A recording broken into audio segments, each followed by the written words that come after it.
What if Naruto was god devil ninja and Koneko as slave?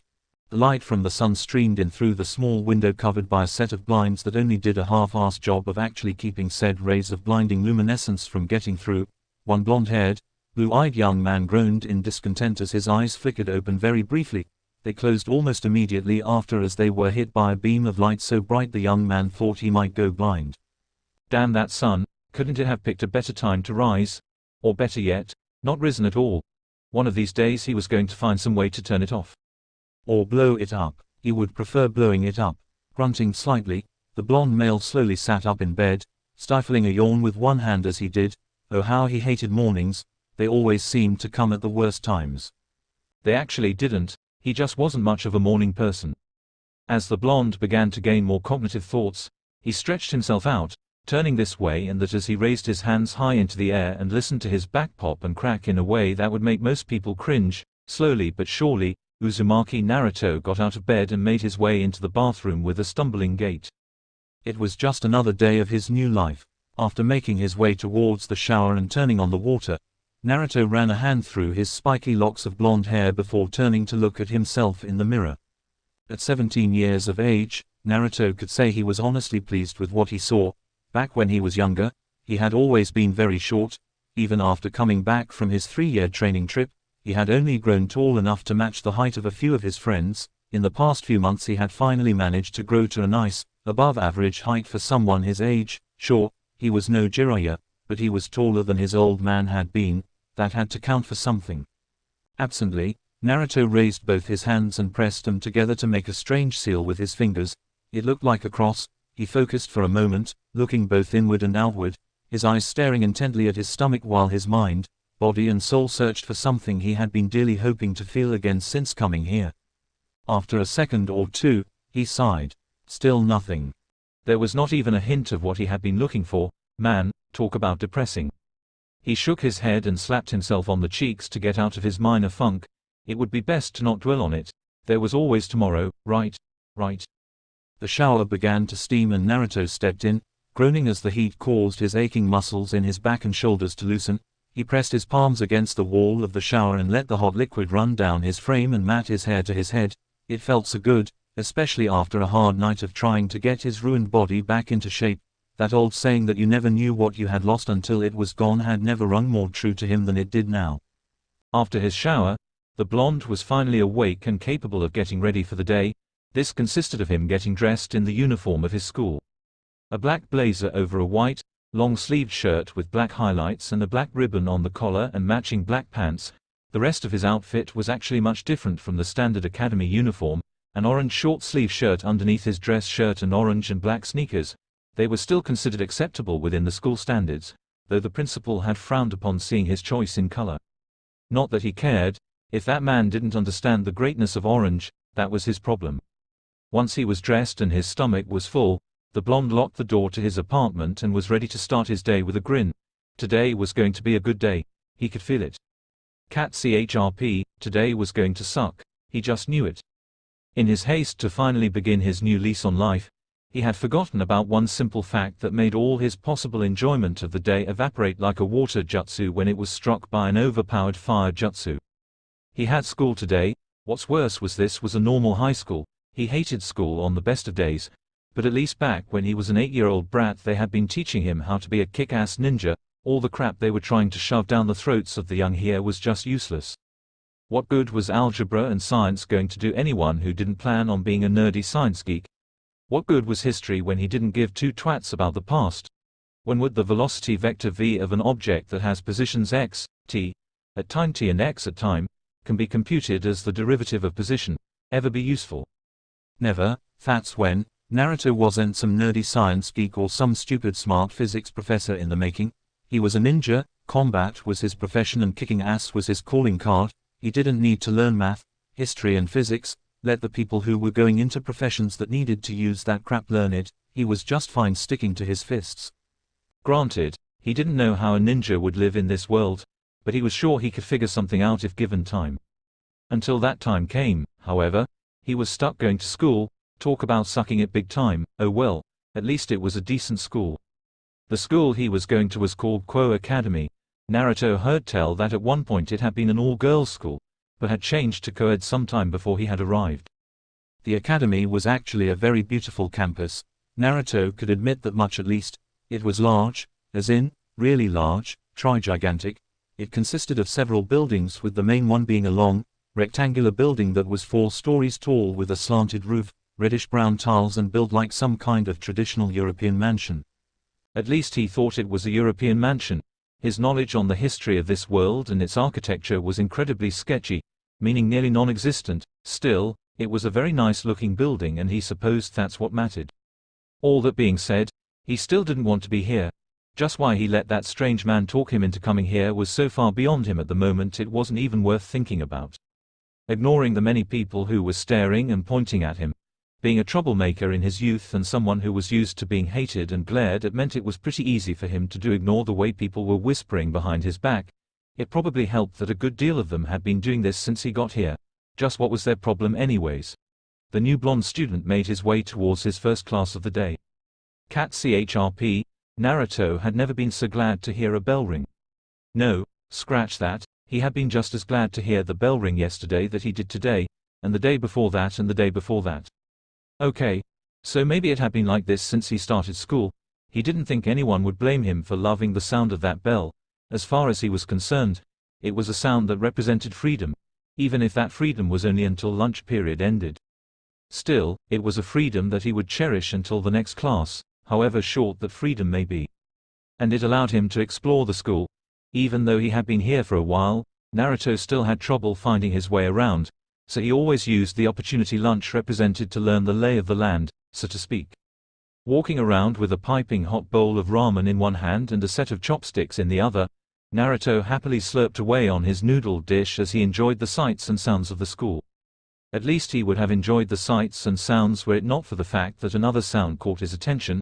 It was a very familiar sound, one he had heard so many times before when he had been training with Ero Sennin that he could tell what it was as easily as he could tell you the color of his own hair. It was the sound of perverted giggling. Hyodo Issai was a 17-year-old high school student of average height with short brown hair and light brown eyes. He wore the same standard academy uniform as everyone else who went to Quo Academy, though he also wore a red undershirt and blue sneakers. There was not much else that could be ascribed to him. He was, in all regards, a below-average student not worthy of notice except for one fact. His almost unnatural amount of lust. Hyodo Issai was one of the largest, most perverse beings in existence. The kind of pervert that sent women running for the hills, or into a violent fit of female feminine fury. He, along with his 2 other friends, Mitsuda and Motohama, was known as one of the hentai sanangumi, or the perverted trio. On a side note, Jiraiya would be proud of these 3. This perversion Issai possessed will also explain his current activity, an activity he and his 2 friends were partaking in with great relish. Peeping on the kendo club as they got changed in the girls' locker room, just looking at all that lovely, female flesh, the soft, milky skin, and the incredible range of breast sizes was enough to make him and the other 2 perverts nearly cream themselves. You look like you're having a good time. Issai's grin widened as he nodded along with the voice. Yeah, his friends nodded as well, neither realizing that the voice did not belong to any of them, busy as they were peeping. It's a nice view, isn't it? Issai's drooling showed just how much he agreed with those words. There may also be some nosebleeding in there, but it was hard to tell since his face is pretty much stuck to the wall. Yeah. I'm glad you 3 are enjoying this so much. It's good to enjoy something while it lasts. Issai blinked. Now that was a strange thing to say. Eek. Peepers.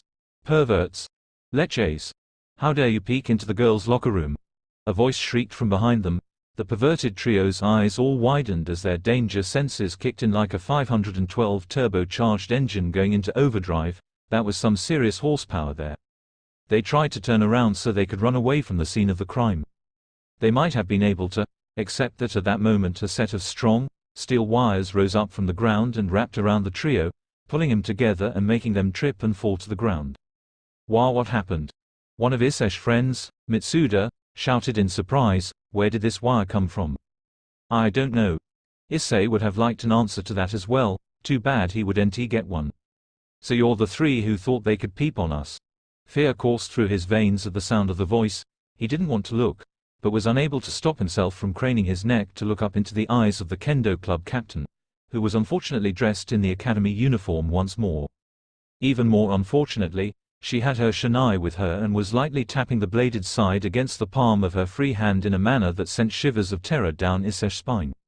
"Why am I not surprised it's you three? I would have thought you'd learn your lesson the last time this happened, but it seems you need to be taught using more forceful methods." "More forceful?" Motohama shrieked like a girl. Not that Issei couldn't understand why, just thinking about what happened last time sent shivers down his spine, the last time you used your shinai to hit us in the family jewels. The kendo club captain grinned a devilish grin. "I know, girls, drop their pants." In most cases, this would have caused a good deal of men to lose themselves to lust. Such was not the case here. The perverted trio whimpered in fear as the girls closed in around them. As screams of pain emitted from the perverted trio, Naruto found himself laughing joyously as he watched the scene from the school rooftops. He had nothing against the perverted trio, or even perverts in general. Indeed, if he were to hate someone for being perverted, then that meant he would have hated Ero Sennin, and that man had been like a father to him. Or that really perverted uncle that you loved to death, but would never introduce to your friends. He was still undecided. So, yes, Naruto did not hate perverts, not at all. He just couldn't help but prank those three when they presented such a perfect opportunity. It was in his nature to prank people who left themselves so open. It would have been a crime against the pranking gods not to take such a golden opportunity when presented. Besides, they would be fine. Perverts were an incredibly resilient bunch. They could take the most brutal of beatings by a horde of angry females and get up seconds later like it had never happened. He only had to look at Jiraiya as an example. During their 3-year training trip, Naruto had lost count of the number of times his perverted sensei had been beaten to near death, only to recover a second later as if nothing had ever happened. From what Naruto understood, the only time the man had nearly died was when he got caught peeping on Tsunade. Cra. Not the face. Not the face. Yes, these three would recover soon enough. None of those girls were anywhere near Bar-chan's strength. They would be back on their feet before he knew it. Kyaa. Yes, the face. Yes, the face. Maybe, as the blonde snickers turned into light chuckles, he felt as if someone was watching him. Being a ninja, former ninja, Naruto still retained a good deal of spatial awareness. He could tell when people were looking at him, and right now, he could feel someone's eyes on him. Turning towards the source of this feeling, he realized that someone was indeed watching him, two someones, in fact. Both of them were females, wearing the standard Quo Academy uniform, a white long-sleeved, button-down shirt with a black ribbon on the collar, a black shoulder cape and matching button-down corset, and a magenta skirt with white accents. They were also, he noted immediately, incredibly beautiful. One of them was a gorgeous, buxom young woman with long raven-colored hair, violet eyes, pale skin and breasts that looked almost as large as Tsunade's. Her hair was tied into a long ponytail, reaching all the way down to her legs, with two antennae sticking out from the top and sloping backwards while an orange ribbon kept it in place. As noted before, she was absolutely gorgeous. Naruto believed the term people used for someone like her was Yamato Nadeshiko, which, if he was remembering this correctly, was the term used to describe the ideal Japanese woman. However, while this girl was indeed beautiful, it was the other one who got his attention. She was a young girl who appeared to be in her late teens. The same age as him and the other girl, and had a figure that was just as generous as the other girls.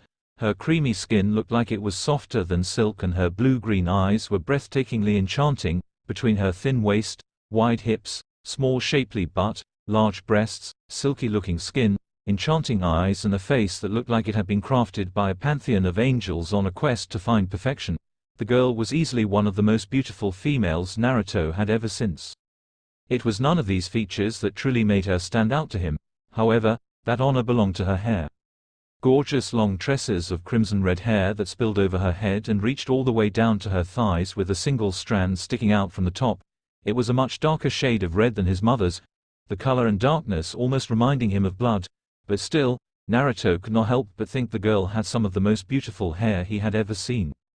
You could almost say it was love at first sight. Naruto wondered if this was what his dad felt when he first met Mom.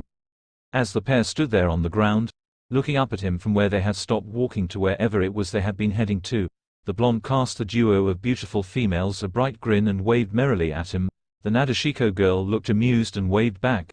Meanwhile, the crimson-haired female tilted her head, looking a tad curious for several moments before a soft smile played from her lips and she waved as well. Deciding to put on a bit of a show, the blonde allowed himself to fall off the roof. Before he could get far, his hands hooked themselves onto the water drain, with gravity pushing him down yet his hands keeping him up. Naruto's feet curved a parabolic arc that led him straight through the open window that he had previously used to get onto the roof in the first place.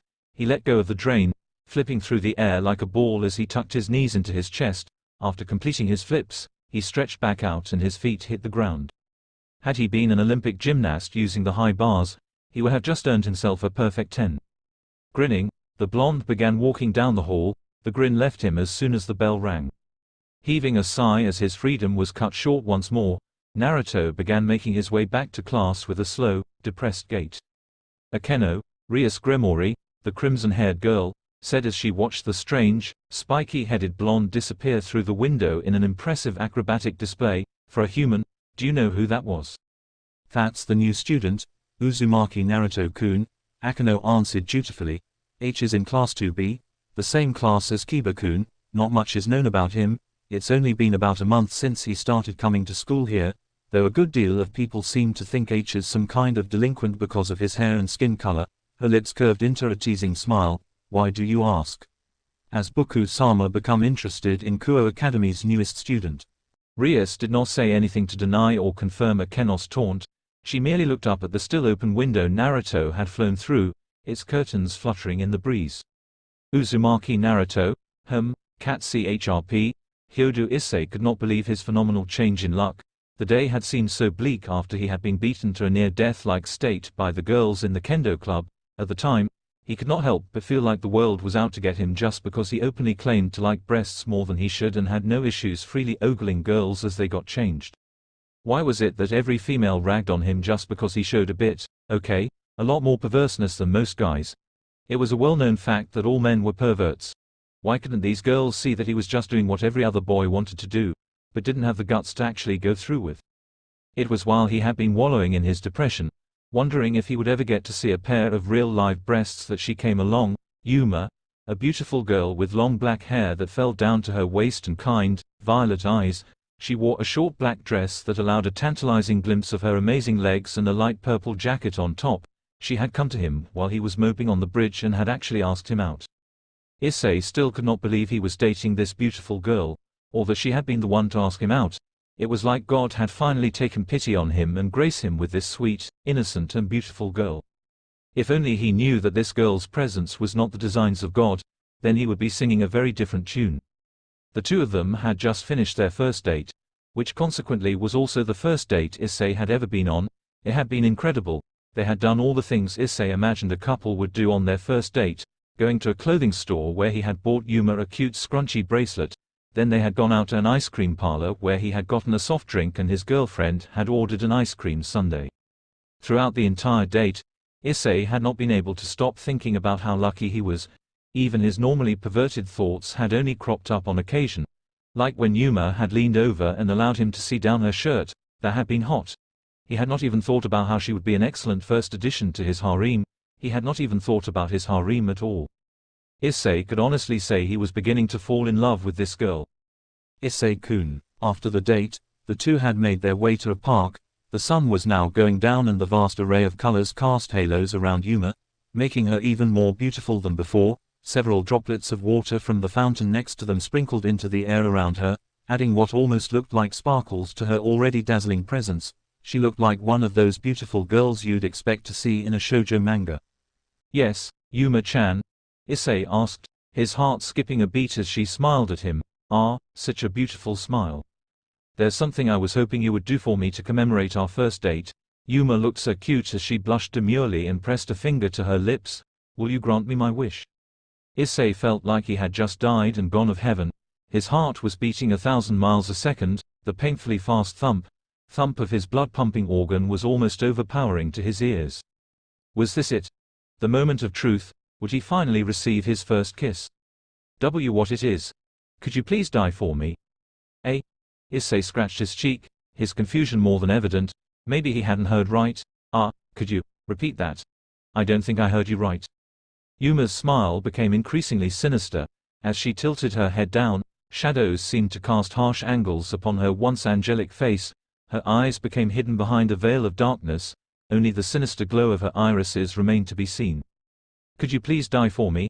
Without warning, wings burst from Yuma's back, tearing the fabric of her dress and jacket, leaving 2 gaping holes in the back.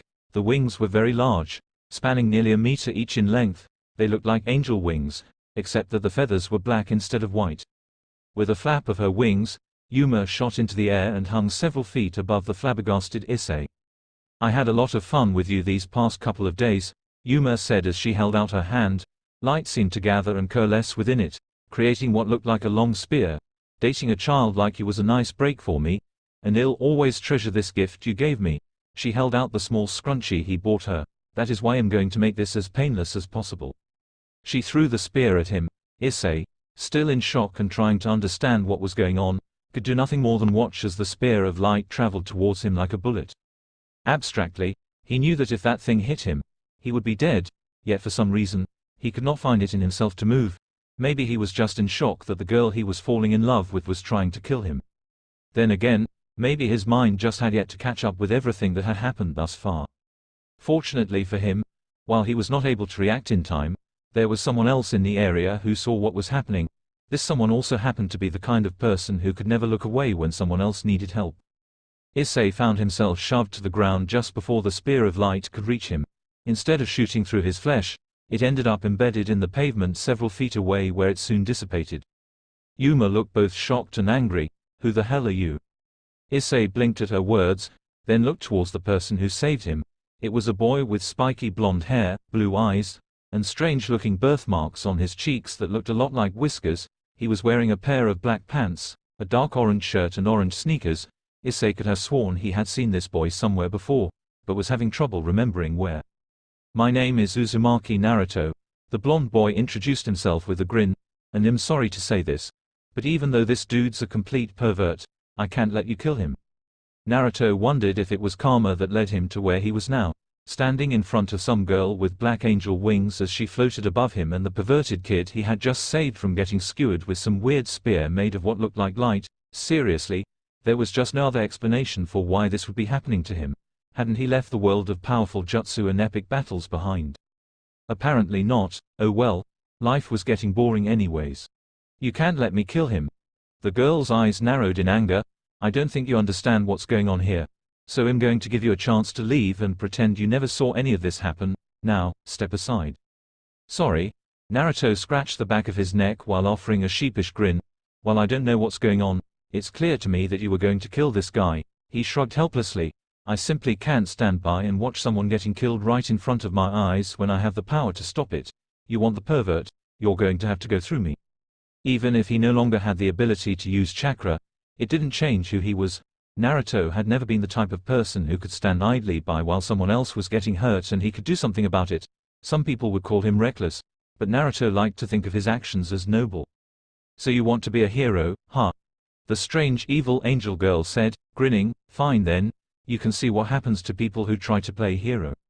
Another light spear appeared in her hands. She tossed it, this time at Naruto. Too bad for her. Naruto was not Issei.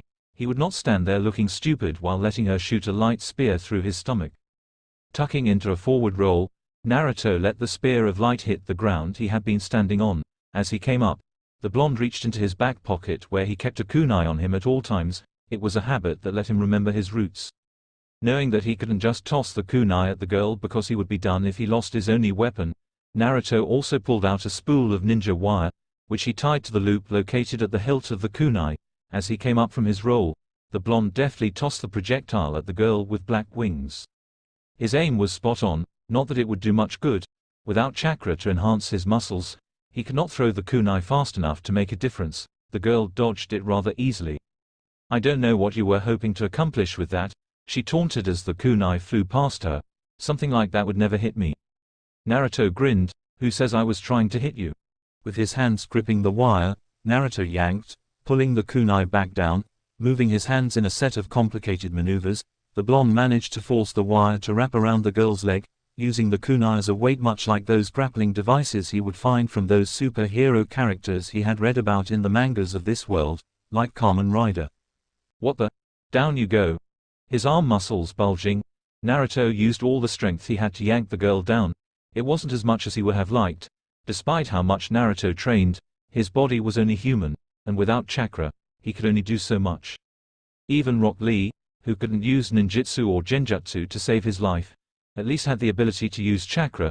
His ability to open the 8 inner gates proved that chakra was the lifeblood of a shinobi, and without it, a shinobi would be as weak as a civilian. Still, strength of a civilian or not, Naruto was still a bit stronger than the average human, thus, he had enough strength to bring this angel girl back down to his level. Yuma's eyes widened as she was sent spiraling towards the ground. Before she could even think of flapping her wings, her body smashed the pavement of the park hard enough to leave a dent. Groaning, the girl stood up on wobbly legs and looked up as the sound of feet hitting pavement reached her ears. She was just in time to see Naruto's fist meet her face. The sound of crashing thunder rang through the clearing as flesh smacked against flesh. Yuma was sent tumbling back from the surprisingly hard hit. It felt like her face had been smashed in by a freight train. Who knew humans could be packed such a punch? Naruto grinned as the girl hit the ground and landed on her back, hard, and looking absolutely stunned as a large bruise appeared on her cheek. It was good to know he still had it. The girl sat up and looked at Naruto with a glare, which just caused his grin to widen. "There's plenty more where that came from if you don't leave the pervert alone," said Pervert's eye twitched as Naruto cracked his knuckles. Really, what was it with people calling him that? He had a name too. Yuma snorted, "I'll admit, you're a lot stronger than most humans." She stood up and dusted off her dress, looking almost like nothing had happened save for the large bruise on her face. That punch actually hurt. However, this is over. She gave the now confused blonde a devious smile. "You're already dead." "What do you mean?" asked Naruto. Yuma didn't say anything, just smiled widely. Not that she needed to say anything, because at that moment Naruto felt it. Or rather, Naruto didn't feel it. In fact, he didn't feel much of anything from the waist down. It was like he had just suddenly gone numb. Looking down, Naruto found himself staring at the spear of light that was located in the center of his chest with shock. When has she been able to stab him? He was sure he would have noticed her doing something like this. As blood began welling up in his mouth and dribbling down the side, he looked back up at the girl with black angel wings. When you punched me?" Yuma grinned. "You were so focused on hitting me, you didn't even notice when I stabbed a light spear into you. I'll admit, I'm actually impressed you lasted this long with that in your chest." It didn't take much for Naruto to realize what had happened.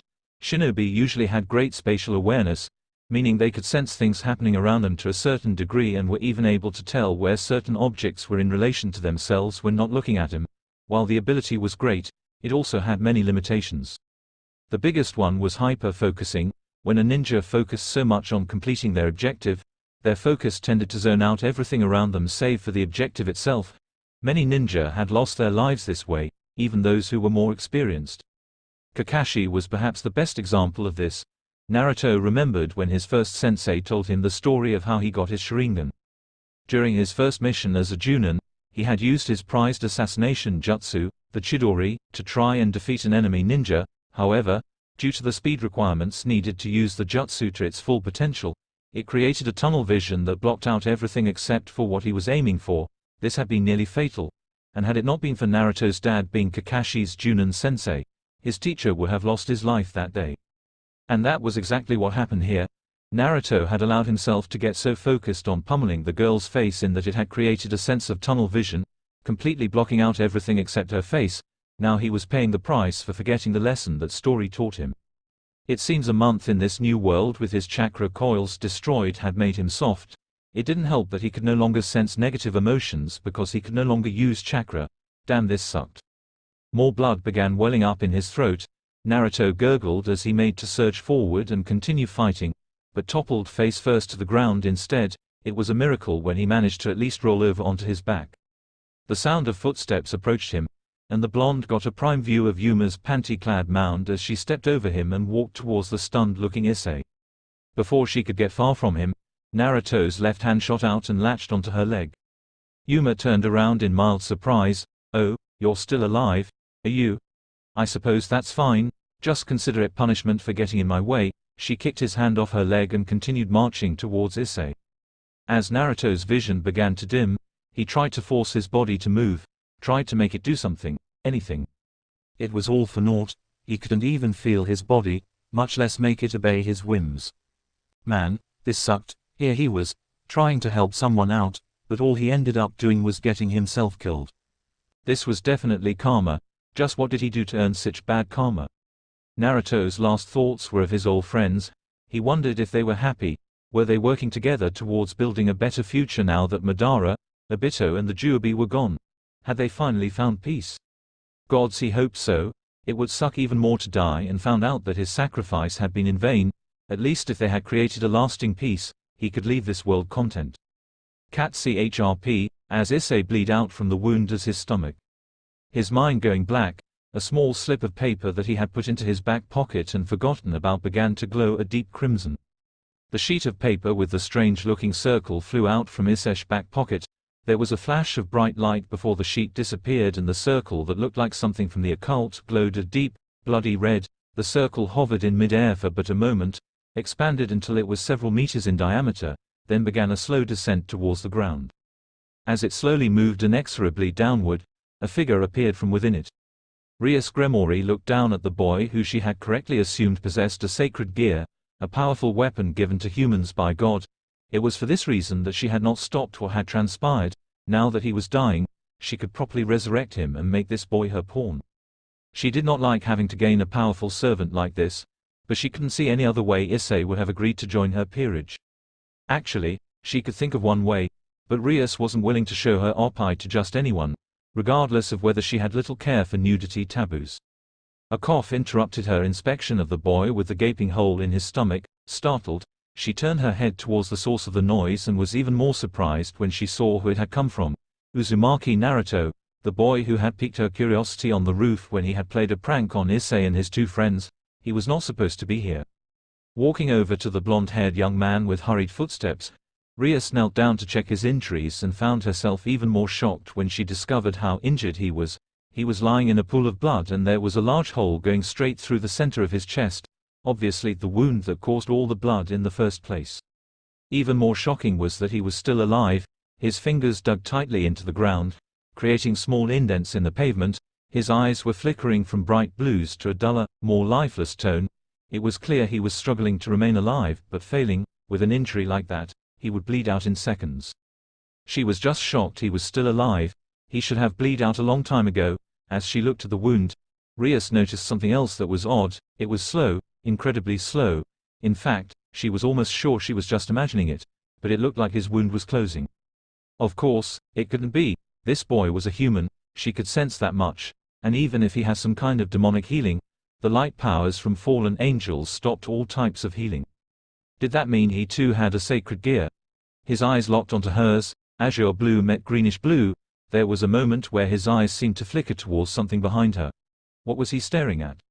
He smiled. It wasn't a very pretty sight, what with the blood dribbling out of his mouth and staining his teeth.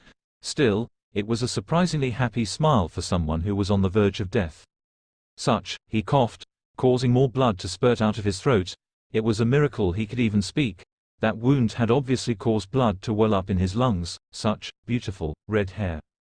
Rias found herself feeling surprisingly flushed. No one had ever complimented her hair before, and no one had complimented her with such admiration in their voice. That it came from someone who was on the deathbed was even more surprising. Absently, she reached out and held a strand of her crimson locks between two of her fingers and twirled it around. For a moment, she wondered what she should do. In some ways, this boy had died because of her. It wasn't right that he should die because of the machinations of devils and angels. Right. There was only one thing she could do. Snapping her fingers caused a brief flash of light to appear within her hand. When the light died down, it was to reveal an object in her hand. A chess piece to be exact. It was a standard piece, a rook. With this, Rias would be able to resurrect the boy as one of her servants. She placed it on Naruto's chest and stepped back. She recited the incantation needed to meld his form with the chess piece. She did everything perfectly. Nothing happened. Frowning, she tried another piece, her bishop. When that didn't work, she tried her knight. Again nothing. Frowning, Rias tried to figure out why none of her pieces worked. Did the boy require something special to revive? Maybe a single piece wasn't powerful enough. Consider this a gift from your dear brother. Eyes widened, Rias summoned another chess piece. It was different from the standard chess pieces. For one, it was red. For another, it was glowing. It also did not look like any chess piece Rias had ever seen. This was no pawn, knight, rook, bishop, queen or even king. This chess piece was unusual, it was different. It was mutated. I believe you will find an interesting use for this. Don't worry, you will know when to use it. As she stared at the mutated piece, she remembered the words her brother had told her when he had given it to her. She had wondered back then why he would give her such a rare and valuable piece, but now she couldn't help but wonder. Had he foreseen this? Did he know something like this would happen? It seemed improbable, but knowing her brother she did not discard it as impossible. 1 month, she murmured. Her brother had given this mutated piece to her exactly 1 month ago, the same exact time that Naruto had started going to her school on the scholarship fund for orphans that had been set up by that very same brother. He had even gone so far as to visit her at school just so he could make sure she got it. Coincidence? Probably not. Rias decided that she was going to be having words with her brother about this the next time she saw him. Well, I guess there is nothing else to it, Rias told the blonde as he fought to stay alive. I will not be letting you die today, so from now on, you will be living for me. She placed the chess piece on Naruto's chest. Its bright glow was the only way to distinguish it from the blood running freely from the overflowing wound. The boy, surprisingly still alive, cracked a single eye open as he felt the weight of the small chess piece settle on him. I command thee, Uzumaki Naruto, on my name Rias Gremory. As Rias held her hands over the chess piece, its bright red glow began to pick up even more luminescence than usual. Become my servant and walk these lands as a devil. Slowly, the bright, glowing chess piece began to sink into Naruto's body. Thou shalt lead a new life with great joy as a member of my peerage. As the mutated piece disappeared into Naruto, the glow went with it, leaving the world once more in darkness with only the moon and stars to cast light upon the world. Naruto gasped for breath, his unconscious mind telling him he was alive.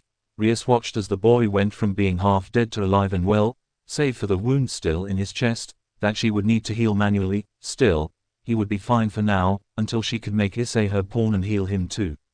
As Rias went to resurrect Issai, she wondered what this new boy would bring. If her brother was somehow involved with him, she was sure that whatever Uzumaki Naruto brought to the table would keep things interesting. It was looking to be the start of a beautiful morning. The sky was clear of cloud cover, the sun was shining brightly, and a gentle breeze was blowing through the city, causing the trees to dance and sway. It was the kind of day where most people would feel blessed to be alive. Uzumaki Naruto was not one of those people. He had never really been a morning person. He was the kind of guy who liked to sleep in as late as possible and get up well after the sun had risen. It was a well-documented fact that unless there was an important mission, like, protecting a daimyo or rescuing a princess or defeating an evil demon who wants to create a golem army to conquer the world, Naruto would sleep like the dead. At least until someone woke him up. On a side note, considering who often woke him up back then, his wake-up calls were always extremely violent, not to mention painful. Despite not having any inclination to do so, Naruto did wake up as the light hit his face. Groaning in discontent, he made to sit up in his bed. Blinking several times, he once more took a moment to curse the sun, as well as his blinds. Why they were even there when they did not block out the damned light was beyond him. As he absently looked around the room, a small frown formed on his face. He remembered what happened last night. That chick with the strange black wings and getting stabbed in the chest. As far as he knew, he should be dead by now, so how had he gotten back to his room? And just why wasn't he dead? His hand reached out to rub the center of his bare chest. The frown on his face grew even more prominent when he only found a smooth expanse of skin. If Naruto did not know any better, he would have never believed that he had gotten stabbed by that strange spear of light in the first place. It was almost as if he had dreamed the whole thing up. Except that the only thing he ever dreamed about was becoming Hokage and being chased by large bowls of ramen come to seek vengeance on him for eating their brethren. Don't ask. Regardless, that meant last night could not have been a dream. No ramen, no Hokage, not a dream. His brow furrowing even more as he tried to figure out what happened and why he was not dead yet. Naruto placed his hands on either side of him so he could lean back and use them as a pillar of support while he put his thinking cap on. It wasn't something he liked to do often, thinking that is, but when required to do so he could actually put that organ in his head to good use. He just preferred not to because it wasn't as fun. Flying by the seat of his pants was more his style. As his left hand hit the bed, he felt something warm and soft and round underneath his palm. It felt absolutely nothing like this bed. He froze, on reflex, his hand gave an experimental squeeze, which prompted a moan from whatever it was he had grabbed a hold of. His eyes drifted down towards his bed. Only it wasn't his bed that he was staring at. It was a girl, a very beautiful girl, a very beautiful, very familiar girl. She was also a very naked girl. He must still be dreaming.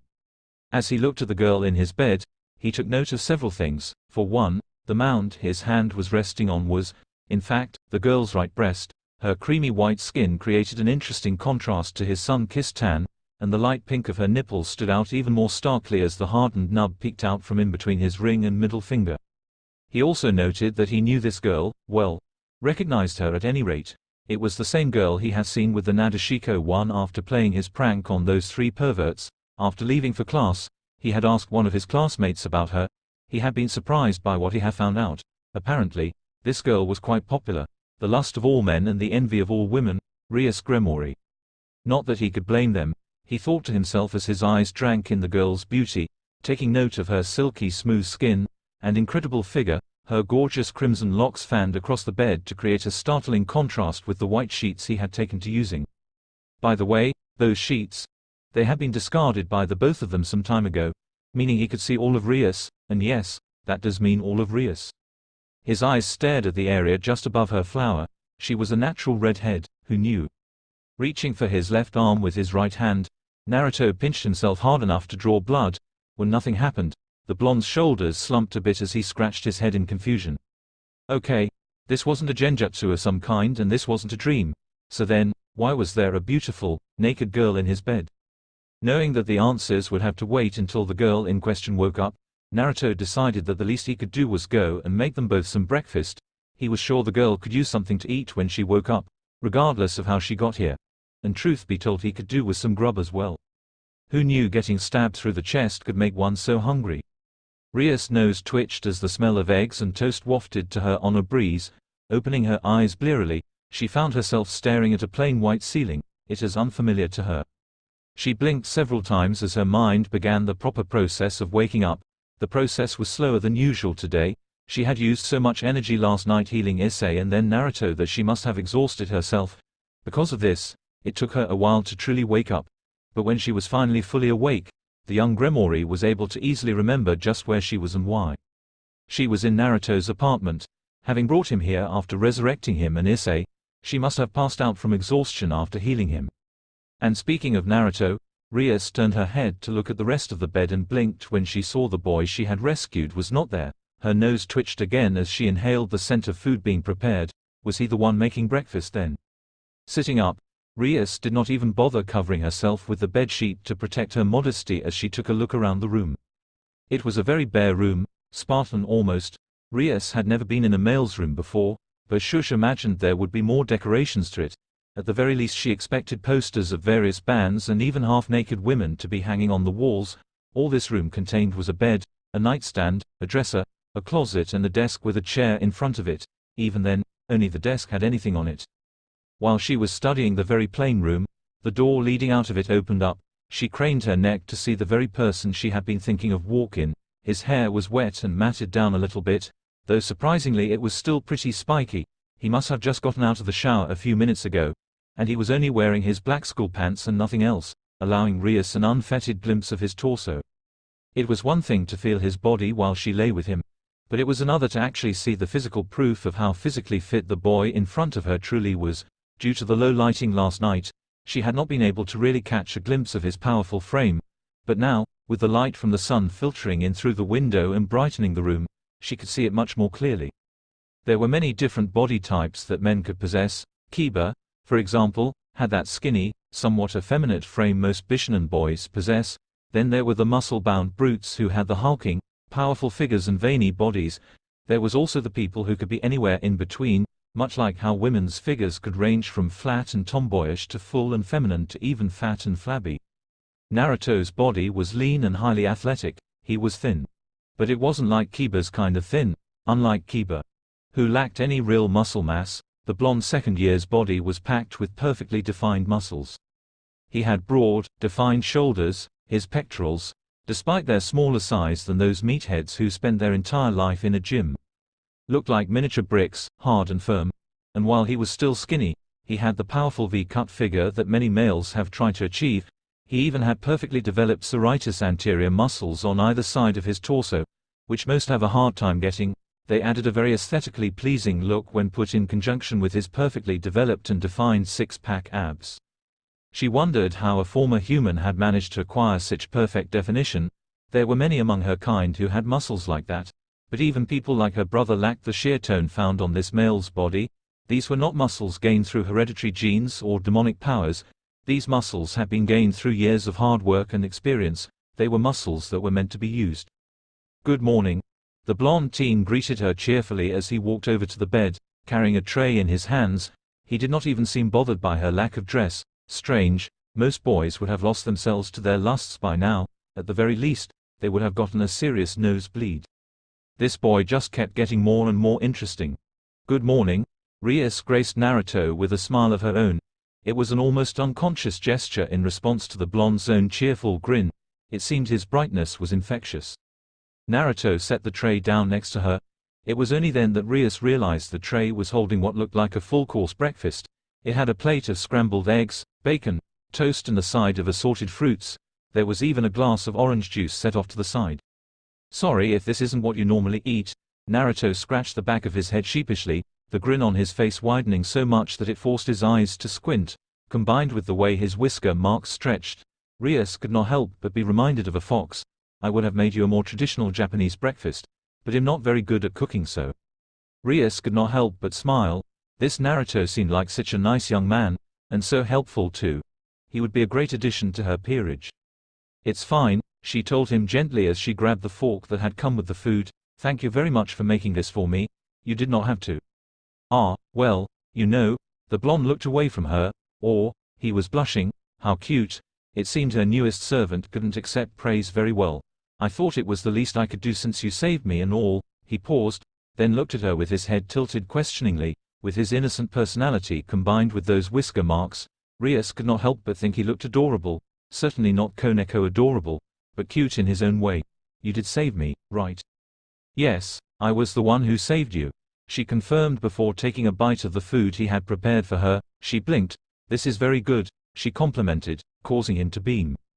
"Thank you. Even though I can't make anything too complicated, I've always been good at making basic foods." He chuckled, a bit of self-depreciation mixed with good humor. "When you've lived on your own for as long as I have, you learn a thing or two about cooking." "I would imagine so." Rias looked at him inquisitively. She had heard he was an orphan, so his words made sense. "Have you lived on your own for a long time?" "Over half my life," Naruto confirmed. "I left the orphanage I was raised in when I turned 6 and never looked back. The old man Hokage managed to get me an apartment to live in while I went to school." "Fire Shadow?" Rias blinked at the strange term. What a strange and unusual title. What is a Hokage? "Ah, a Hokage is like, Naruto scratched his chin as he tried to figure out an appropriate analogy for what a Hokage was compared to the types of figureheads in this world. "I guess you could say it's like a mayor. H is the one who was in charge of the village I grew up in." "I see. What an odd name for a village leader. And a village." Did that mean Naruto had been raised in some kind of small, backwater village that was stuck in the more traditional Japanese era like the Sengoku period or something? "So you've been living on your own for a long time, it seems." Her curiosity was definitely piqued. "What about your parents?" "My parents?" Naruto blinked, then shrugged. "Never knew em. My parents died about an hour or so after I was born." "Oh." Rias flinched a bit. How rude and inconsiderate it was of her to ask something like that. He was an orphan, so of course his parents were dead. "I'm sorry." "Nah, it's fine, it's fine." Naruto waved off her apology with a laugh. "While I never got to know my parents, I do know that they loved me very much. I'm here because they gave their lives for me." "Really?" His smile softened a bit, resembling a mix of nostalgia and the kind of content only people who have been said to have reached enlightenment had. "That's all I need. Just knowing they loved me enough to give their lives so I could live is enough for me." "That's a very mature way of looking at things," Rias said, smiling a bit herself. Though that was only on the outside. Inwardly, she was frowning. His words bothered her greatly. From the way he spoke, it sounded like his parents had sacrificed themselves protecting him from someone, or something. Could it be that his parents were involved in otherworldly matters that usually did not involve humans? Perhaps one of the more violent devils or fallen angels had attacked his home and his parents died protecting him. And what did that say about Naruto? If there was a devil or fallen angel that had attacked him, there must have been a reason. Rias couldn't fathom what that reason was, as this boy had no sacred gear or anything of the sort, and yes, after taking him home she had checked to see if that strange healing ability was because he had a sacred gear. Perhaps his parents had simply angered the wrong person. It didn't necessarily have to be a devil or fallen angel who killed them. Humans were perfectly capable of killing each other. Whatever the case was, she would probably never know what happened unless she asked Naruto, but now was not the time for that.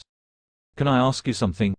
Rias looked up to see Naruto staring at her with his brows furrowed inquisitively. She offered him a smile. What did you want to ask? Well, Naruto rubbed the back of his neck. This may sound rude, since you healed me and everything, but why were you sleeping next to me in my bed? And why are you naked? His eyes swept over her body and Rias finally saw the lightest traces of a blush on his cheeks. It wasn't big, but it was there. She smiled, pleased to know that his lack of reaction before wasn't because he didn't like what he saw. It would have been a blow to her ego if he had not found her pleasing to look at. Still, she wondered if his lack of serious reaction meant he had experience with things like this. It's fine, Rias smiled reassuringly. I understand why you would be curious. She paused. The reason I was in your bed was because I was healing your wounds. That stab wound in the chest was a fatal wound. I had to saturate your body with my magic in order to heal you. Magic? Naruto adopted a slightly stupid expression as he scratched his head. You mean like that stuff where people pulls rabbits out of their hat and whatnot? Rias covered her lips with her hand and giggled a bit. No, not like that, I mean real magic. You see, I'm a devil. A devil? Naruto's face scrunched up in thought. You mean, like, a demon, or something? In layman terms, Rias confirmed with a nod. Though we don't actually go by the term demon, devils are beings born in the underworld, or hell, as you humans call it. I am a pure blood devil from the Gremori clan, one of the 34 clans remaining of the 72 pillars. I see. Naruto adopted a thinking pose, which involved him placing his chin in his hand while the other held up his elbow. So you're from a really important family. He looked over at her. Are you some kind of royalty or something? In a way, she said. The 72 pillars are the 72 devil clans that are what we call pure blood devils, devils who were born devils and not reincarnated humans. Right now, there are only 34 remaining clans of the original 72 pillars. Though some of the clans are still alive, they no longer hold their status because they have human blood mixed with them. Huh. So it's not like an earned position but one gained because they don't mix their blood with humans. Exactly. What was that you said about reincarnating humans into devils? When a human dies, it's possible for a devil to reincarnate them as a member of their peerage. Here it was, the moment she told him about his new status. Rias mentally prepared herself for the denial the boy would show when she informed him of his new status. That is actually what I did with you. Naruto blinked. Come again. When I arrived, you were already mostly dead, Rias informed the blonde who was staring at her blankly. Your wounds could not be healed quickly enough to keep you alive. In order to let you continue living, I had to reincarnate you as a devil. So I'm a devil? Rias nodded in confirmation. Naruto began patting himself down, causing her to look at him oddly. What are you doing? I don't seem to be any different, he mumbled to himself. And I don't feel like going out and destroying a village or sacrificing virgins, children and puppies. A second or two later, he shrugged. Well, whatever, might as well not sweat the small stuff, right? Ria's sweat dropped. Devils aren't really like that, she informed him. It's actually against the laws of our kind for a devil to kill a human without just cause. Honestly, we're not that much different from humans. We just have powers humans do not have and we've been raised in a different society than humans. She paused, then added, and we're much longer lived than humans. Well, I suppose if you're the standard I can expect when meeting a devil, you guys certainly can't be bad. Naruto gave the girl a bright smile. You seem really nice. Nothing like what I've read from books and stuff. That's kind of you to say, and she meant it. While most devils might be insulted for someone calling them nice, she was not. I'm glad you don't seem to hold on to the stereotypes most humans have for devils. I just try not to judge people by what they are, but who they are. Naruto rubbed the back of his head. To me, it doesn't matter if you're a devil or a human, so long as you're a good person, then there's no reason your origins should matter. I've had too many people judge me based on things other than who I am as a person. I'm not going to do the same to someone else. Rias watched as his hand went down to rub his stomach. She took note of the odd action, but discarded it for now. Anyways, you should finish eating, Naruto informed her. We only have half an hour left before school starts. Rias blinked in surprise. She had been so caught up talking to Naruto that she had completely forgotten about the time. After you finish breakfast, you can take a shower. It's just down the hall on the right-hand side. It's the only door in the hallway, so you can't miss it. You'll find the towels hanging on the rack to the right. Thank you. As she watched the blonde scratch the back of his neck in what she was beginning to recognize as a habitual reaction to any kind of compliment or praise, Rias could not help but think about how lucky she was to have gotten someone like Naruto on her peerage. He was quite thoughtful and kind, and he didn't even care that she was a devil, or that she had turned him into one. Yes, this Uzumaki Naruto would make an excellent addition to her peerage. Kachapi, how about a favorite movie? I don't really have one. Hey, how could you not have a favorite movie? Don't most people have one? Do you have one? Well, no, but I have more important things to do than watching movies. Like what? Like training. Naruto found himself walking backwards, hands behind his head and a sunny smile on his face as he escorted Rias to school. It was only right that he did so. Escorting her to school, that is, she had not only saved him, but had been at his house anyways. Plus, this gave him the opportunity to get to know the beautiful and intriguing redhead who had reincarnated him as a devil a little bit better. Training? Rias looked vaguely curious. Naruto nodded his head. Ever since I was younger, I've always trained myself in order to grow stronger. He grinned widely as he held out an arm and flexed his muscle while placing a hand over his bicep, and I like to think him pretty strong. You do seem to be very fit, Rias commented. Is that because of your training too? Pretty much, the blonde confirmed as they entered the school gates. All around them, students stopped what they were doing so they could stare at the strange duo. Everyone seemed shocked that the new student with the ridiculously bright blonde hair was in the company of the red-haired beauty, Rias Gremori. Not that Naruto cared. He pretty much blocked out everyone around them save the girl in front of him.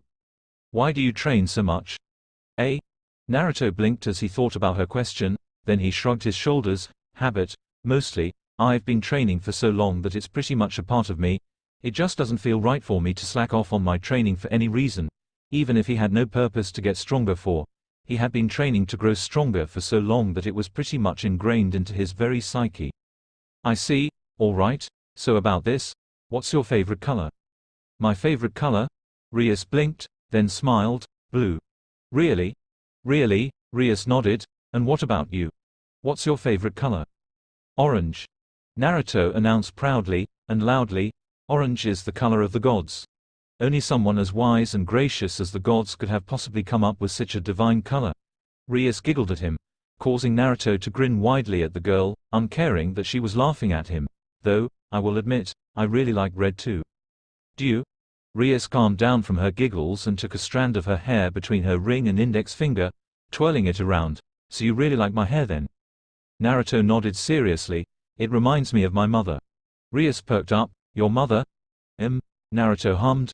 I never really got to meet my mom, but I do know a few things about her that other people told me. She was a major tomboy when she was younger, and because she had really bright red hair and a pudgy face, she earned the nickname Tomato when she was in school. Back then, I was told she had beaten up all the boys who made fun of her, and they ended up giving her the nickname Akai Chishio no Habanero because of her red hair and fierce temper. Rias held a hand to her mouth and giggled. She really does sound like a tomboy. Naruto grinned proudly. Yep. Anyways, because of how much people made fun of her back then. Mom really hated her hair, however. All that changed thanks to my dad. A small, nostalgic smile appeared on Naruto's face as he remembered the story his mom had told him the one and only time they had ever met. Mom was a very prominent person where I lived. I suppose you could say she was sort of like you. Rias looked at him curiously. She was the heir to a very powerful clan called the Uzumaki clan. Clan of the Whirling Tides. I think they were called that because of where they originally lived, Naruto said.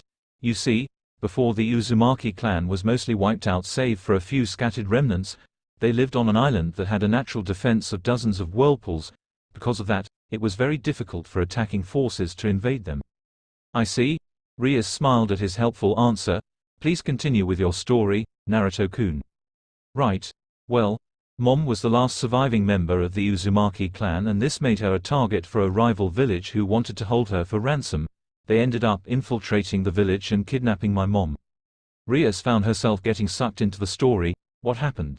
When they were taking her away from the village, Mom managed to leave a trail made from strands of her hair, and the one who followed them and managed to rescue her was my dad.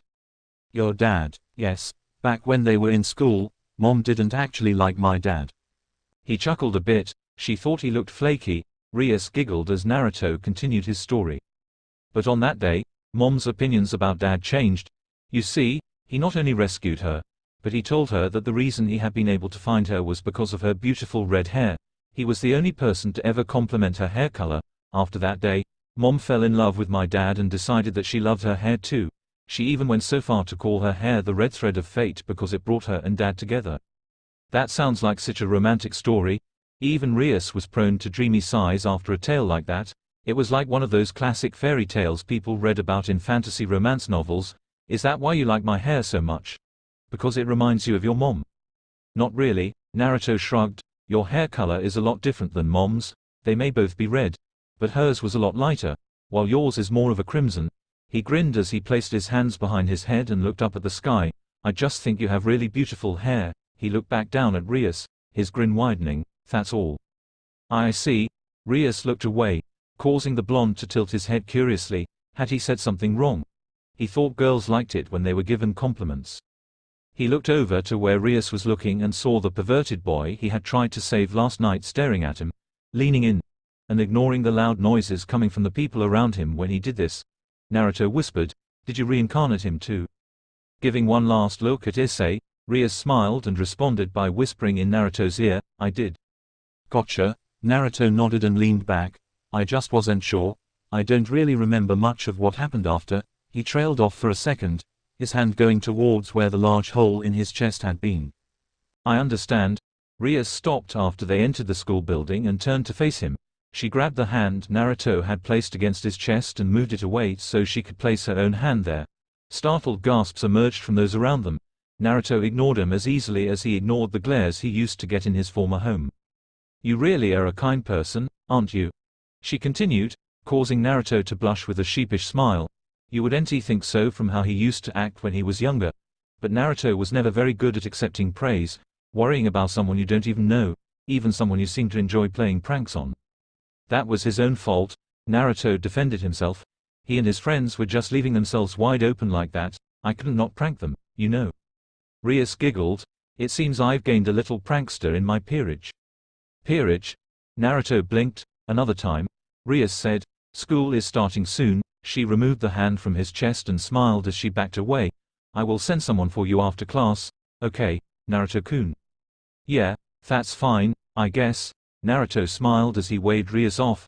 I'll see you later, Rias. Cat CHRP, Naruto yawned as he sat down in his seat. Class was about to start and he was already wanting to go to sleep. Man, Shikamaru was right when he said learning was troublesome. Closing his eyes, Naruto placed his hands behind his head and leaned back in his chair to rest. He could easily afford few more moments of shut-eye. It wasn't like the teacher could say anything, despite what many people might assume. He actually had pretty good grades. Sure, it wasn't a 4.0 average, but 3.1 was pretty damn good too. Back in Konoha, everyone had called him the dead last because he sucked at theory and reading assignments. That wasn't going to happen here. He wouldn't be thought of as an idiot in this world, even if it meant he had to, study. Cue shudder. Ohio, Naruto-san. Cracking an eye open, Naruto found a handsome young man with short blonde hair and gray eyes standing in front of him. He was wearing the standard school uniform and his blazer was fully buttoned. He sort of reminded Naruto of Sasuke in the way that all the girls seemed to think he was the hottest thing since the creation of fire jutsu. Kiba, Naruto gave the boy a bit of a lazy look. What's up? The only reason Naruto didn't have the same problems with him that he had with Sasuke in the beginning, aside from the small fact that he had outgrown those kinds of petty thoughts, was because Kiba was actually very friendly. He acted nothing like Sasuke did back when they were in the academy. In other words, he wasn't a complete jerk with a 50-foot pole shoved up his ass. Not much. Kiba sat down in a desk next to Naruto's. I heard that Buku has talked to you. Buku, Rias-sama, Kiba added when he saw Naruto's confused look. At the sound of the red-haired beauty's name, Naruto's face lit up in recognition. I was told she talked to you this morning. She did. The blonde eyed his somewhat friend with the sort of casual awareness one has when they're hearing something interesting enough to pay attention to, but not enough that they were totally into what was being said. I didn't know you knew her. Bukus, the president of the occult club, which I'm a part of, Kiba informed him with a friendly smile. Ah, Naruto nodded his head. That would explain it. From the words Kiba spoke, Naruto easily deduced that the other blonde was also a devil, and this research club was likely some kind of front for Rias and other devils to gather or something. Naruto had to thank Kakashi-sensei and Ero-sennin for pounding some common sense into his head. He would have never been able to figure something like this out if they had not helped him. I was told that you were joining the club and that I should take you to the clubhouse after school so you can be informed of what we do. Sounds good. Naruto closed his eyes. Now be a pal and wake me when class starts. Ha ha, Kiba's sweat dropped a bit. Sure thing, cat CHRP. You. Naruto stopped and cast an annoyed glare as the pervert, Issai he remembered the kid was called, came running up to him with a crazed look in his eyes.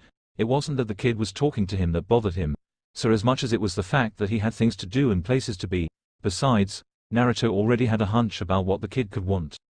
The brown-haired, slightly insane-looking member of the hentai Sanangumi grabbed Naruto by the collar of his blazer. The unusual gleam in his eyes was not doing the pervert any favors right now. You remember Yuma-chan, right? Right, Yuma. Naruto slapped Issai's hands away and adopted a thinking pose. After a second, he snapped his fingers and looked at Issai. You're not talking about a chick with black hair, violet eyes and black angel wings, are you? Yes, yes. Issai was crying tears of joy at the knowledge that someone finally remembered the girl who had killed him. That's exactly who I'm talking about. Nope, sorry. Never heard of her before, eh? Issai looked at Naruto in shock as the blonde began walking away. Moving quickly, Issai ran to catch up with Naruto as the spiky-haired blonde caught up with Kiba, who had waited for him at the end of the hall after Issai grabbed him. What do you mean you don't remember? You were there. Naruto gave Issai a bright smile. I have no idea what you're talking about. Wah, but that's... Now, if you'll excuse me, Naruto interrupted, I have somewhere I need to be. Kachapi. Naruto could hardly contain his snickering as he left behind a dejected Issai, the last he had seen of the boy before disappearing outside of the school building. His shoulders had been slumped and there had been a look of depression on his face. In most cases, he would have actually felt bad about doing a prank like this, but the over-exaggerated expression on Issai's face just made it too funny for him to feel guilty about. Really, that boy was just far too easy to prank. It almost made him feel bad for pranking someone who was obviously so gullible, almost. That wasn't very nice. Kiba did not sound very displeased despite his words. Naruto got the feeling his fellow blonde was amused. Hey. Naruto shrugged, snickering a bit. I couldn't help myself, the perv was just begging to be pranked. Is it because Issei-san is a pervert that you prank him? Asked a curious Kiba. Not really, Naruto shook his head. I mean, sure. It's always amusing to prank perverts because they tend to have stronger reactions than most, but it's mostly because he just leaves himself so open. If he wasn't as naive and easy to fool as he was, I wouldn't have nearly as much fun pranking him like that. I see, Kiba laughed. He led his fellow blonde outside, and Naruto noticed immediately that they were walking towards one of the other buildings located within the academy grounds. Is the occult club not in the main building? He asked curiously. We have our own building, Kiba told him, pointing towards the large school building they were heading to. Naruto immediately noticed that it was different than the main one, older, and had a slightly different style to its architecture. Despite its obvious age, it was still very well maintained. This used to be the main school building, but when the new one was built, Buku was able to acquisition it for the occult club. That makes sense. If they were devils, they would need a place away from prying eyes to do whatever it was devils did. And just what did devils do if they didn't sacrifice virgins, babies and puppies anyways? Hopefully, he would find out. Cat CHRP, Naruto stood back as Kiba knocked on one of the sliding doors in the old school building. After a few seconds, a voice inside beckoned them to come in and he opened the door. The inside of the room was clearly a cleared-out classroom. The floors were made of wood panels and there was a chalkboard hanging on the wall behind a desk. All of the student desks had been cleared out and in the center of the room was a chalk drawing of a large and overly complicated circle that Naruto could not make heads or tails from. He assumed it had something to do with this place being a club for the occult, whatever that was. All around the room were items to help increase this image. He saw tables with candles and skulls on them. The chalkboard had strange symbols and writing, and over in the corner there was a very cute girl with white hair. sitting on a couch and munching on Japanese sweets. Wait, what? Naruto looked over at the little girl again. She looked very young. He knew that if she was going to high school she had to at least be 15, but with her slim, petite figure, and cute, Lolita face, she looked a year or two younger. She had hazel-colored eyes and her hair was a pure white color with 2 long bangs at the front that ran down past her shoulders and several loose bangs hanging over her forehead, while the back was cut in a short bob-cut hairstyle. On either side of her hair were a pair of black, cat-shaped hair clips. She was also, Naruto noticed, incredibly cute, like some kind of cuddly mascot that he just wanted to pamper and pet. Maybe that was why she reminded him of a cat. Walking up to where the girl was sitting, Naruto sat down on the couch next to her and offered a bright smile. "Ohio, Im Uzumaki Naruto." He offered his hand, which the girl didn't take and instead took her hands away and hid them on the other side. He noted she was clutching the plate with her Japanese sweets rather zealously. "I'm not going to take your food, you know. I was just saying hi." "Gomonzai," the girl replied tonelessly. She relaxed her guard, at least a little. Naruto noticed she was still keeping the plate away from him. "Naruto-san," Kiba got the other blonde's attention. "This is Tuju Koneko, first-year academy student and member of the occult club. Koneko-chan, this is Uzumaki Naruto." "A pleasure to meet you, Naruto-senpai," Koneko greeted, her voice still toneless. Naruto wondered about that, but shrugged it off. She was probably like Gaara that way, kind and compassionate, but preferred not to show it. Naruto's bright grin returned. "It's nice to meet you too." He reached up towards her. Koneko flinched for a moment, clearly thinking he was going to take her sweets or something. That's what he thought she was thinking at any rate. A few seconds later, Koneko was completely relaxed and purring as Naruto began to gently run his hands through her hair. He gave a mild chuckle. He was right. This girl was a lot like a cat. "It's good to see you getting along with your peers, Naruto-kun." Turning his head, Naruto did not stop his gentle ministrations as he watched Rias walk in with the Nadeshiko beauty behind her.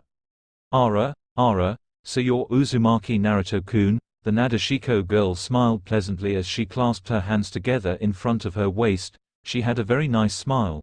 "My name is Himejima Akeno. Please take care of me." "Ah, damn, what was the proper Japanese response for that?" "Oh, right. Not at all. Please treat me well, Akeno-senpai." Phew, geez, these Japanese traditions were hard. And just why did they have such weird traditions anyways? The elemental nations never had to deal with all this etiquette crap. Or maybe it did. Naruto had never been one for etiquette back then, so he wouldn't know. Ara, Akeno delicately held her hands to her face. "Such a cute little kohai I have. I think I might have to keep you." Was he supposed to respond to that? "Thanks. Now that everyone is here, we can get started." Rias began as she made to stand in front of the table Naruto and Koneko was sitting near. Kiba took a seat on the opposite couch while Akeno went to make tea. "First off, welcome to the occult club, Naruto-kun." Good to be here." Naruto smiled politely. He looked over at everyone there before looking back at Rias. "Am I to take it that all of you are devils?" "Very good, Naruto-kun." Rias congratulated Naruto and graced him with a gentle smile. "Yes, all of us are devils." "I see," Naruto said as Akeno placed a cup of tea in front of him. "Thank you." Ara, Akeno smiled amusedly. "Such a polite young man, you're welcome." Naruto stared at the raven-haired beauty for a second as she walked over to stand behind Rias, holding the tea tray to her bosom. He shook his head and picked up the cup of steaming liquid, lightly blowing on it before taking a drink. Normally, Naruto did not like tea, but it would be rude not to drink it. "This is good," he complimented honestly after taking a small sip. He took another one as Akeno smiled at him. "Thank you." As he was about to take another sip, a hand tugged at his sleeve. Turning his head, he saw Koneko staring at him with an imploring look. At least it was imploring to Naruto. To anyone else, it would not look any different from her normally apathetic gaze. Naruto got his ability to read blank facial expressions from spending too much time with Gaara. Right, sorry about that." He set the teacup down and reached out with a hand to restart his gentle petting of the girl's hair. Koneko melted, much to the amusement of the others. "It seems H has already managed to earn the affection of at least one of us," Akeno mused, then looked over at Rias. "Or is it two of us?" The president of the occult club frowned, but still responded. "I will admit it, H is a very interesting individual. He seems to gather people around him very easily. even those who have just met him, with his open and friendly personality. Including you? Maybe, I'm still having a hard time believing all of you are devils. Naruto frowned, no offense, but all I can see are 3 very pretty girls and 1 blonde guy. Ah ha ha ha, Kiba laughed sheepishly at being referenced as one blonde guy. You're blonde too, Yes, but I'm new here. Naruto shot back. I can see why you would be skeptical, even though I already explained this, Ria said, but there is an easy way to prove what we are to you.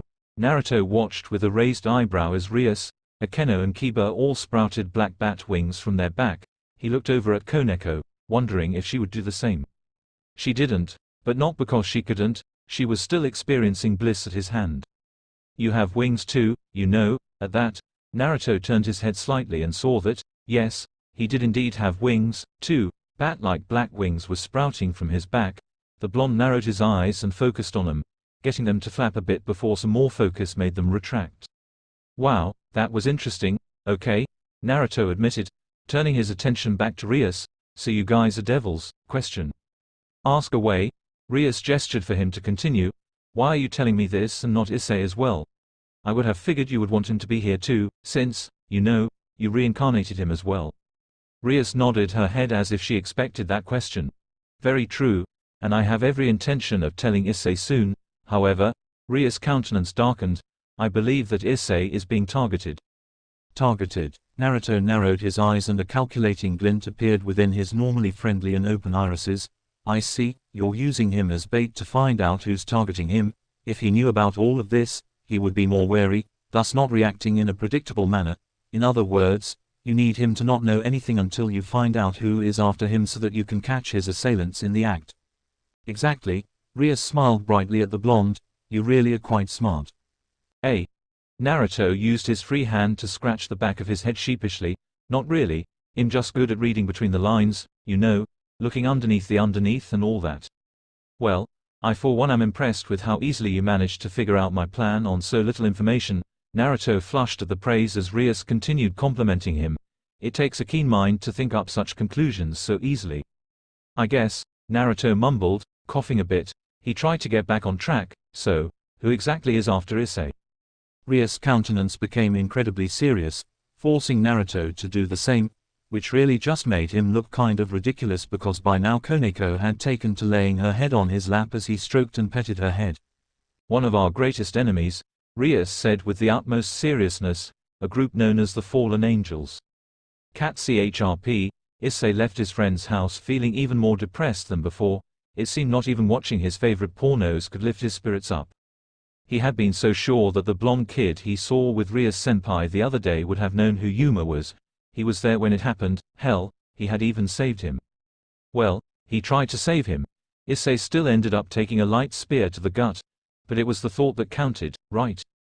Right, but no. When Issei confronted Naruto, the boy claimed to not know a thing. How depressing was that? To see the person who tried to save you not even remember what happened or remembered about the girl he tried saving you from. Maybe it was just him, but the thought made Issei extremely depressed. Did no one remember Yuma? As he continued to walk down the street to his house and sulk, a strange feeling came over him. It was sort of like that feeling he got when he was about to be beaten by a horde of angry teenage girls, only different. It was much more sinister and made his body shiver as a chill crept over him. How unfortunate. Issei blinked, then turned around. Walking into the light of a street lamp was a middle-aged looking gentleman with short black hair and dark blue eyes. He wore an outfit that consisted of a pale violet trench coat over a white dress shirt with a matching ascot, black pants and shoes, and the black fedora. To actually bump into someone like you in a place like this, the man traced his fingers along the rim of his fedora. Issei stared at the man dumbly. What the hell was this idiot talking about? Not wanting to stick around any longer, and feeling more than a little on edge around this guy, Issei did what he felt was the most prudent thing at the time. He turned around and bolted like a bat out of hell. Trying to run away. The man taunted, "Tell me, who is your master?" What the hell was this guy talking about? Master? He had no master. Issei didn't bother answering the obviously deranged man and simply focused on running. If he traveled far enough, fast enough, he should be able to lose the guy. Teenagers such as himself had more energy than old farts like that guy. Right. Did you really think I would let you run away? Issei's eyes widened as he stumbled forward, just barely catching his balance, then turned around. The man he had tried to lose stood in front of him. Only he was different than the last time Issei had seen him. He had wings, black angel wings. Just like Yuma, tell me who your master is, the man demanded, when Issei didn't answer, namely because he didn't know what the hell this lunatic was talking about. The man frowned. Or perhaps you're a stray. I can't detect any traces of your master on you, so you must be a stray. In that case, killing you will not be a problem. The man held out his hand and a bright light started to emit from it, which Issei realized with a start he had seen happen before. He should remember that light. It was the same light Yuma had made right before she ended up killing him. As expected, a spear of light appeared in the man's hand. Issei turned to run, knowing he had to get out of here before he was killed. Perhaps if he ran far enough, he could lose this strange man with wings like Yuma. He didn't get very far. Before he could even run a meter from where he had been, an incredible pain erupted from his stomach. Issei looked down to see the cause, not surprised one bit to find he had the shaft of the light spear sticking out of his gut. Gah! This was the second time he had been stabbed by one of these light things in 2 days. What the hell? Coughing, Issei tried to pull the light spear out, only to feel more pain surge through him as his hands were literally burned by the light. You can't pull it out, can you? The man behind him taunted. He grabbed Issei by the head with one hand, grinning like a madman. Light spears like this are deadly poison for creatures like you. Would you like me to help you pull it out? Without warning, the man ripped the light spear out of Issei's stomach through his back. If the pain he felt from getting it shoved in him in the first place was incredible, then the pain of having the spear pulled out was indescribable. Nothing could have prepared him for the agony he felt now. I apologize for giving you such pain, Issei just barely heard as he held a hand to the gaping hole in his stomach. He just barely managed to crawl over to a wall where he felt his life fading again for the second time. Sadly, it looks like I missed your vital organs. It'll be more accurate next time. This time, it'll definitely kill you. Just before the middle-aged man could throw his light spear at Issei, a loud voice interrupted him. Dynamic entry. The last thing Issei saw was the strange man with the black wings getting smashed in the face by an orange and black blur. Naruto grinned as he landed on his feet after sending the fallen angel with the fedora flying. That felt good, really good. If there was one thing Uzumaki Naruto enjoyed doing more than anything else, it was kicking jabroni ass. It was something he liked to think he excelled in. Standing up, the blonde held his left hand in front of his face and clenched it into a fist. It was small, barely a trickle compared to the vast ocean it had been, but he could feel it. Chakra. His chakra was returning. Even if the amount he could use was only on par with that of a relatively powerful genin, it was still enough to cause him fits of joy. It was also the reason he had managed to get here so quickly. Who the hell are you? Naruto looked up to see the fedora man glaring at him as he held the right side of his face. The young Uzumaki was pleased to see a very large, very ugly bruise had formed on the guy's face where he had hit him. Grinning like a loon, Naruto pointed at the man. I'm the guy who's gonna kick your ass if you don't leave the kid alone. And I am going to help him. Ah. Smiling, Naruto turned around to see Rias standing protectively over the no longer conscious Issei. Rias, I'm glad you were able to keep up. Your speed did surprise me, Rias admitted, causing him to rub the back of his head and grin widely at the red head. But please, do not run off like that again. She gave him a sweet smile that made his insides feel all warm and tingly. I would hate it if you ended up getting hurt, Naruto-kun. He. Naruto felt himself feel a strange mixture of embarrassment and pleasure. Sorry, I just felt the strange energy this guy was giving off and had to see what was up. He looked over at guy in the fedora. For some reason, this strange energy he has makes me feel nervous. I'm not surprised you can feel it, Rias said. Your senses are quite sharp. That feeling you get is because of what he is. Fallen angels are a natural enemy of devils. The unease you feel around this man is your instincts as a devil kicking in. Good to know. That red hair, the fedora wearing fallen angel murmured. I see. You wouldn't happen to be part of the Gremori clan, would you? That's right, Rias said, smirking at the fallen angel. She absently used her hand to flip some of her hair behind her head in a display of haughty elegance that only a member of royalty like her could pull off. I am Rias Gremori. It's a pleasure to meet you, fallen angel-san, and I'm going to have to ask that you stop hurting Issei here. So that's one of your underlings. The man tried to look nonchalant as he fingered the rim of his hat. With the large bruise on his face now beginning to swell, it didn't really work out. Please don't leave your servant unattended like that. Someone like myself might bump into him while accidentally taking a walk and think H is a stray that needs to be put down. Thank you for the advice. Rias cast him an amused smirk before her expression turned serious. She narrowed her eyes and placed her hands on her hips. But perhaps you should be taking your own advice. This city is under my jurisdiction. If you interfere in my business or try to hurt one of my cute little slaves again, I may have to take more drastic actions. Whoa, Naruto murmured, his eyes squinting. This is like one of those old-fashioned standoffs. I've seen shit like this before. All we need now is a giant snake demanding sacrifices, a sake-drinking toad, and a very polite slug, and we'll have a classic standoff. What? Rias shook her head at Naruto while the fedora-wearing fallen angel decided to pretend the boy had never spoken. It was safer for his sanity that way. With a large flap of his wings, he took off to the skies, leaving only a parting comment in his wake. The same goes for you, heiress to the Gremori family. My name is Donaseek. Pray that we never meet again, especially you, brat. Oi, Naruto shouted to the sky, I am not a brat. You take that back, you flying sack of bird feathers. Don't bother shouting, Naruto-kun, Rias said calmly as she turned around to assess how badly Issai was damaged. H is already gone. Naruto grumbled insults under his breath. Rias could not hear all of it, but what she did catch showed the breadth and width of his vocabulary. It was most impressive. It was also very disturbing. Rias did not want to know what he planned on doing to that Donaseek with several dozen gallons of tar, rubbing alcohol and a rubber duck. She really didn't. At least now we know the fallen angels really are after Issai, Naruto sighed. Yes, Rias nodded in agreement, which means we can plan accordingly. Do you need any help here? Asked Naruto, gesturing over to the unconscious boy with a hand. I'm not much of a healer, but I know the basics required to be a field medic. At the very least he could stitch the kid up. That will not be necessary, Rias said, giving him a smile, but thank you for the offer. Naruto couldn't help but smile back. Anytime, cat CHRP. Naruto sighed as he collapsed onto his bed. Today had been a rather exhausting day.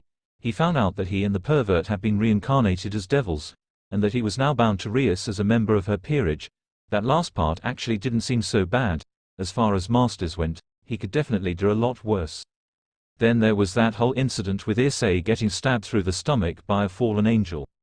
Again, that kid seemed to be an even bigger magnet for trouble than he was. Naruto used to think his luck was shitty when it came to danger. His first C-rank mission had turned into an A-rank, and the rest of his career was filled with fighting S-class criminals and giant demons. But seriously, getting stabbed twice within a 2-nighttime span was just screwed up. That kid must have the worst karma ever.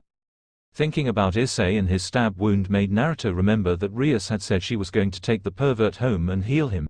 That made him remember how she had healed him the other night. Wait, he said out loud to the empty room. Does that mean Rias is going to heal Issai the same way she did me? Gods, he hoped not. That would just not be cool. He didn't like the fact that Rias was going to be using her nude, vivacious body to heal that pervert. Who knows what he might do to her when he woke up.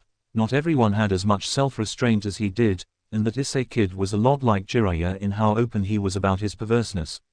If I found out he did anything to Rias, I'll kill him.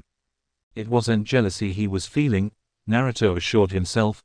They had just met, so he didn't have any feelings for her. He just didn't want anything to happen to the girl who had saved his life, nothing more. He could keep thinking that, whatever helped him sleep at night.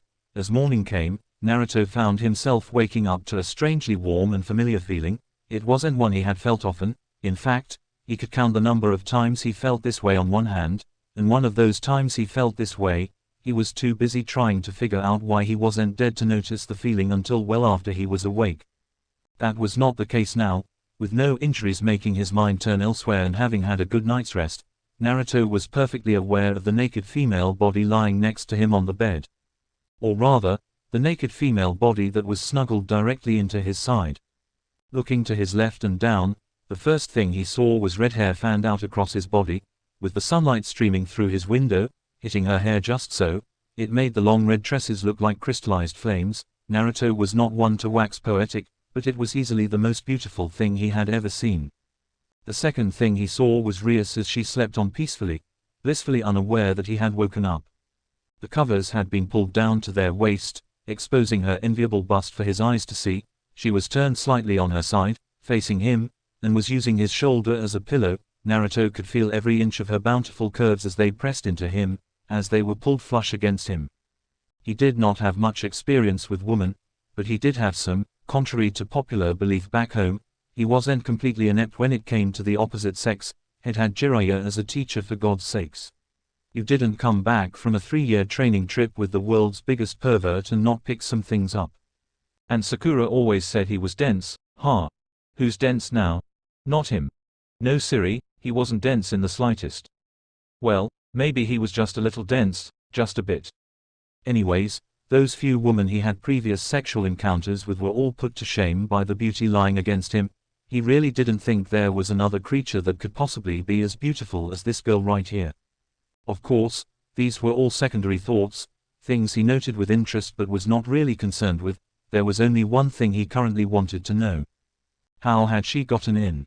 That was the first thing Naruto wanted to know. He had a ton of traps set up all around his apartment, especially by the windows and the front door. They only ever came down when he needed to leave and came back up immediately after he left, and he had made sure she had not seen how his traps worked when they left for school the other day. So how had she managed to get into his bedroom? Was there some kind of method of breaking and entering people's bedrooms that devils had that could bypass all his defenses?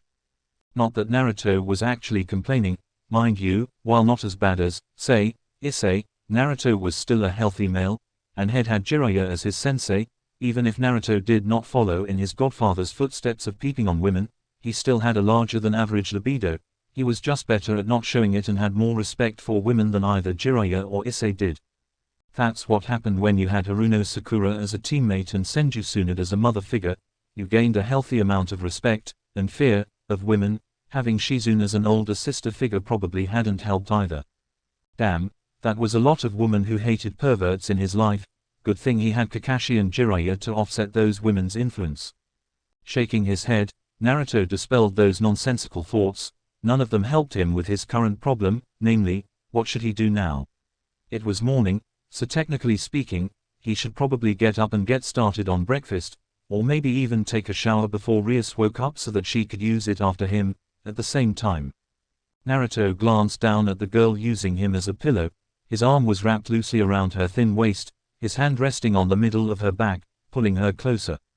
He could feel her body pressed against his, her bare breasts felt magnificent against his torso, and one of her legs had hooked itself around his right leg sometime during the night. The silky smoothness of her skin brought an almost intolerable pleasure, causing shivers to run down his spine. Her hair was splayed out across his chest, draping him in a crimson curtain of velvety satin. She hadn't done that the last time she slept with him. At least he was sure she had not done this last time. Then again, his mind had not been all there when he first woke up. For all he knew, she could have been this close and he just pushed her off when he sat up. Hadn't she told him that healing him had required him to have as much skin contact as possible? Makes you wonder why she was here now. As much as he knew he should probably get breakfast started or something, he really didn't want to leave the comfortable warmth that having a beautiful girl sleeping with him brought. And Naruto decided to relax. If he was late for school, so be it. He was far too comfortable to move right now, and he didn't really care about school, so it was a win-win situation in his book. As he let his mind wander to nonsensical thoughts like what kind of ramen should I have for lunch today? And I wonder if Sakura managed to pull that stick out of Sasuke's ass yet. His hand began to absently rub up and down Ria's torso and hips. This action caused the girl snuggled against him to begin stirring. As a soft yawn escaped from the red-haired, greenish blue-eyed girl's mouth, Naruto looked down to see Rias lifting her head from his shoulder and blinking several times as she found him staring at her. "Good morning, Naruto-kun," Rias mumbled, smiling a bit. Naruto returned the smile with one of his own. "Good morning, Rias. I'm kind of surprised to see you today," he frowned, turning his head a bit so that she would not see the expression on his face. "I kinda expected you to still be with Issai." He tried not to show it, but it bothered him to think of her with Issai. He still wasn't jealous though, just concerned, since you healed him last night and all. Rias pushed herself into a sitting position, once again heedless of her own nudity. Naruto found his eyes unconsciously traveling towards her breasts as they bounced and jiggled with each movement made. They were very perky despite their size, no sag at all. Even though they were quite large, it looked like they didn't even need a bra to stay uplifted. Her pink nipples and areola looked very enticing right now.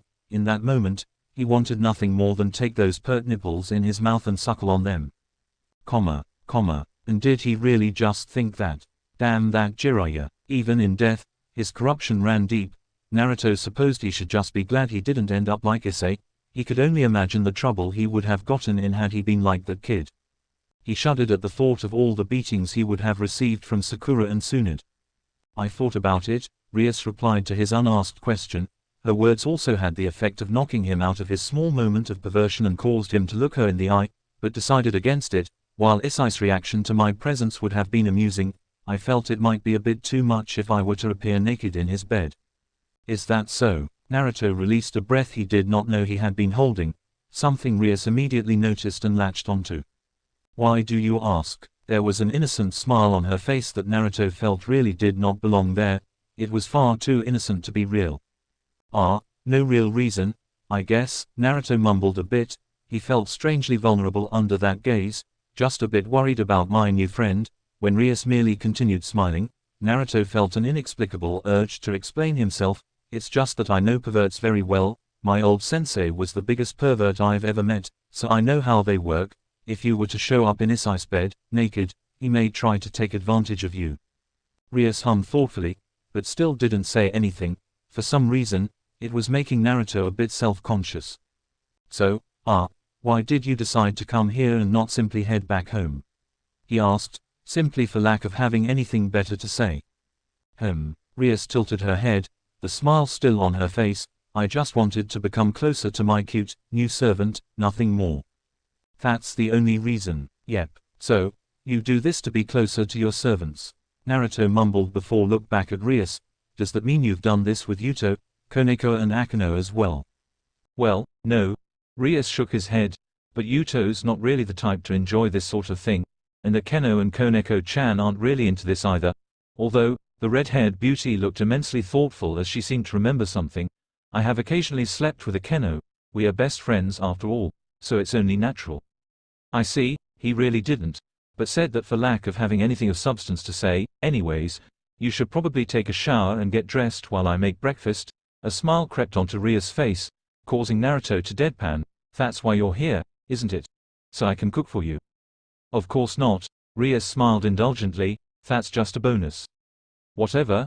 Naruto sighed. Just take a shower, cat CHRP.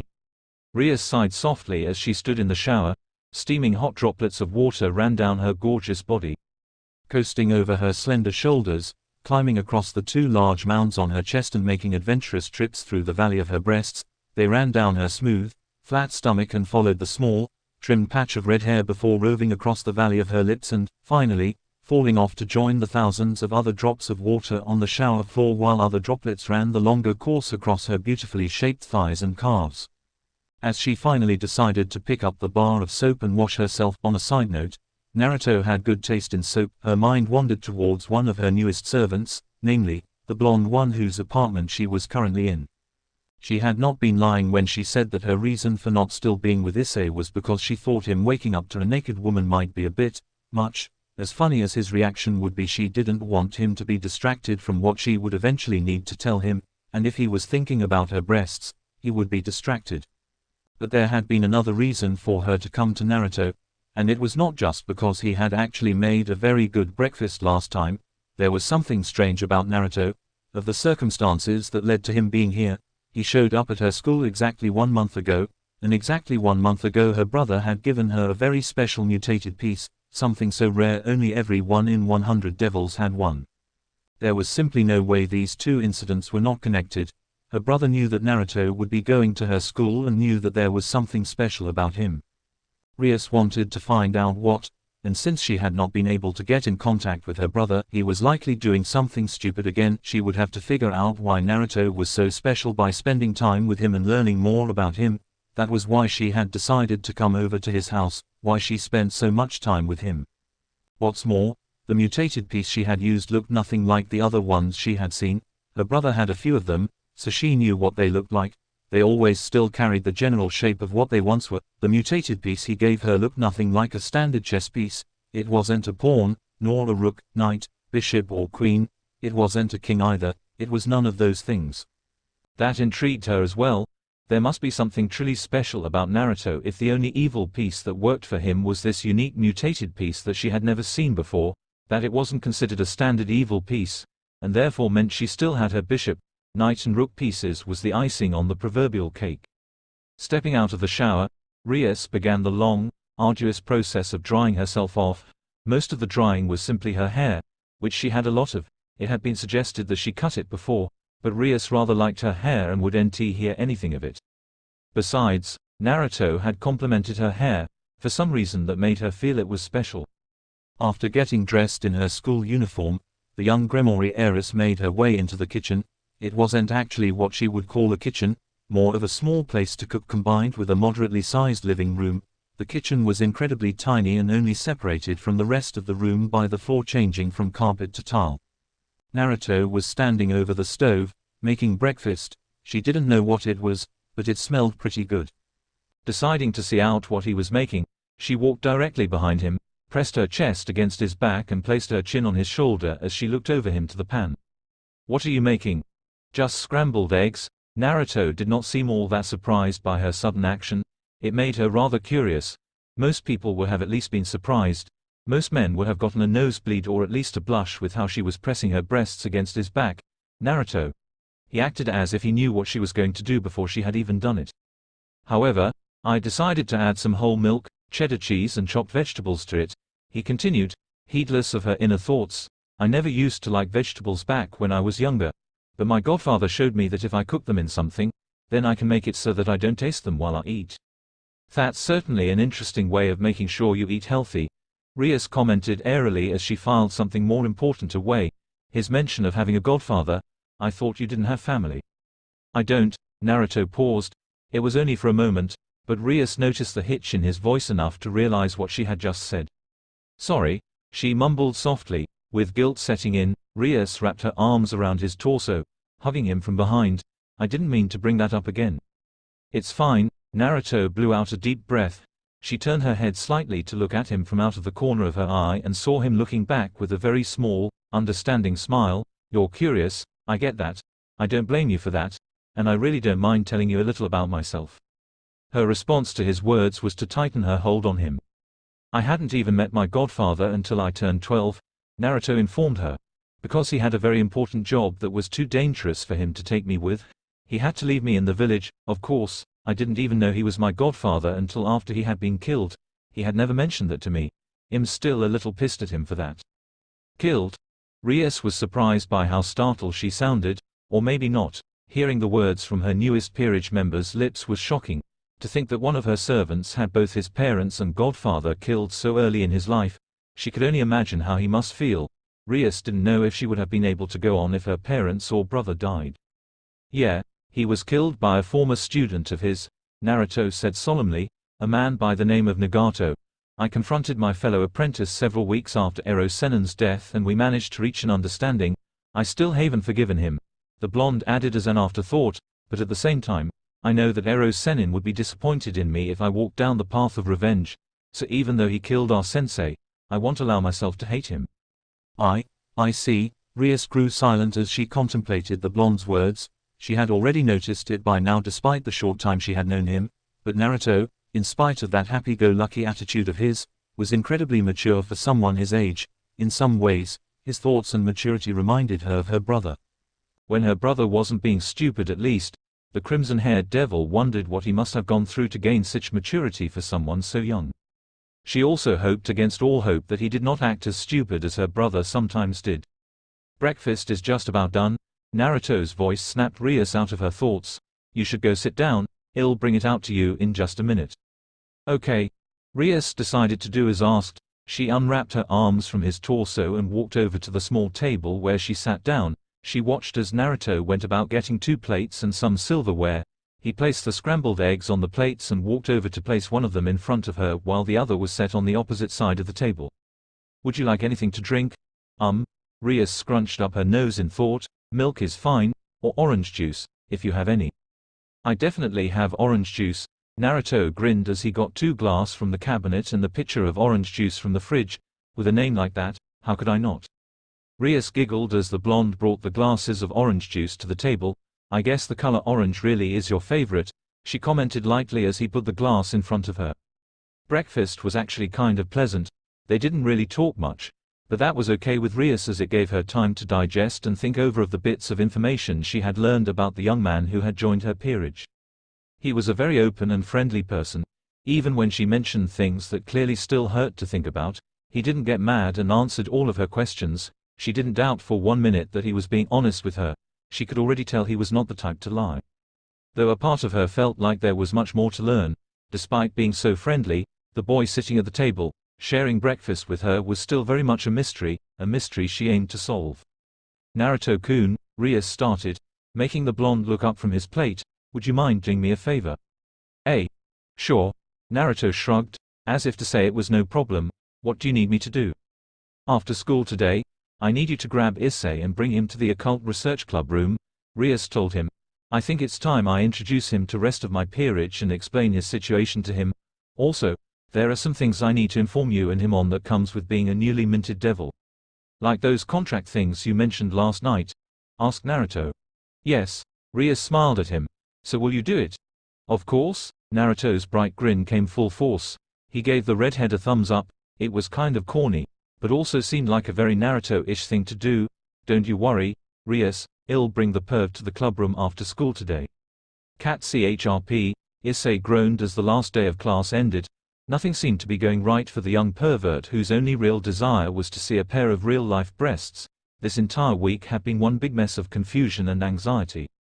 It all started with that beating he and his two friends had received at the hands of the Kendo Club, followed with being stabbed by his apparently non-existent ex-girlfriend and culminating in getting stabbed once more by a person who had black angel's wings just like Yuma did. Honestly, with all the bad things going down in his life, it almost felt like someone was out to get him.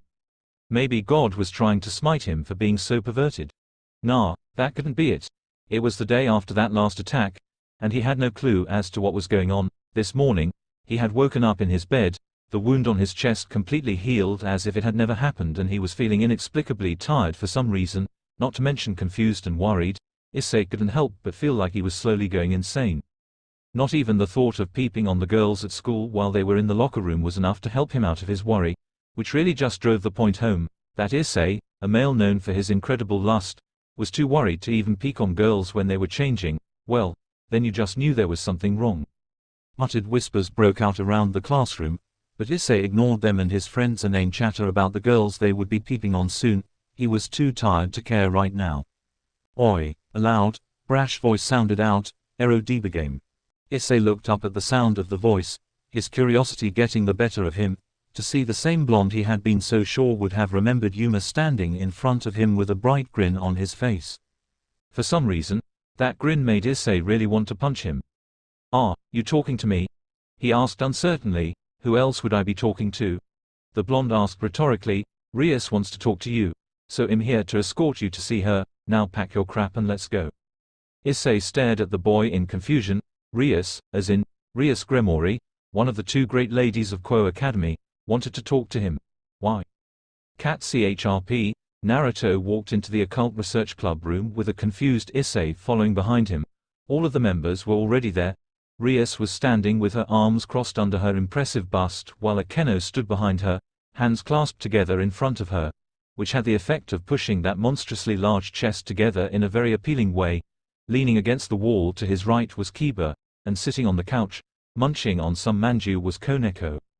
"Ohio Mina," Naruto stated cheerfully as he walked in and sat down next to Koneko, trailing in after him, looking both unsure of himself and incredibly aroused as he stared at the trio of beautiful girls he now found himself in the presence of. Issai took a seat in one of the empty easy chairs.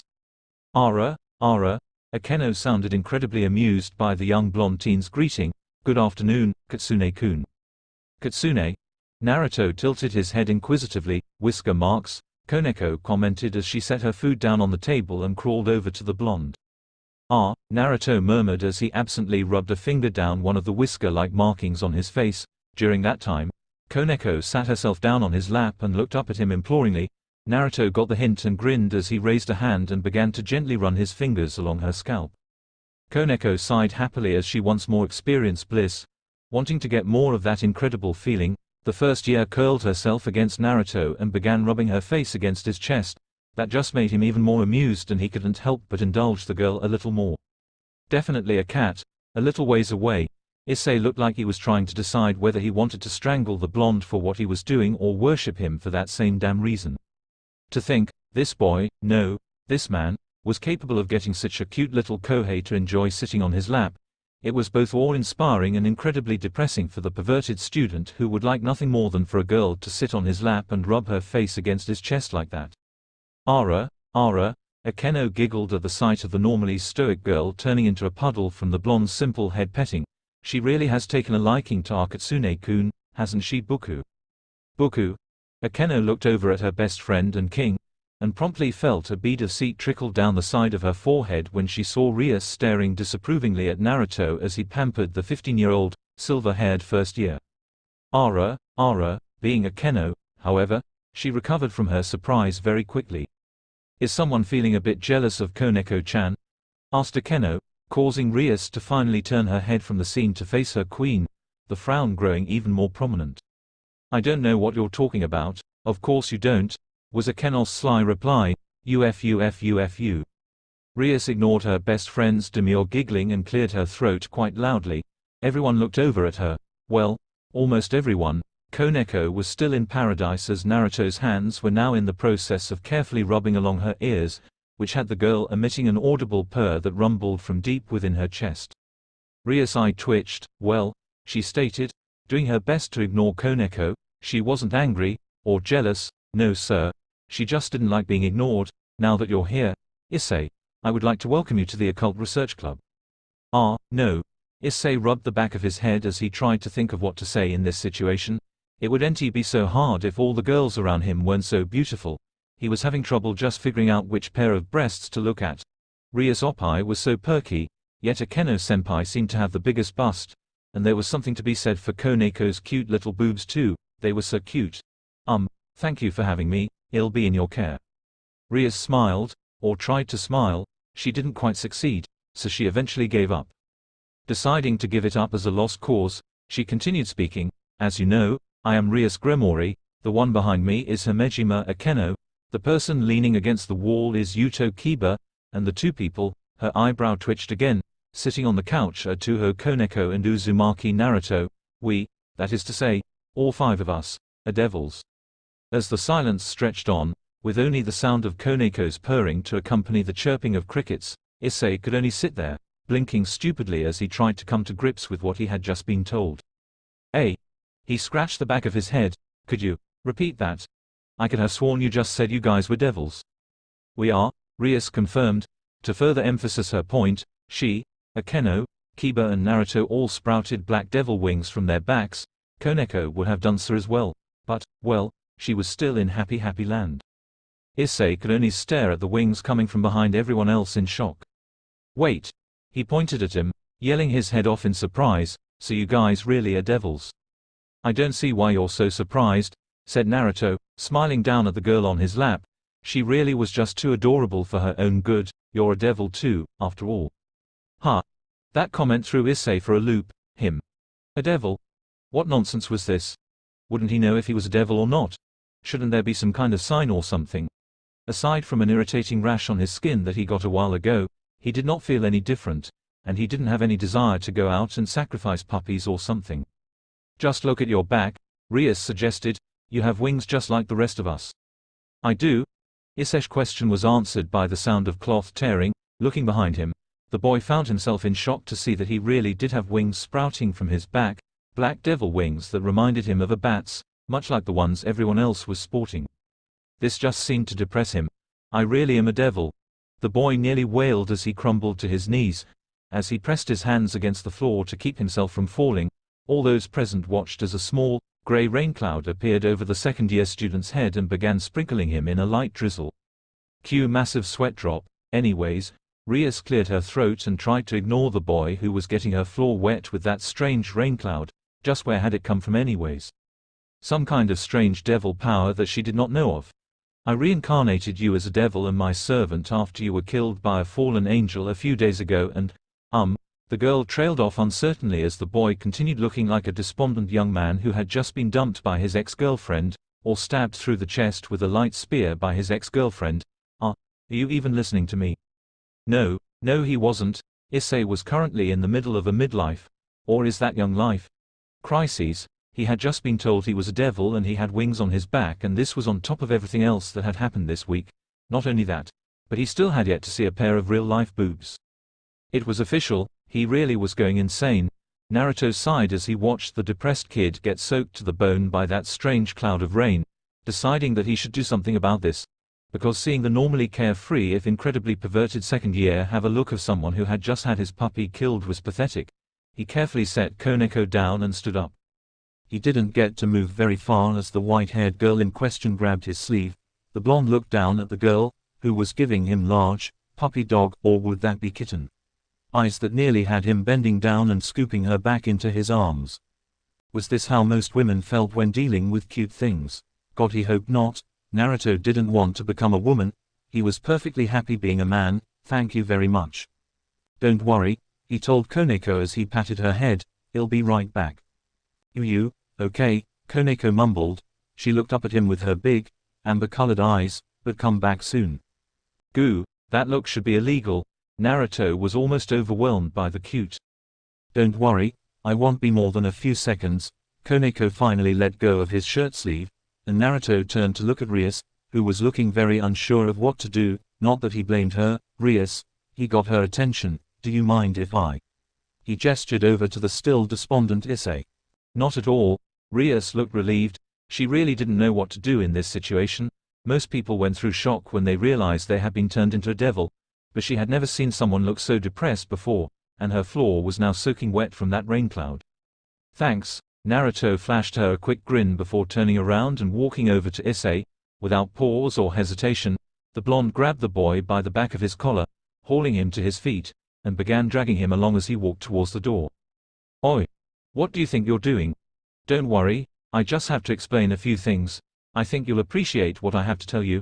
Naruto's voice faded into the distance as he left the room and walked down the hall. So, what do you think Naruto-san wanted to tell Issei? Asked Kiba, finally deciding to speak up for the first time since they got to the clubroom. Who knows, Rias said, shrugging her shoulders helplessly as she gave an "I'm just as clueless as you look. I just hope that whatever it is, it gets Issei to stop moping. She didn't think her carpet could take much more water damage. I want more head petting." Everyone's sweat dropped as Koneko spoke in the monotone voice she was so well known for. It was even stranger because of what she was talking about. Ara, everyone except for Akeno, that is, who really just looked amused by the girl's unusual antics. A few minutes after they left, Issei came running into the room, a fire in his eyes. He went straight towards a stunned Rias, who almost took a step back when the perverted male got right in her face. Is it true that if I get strong enough I can have a harem? Rias was at a loss for words. Just what did Naruto tell this boy? I guess, if you get strong enough, you can eventually be considered a high-class devil and have your own peerage, which can be like a harem, sort of. She trailed off when she saw Issei's face light up even more. The young man grinned, his eyes burning with an unyouthful, as Guy would say, fire as his hands clenched into fists. Oh yeah. The shout was so startling and loud that Rias took a step back. I want to be a devil. Now I can throw away all of my porno mags, he shouted without shame. Then he crouched down, a look of utter defeat on his face, his index finger drawing circles on the floor. No, I can't do that. Those are my treasures. There's no way I could give them up just because I have a harem. Porn and sex are two different things. When you said we might have an idiotic little brother join our peerage, I hadn't realized he would be so enthusiastic. Akeno tried to find the right word to describe the boy. Well, enthusiastic was certainly an accurate description of Issei, though lecherous would have worked much better. H's certainly unique. Rias tried to be diplomatic. Failing that, she turned her head to look at Naruto as he sat back down again and was immediately glomped by Koneko. Just what did you say to him? I just explained one of the many perks he could get if he works really hard at being a good devil. Naruto explained with an amused grin as he went back to pampering his cute little Kohei. Being a male, and one who is used to dealing with people like him, I knew how to explain his situation in a way that would help him get over his issues quickly. Right. Rias looked over at the now fired up Issei and wondered if using his perverseness to make him get over being a devil was the best move. Probably not. Well, if nothing else, at least the boy would now be receptive to her teachings. That is, if he could concentrate long enough to actually learn anything. Our race has two enemies. Once Issei had calmed down from his harem high, Rias began to teach the boy some of the basic information he would need to know for his new life as a devil. Angels and fallen angels. Fallen angels are angels that have fallen from grace, signified by their black wings. They're angels who were cast out of heaven and sent to hell due to their wicked nature and impure thoughts. Naruto, who already knew most of this information being shared to the other boy, didn't pay as much attention to the lecture. Instead, he was focusing his time on the girl who had curled up in his lap. He did keep an ear out, though, just in case Rias said something she hadn't mentioned yesterday. Devils want to retain control of hell while the fallen angels are trying to take it over. We have been battling the fallen angels ever since. Huh? Issei scratched the back of his head. He looked very confused. We devils make pacts with humans for a price in order to obtain power via their desires, whereas the fallen angels take control of humans and use them to destroy devils. Moreover, Rias continued, heedless of the blank look on Issei's face, God has tasked many angels with the goal of destroying both the fallen angels and us devils, making the situation a three-way standoff. It's been like this for a long time now. That was the gist of everything. Though not absolutely everything. This was just the bare-bones basic facts. Rias didn't want to bombard Issei with too much information right now. Going into a more detailed lecture about the history of the three factions would probably take several months to learn. What she told him now should be enough for him to understand his situation. Do you understand everything I just told you? Naruto watched with an amused look on his face as Issei began scratching at his cheek, his confusion more than evident. Not really. All this stuff about devils and angels and fallen angels is really too complicated for a normal high school student like me. Everyone looked at Issei with a massive bead of sweat that literally looked like a drop of water forming on the side of their heads, Naruto especially. He might not be the sharpest kunai in the set, but even Naruto was not that stupid. He could understand things so long as they weren't explained in an overly complicated way. Granted, he probably wouldn't have been able to make sense of Rias' lecture when he was 12, but that would have been more due to a lack of caring than anything else. He hated listening to lectures. Even Koneko was now staring at Issei like he was some kind of idiot, which he kind of was, though Naruto was being hypocritical in his thoughts. No. Wait. Koneko was actually glaring at him because his inability to understand his situation had caused Naruto to stop petting her. Never mind. What about this girl? Rias decided to try a different approach and handed Issei a photograph she had grabbed from off the desk. Issei took the photo from her and looked at it. Yuma-chan, he said in shock. Staring him in the face from within the confines of the photo was none other than the girl who tried to kill him, and succeeded. Where did you get this? That's the girl that almost killed you and Naruto-kun, Rias told him. Shusha's actually a fallen angel. But then, this means she really does exist. Yes, Rias nodded, she really exists. I suspect she erased herself from everyone's minds to keep from being discovered. But then wait, Issei suddenly paused as he realized something. If you know about Yuma-chan, then that means, he looked over at Naruto, who had gone back to petting a newly blissed out Koneko, stood up and pointed an accusing finger at the blonde ass that he felt insanely jealous of. You knew about Yuma-chan all along, didn't you? Took you long enough to figure out, Naruto smirked. Why did you tell me you didn't know her then? Asked an angry and somewhat distraught Issei. Because I thought it would be funny. The answer he received actually caused Issei to facefault, his face smacking into the ground. The lecherous high school student groaned at his misfortune. He lifted his head a few seconds later to look at a slightly unsure Rias. So wait, you said you had reincarnated me as a devil after she killed me, right? Rias nodded, still looking a bit concerned by how Issei was acting.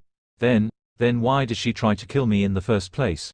I mean, I've never been involved in any of this devil and fallen angel stuff before, so why me? I suspect it's because you have a sacred gear, Rias explained as Issei stood back up. She looked very relieved to finally be getting down to one of the main topics she wanted to bring up. Just how things had taken so long to get to this point was beyond her. Sacred gear? Issei frowned, his head lowering and his brows furrowed as he adopted a thoughtful pose. I could have sworn I've heard that before. Akeno decided to pick up some of the slack here and began explaining what a sacred gear was to Issei. Sacred gears are basically artifacts given to humans by the original God from the Bible to enact miracles on Earth. Only humans or human hybrids are born with sacred gears, though they can show up within the ranks of devils and angels if the human possessing the sacred gear is turned. Issai, Rias got the boy's attention as she pointed at him. You have one of those sacred gears within you, a very powerful one if I'm not mistaken, which is the reason that fallen angel tried to kill you. Most likely, she was ordered to by the higher-ups who feared whatever sacred gear you possess. Issai stared at the red-haired beauty for several long, silent moments. Right before he exploded and took her words in an entirely wrong way. The lecherous second year grabbed his crotch, which he was almost positive the girl was pointing to. She wasn't. But he thought she was. I know I'm a super healthy and viral guy. But are you telling me that my penis is actually a super famous tool nicknamed the Sacred Gear? Within his mind, Issai conjured up an image of various women coming to claim his sacred gear for themselves. He saw them seeking it out, fighting over it, killing over it. Wars started simply because all the women in the world wanted his famous sacred gear. It would have been nice to see so many beautiful ladies fighting over his sacred gear, but if a war got started over him, then would his life be in jeopardy? Who knows how many women would fight over him and try to claim him for themselves? What if he ended up getting caught in the crossfire of one of those wars and was accidentally killed? What then? As Issai's mind began taking a most unusual and lecherous turn, the others in the room watched the perverted boy's mind run rampant. No, really, there was actually a large viewing bubble that appeared over Issai's head and was showing his thoughts to all of them like it was some kind of movie. Needless to say, the sweat dropping would not be stopping anytime soon. After the incident where everyone got an unwilling glimpse inside of Issai's mind, the group of devils collectively agreed to forget about the incident altogether. No one felt safe thinking about what they saw, the perversion that the newest member of the peerage possessed. Yes, it was much better to just pretend the whole viewing bubble thing never happened, safer for their sanity that way too. Anyways, Issai, we're going to try to bring out your sacred gear, Rias continued. This was, of course, after she had managed to convince the boy that, no, they were not talking about his penis. It took a lot longer to convince him that his phallus was not a sacred gear than it should have. But really, what else could they have expected when dealing with a boy known for his lecherousness throughout the school? I want you to close your eyes and take a stance that makes you feel empowered. A stance that makes me feel empowered? The boy parroted, looking a little lost.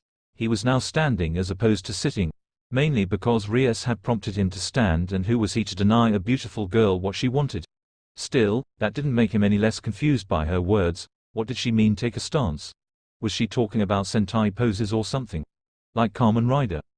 Naruto watched in amusement as the boy bent his legs and put his hands together like he was holding something in him. It was obvious the blonde-haired Uzumaki was enjoying himself. And why wouldn't he? Issai looked absolutely ridiculous. This is the dragon wave from my favorite manga, Daraku Soparu. It was such a strange pose that Rias could not help but feel a small drop of sweat trickle down the side of her face. Really, what exactly was this boy doing?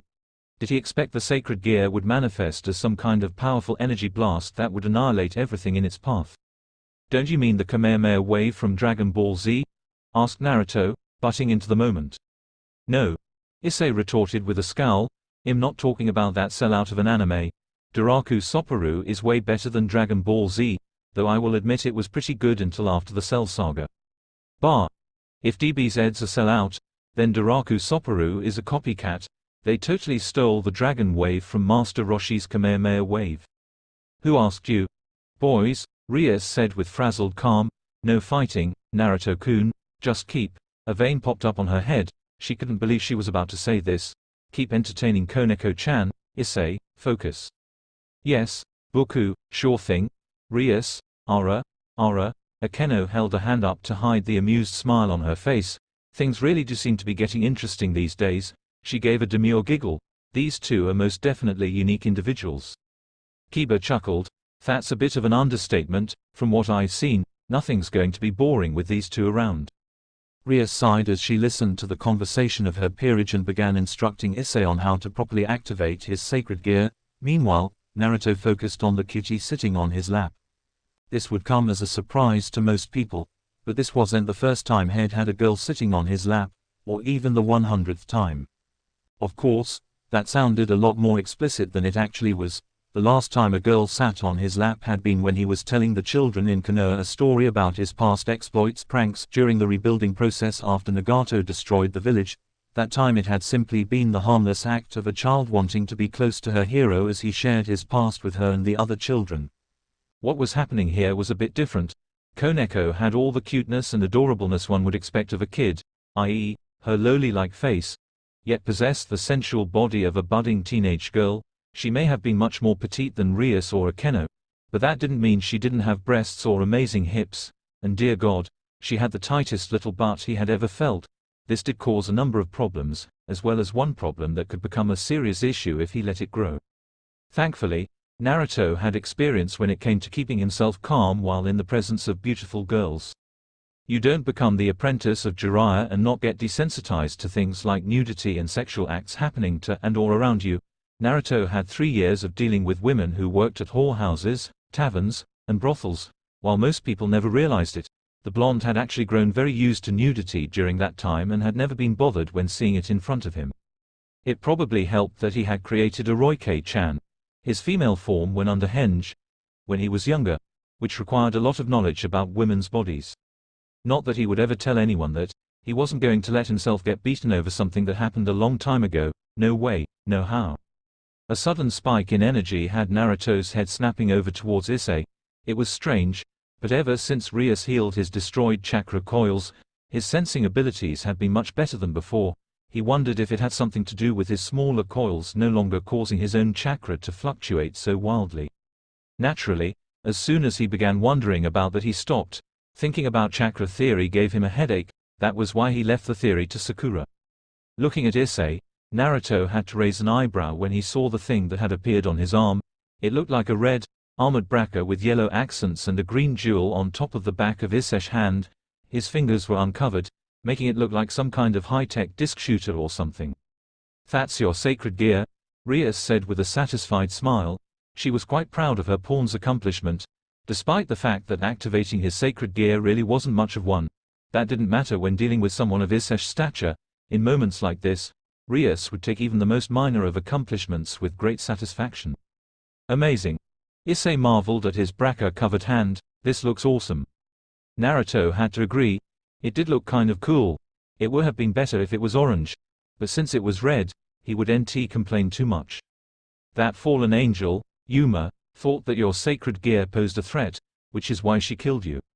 But wait," Issei looked over at Rias. "I'm still alive, so how?" "Just as you were about to take your last breath, you summoned me," Rias answered before he could finish his question. "Akeno, give Issei a simplified pentagram." Akeno handed Issei a sheet of paper. On it was a circle, a pentagram. It looked very complicated, with a lot of strange characters and symbols that Issei couldn't make heads or tails of. Still, it did look kind of familiar. "I told you before that a devil requires a signed contract in order to utilize a human's power," Rias lectured as Issei stared at the pentagram. Naruto also listened from where he sat, but didn't move. Or to be more accurate, he couldn't move. Koneko was still purring in his lap. With this, humans can summon devils, after which they forge an agreement based on the fulfillment of a human's wish, taking power equivalent to the wish they grant. Even Naruto, who wasn't actually as stupid as he sometimes acted, thought the whole thing was needlessly complicated. He got the basics of it. Devils make a contract and grant a human their wish and in return are given power. It was sort of like how summoning creatures required something from those who summoned them. Toads required subservience to a degree and snakes required sacrifices. In return, they would aid you in battle. Still, learning the more intricate details of something had never been Naruto's strong point. It didn't help that he had a very short attention span. In recent times, humans who can draw this kind of pentagram have become very rare, almost non-existent. That's why we were giving out simplified pentagrams to people with strong desires. Both Issei and Naruto looked at Rias. "Issei, you happened to be on the street that day, where you received one from one of our familiars passing out the forms." Issei scrunched his face up as he tried to remember that moment. It took some effort, but he eventually remembered receiving the sheet of paper from a cute girl when he was waiting for Yuma to meet him for their date. Of course, remembering that moment also made him remember Yuma stabbing him in the stomach. Needless to say, Issei could not help but feel a bit depressed. Rias continued on, either unaware or ignoring Issei's increasing depression. She placed the back of her fingers against her cheek and offered the lecherous pervert a coy look. "In your dying moment, your wish was to at least die in the arms of a beautiful girl. When I was summoned, I discovered that you had a sacred gear, so I saved your life." Issei nodded his head to everything he was being told. It made sense to him, sort of. He didn't really get a lot of what they were telling him, But he understood the basics. He had been killed. Rias saved him by turning him into a devil.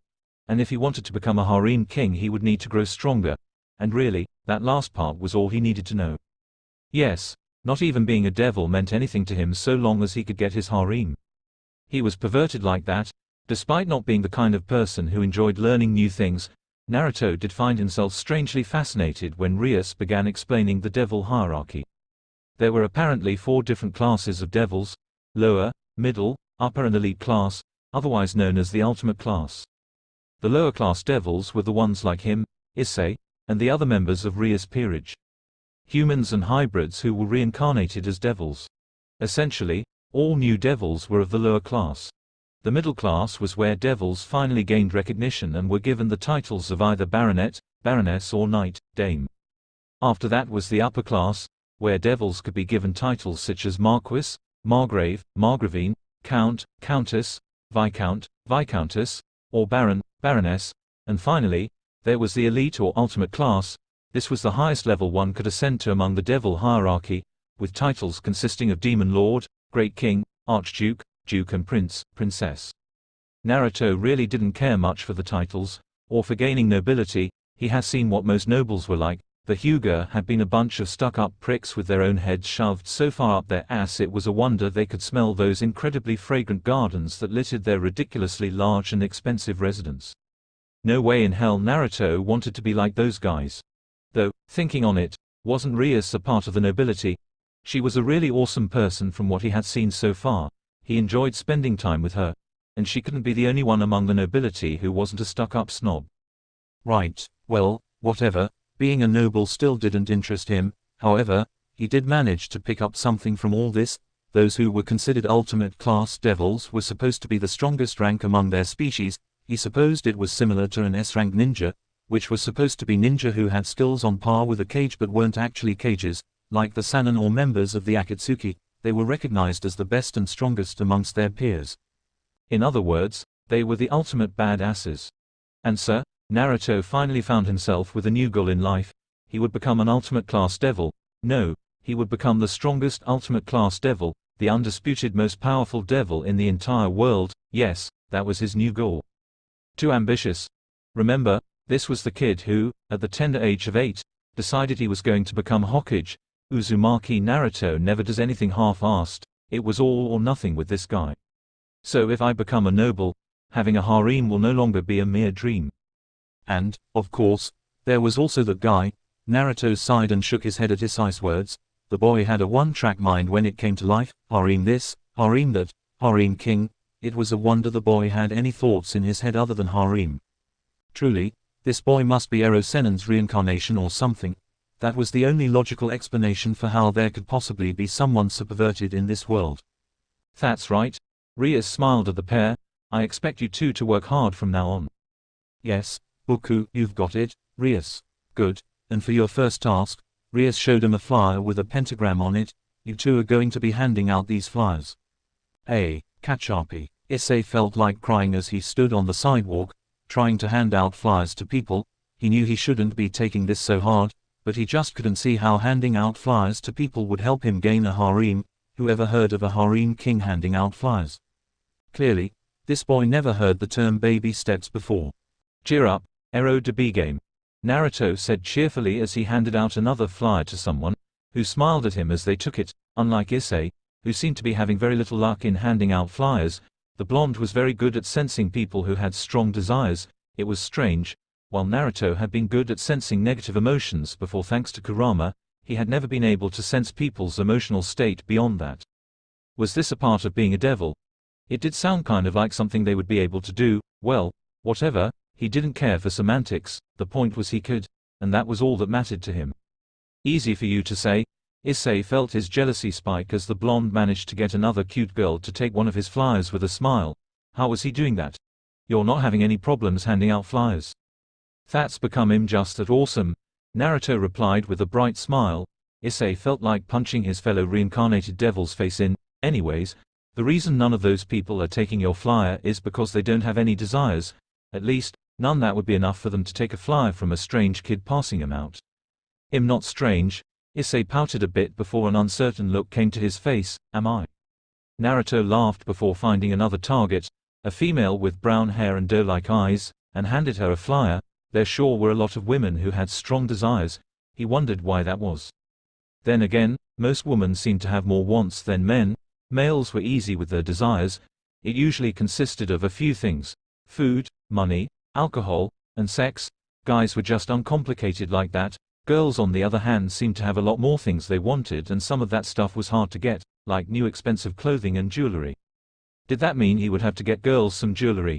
He hoped not. His bank account didn't have enough to afford stuff like that, though he could always steal it, he supposed. Shaking his head, Naruto returned to the here and now. Anyways, the reason you're not doing so well is because you're just trying to hand out flyers willy-nilly. You need to find someone who has really strong desires, strong enough that they will take a flyer from someone they don't know. How do I do that? Issai was looking very awkward and confused by Naruto's words. Just how did you tell if someone had strong desires? Were they supposed to look or act differently than everyone else or something? You're a devil, aren't you? Naruto asked rhetorically. Another female passed him and he handed her a flyer with a smile. You should be able to feel out people who have strong desires. Issai frowned as he tried to feel out people with strong desires. Unfortunately, this led to him getting slapped when he ended up staring at a girl for so long that his natural propensity for perversity had him looking at her breasts. Ugh, it's useless. Naruto chuckled as he handed out another flyer. You know, if you keep sucking this bad, I'm going to hand out all these flyers before you hand out even one. I hate you, Issai grumbled as he glared at Naruto, who just smiled back. I bask in your hate. We're all finished, Rias. Naruto was wearing a mile-wide grin on his face as he waltzed into the clubroom without any sense of propriety and headed straight for the couch. Trailing in behind him was an exhausted-looking Issai. The young pervert was breathing hard and looked like he had run 12 marathons without pause. The contrast between the two couldn't be more different. The blonde bundle of energy and excitement versus the brunette who looked like he just got finished running 300 kilometers in less than a week, where Issai looked about ready to fall over where he stood. Naruto was not only as fresh as a spring daisy, but was retaining that goofy grin he seemed to wear almost 24/7. It really did show the others just how different the two were. As had now become an almost customary happening, the moment the young Uzumaki was sitting down, Koneko, who for some reason was always in the clubroom, always, crawled onto his lap so she could be pampered. Ria's delicate right eyebrow began twitching. This was also customary. I see. She took breath, then blew some of her bangs out of her face, causing her long, beautiful red hair to sway. That was much faster than I expected it would take. I had over 15,000 flyers in there, and you guys finished it within a single day. What can I say? Naruto was grinning broadly as Koneko purred in his lap, his hands idly caressing her hair and ears. It was a very good thing he had been taught how to control his body's functions by Jiraiya. What is this woman doing to me? Resistance training, Gaki. You need to learn how to resist a woman's sexual allure or you may fall prey to seduction assassinations. That would have been much more believable if you weren't writing in that damn book of yours, ya perv. Or the girl's cute little rear pressing up against him would have caused a very awkward situation to arise. Thank Kami for small miracles. I'm just awesome like that. And what am I? Grunted Issai as he sat down and cast an annoyed glare at Naruto. Chopped liver. The perverted boy didn't know how anyone could constantly be that bright and cheery, but it was beginning to piss him off. No, wait, he was just pissed that the cute little Koneko once again chose to sit on Naruto's lap and not his. He was a good guy, wasn't he? What did that guy have that he didn't? A lot of things, but Issai would be better off not knowing that. Well, Naruto's grin turned positively mischievous. I didn't want to say anything but, he trailed off suggestively, leaving Issai's head to slump down and a small rain cloud to randomly appear over his head. Said cloud of rains soon began sprinkling a light drizzle onto the brown-haired boy's head, causing his hair and shirt to get wet. Why was everyone always picking on him? Was it because he was perverted? It wasn't like he could help that. Everybody was perverted to some degree or another, so what if he was just a bit, okay, a lot more open about his lecherous intentions than others? That just meant girls wouldn't need to worry about him having a secret agenda. What you see is what you get with him. That's not always a good thing, Issai. Here you two are. Akeno graced the pair with her beautiful smile as she set down a cup of tea in front of each of them. Thank you, Akeno-chan. Naruto grinned at the Nadeshiko girl as she stood back up and pressed the carrying tray against her bosom. Akeno smiled in return.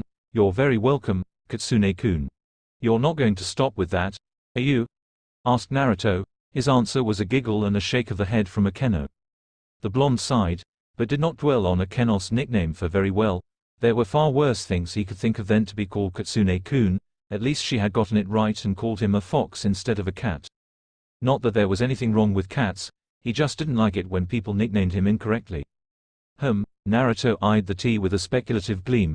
Then he looked down at the girl nuzzling his chest with her nose and cheek, whose head he was still petting with both hands. He went back to looking at the tea. Just how am I going to drink this? Rias nearly snorted as the blonde tried to take one of his two hands away from the task of pampering Koneko, only to have the girl snatch it back and place it on her head. She then looked at him with those large, amber orbs, causing Naruto to cave like a wet paper towel. As the boy looked on, hopelessly trying to figure out how he could drink his tea while petting Koneko, Rias felt a sense of vindication. It served him right for getting so close to the Rook anyways. They had just met all of 4 days ago and already the two were practically inseparable. He was a member of her peerage, not Koneko's. Koneko didn't even have a peerage. Since you've both finished handing out flyers, let's move on to the next step. Rias decided the best thing to do would be to separate the two by starting Naruto and Issei on the next part of the new lives they would be leading as devils. It was for their own good anyways. They needed to begin forming contracts and Koneko already had several that needed to be completed. Really, it was for the best all around. She ignored the voice that told her she just didn't like seeing Koneko hogging all of Naruto's attention. It wasn't like she was jealous or anything. No, definitely not. Denial is not just a river in Egypt, all right? Issei cheered, clenching his hands into fists and pumping them in excitement. I've finally graduated from doing miscellaneous jobs. If our first task was handing out flyers in order to build our base of clientele, then our next one is forming contracts with the humans who have taken our flyers. Am I right? Naruto speculated. That's right, Rias said, pleased that he was so quick on the uptake. It was even enough to make her forget her minor irritation towards Koneko for sitting on Naruto's lap and getting pampered by him. Akeno, if you would. Of course, Boku. Akeno stepped into the center of the room. Naruto watched with interest as the raven-haired girl closed her eyes and furrowed her brows in concentration. The ground beneath her began to light up. A large circle about a meter or so in circumference drew itself on the ground, glowing a deep red. It was a very complex circle, with lettering of a language Naruto did not understand running alongside the outer layer. There were multiple, elongated ovals that spanned across the entire construct, 6 in all, forming what looked almost like an atom. About a foot from the outer layer was another circle. This one kept getting cut off whenever it ran into a line from the ovals. Running along the inner edge were several symbols, and located within the approximate location of where the line would be inside of the ovals were larger versions of the same symbol. There was another oval surrounding it, and within the oval was a 12-pointed star formed from the multiple elongated ovals that spanned the entire circumference of the whole circle. Located between each point was a symbol, and in the center of the star was one final circle.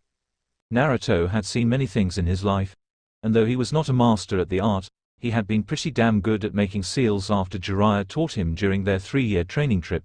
Even with everything that he knew on sealing and all the seals he had seen, the Uzumaki had never seen something that looked so damn complicated, and this girl was making it like it was nothing. It was damn impressive. As Akeno began to chant in an unknown language, to him at least, Naruto decided to let his curiosity overtake him. What exactly is this? Rias turned from where she was watching Akeno to him. Right now we're engraving your inscription inside of the magical diagram. She tapped her chin for a moment, quickly thinking of the best way to elaborate further. The best way to explain it would be to call it the proof of our relationship, after which this magical diagram will become the basis for all the magical powers that you'll be using. Naruto wondered if he should tell her that he wouldn't need this magical diagram thingy, since he already had his jutsu, but figured that if they went through all the trouble of doing this for him, it would be rude to refuse. Besides, while he didn't really care to learn magic, it wouldn't hurt to have another trump card available. As the old saying went, it was always good to have an ace in the hole. Naruto, said Blonde, looked up to see Rias holding her hand out towards him. Give me your hand. The blonde nodded and stood up, or he tried to. There was a bit of a problem that prevented him from actually walking over to Rias. Koneko, getting out from underneath Koneko proved to be a bit of a struggle. It seemed the white-haired first year just did not want to get off Naruto. The girl's grip on him tightened and her face seemed to bury itself deeper into his pectoral muscles. She made the cutest mewing noises that nearly had Naruto caving in right then and there, and when she looked up at him with those eyes, those large, teary, amber orbs, the blonde just about died of mo. For the first time since watching Koneko get pampered by Naruto, Rias found something amusing in the whole situation. Eventually, after many promises of more head petting and pampering, Koneko allowed the blonde to leave his spot on the couch, albeit, she had the cutest pout on her face. Even Rias was tempted to tell Naruto he could sit back down when she saw that expression that seemed to be the epitome of adorableness. Not that she would give in to temptation, Naruto was her servant, not Koneko's, and that was that. On a side note, Issei ended up passing out from a nosebleed when he saw Koneko's pout.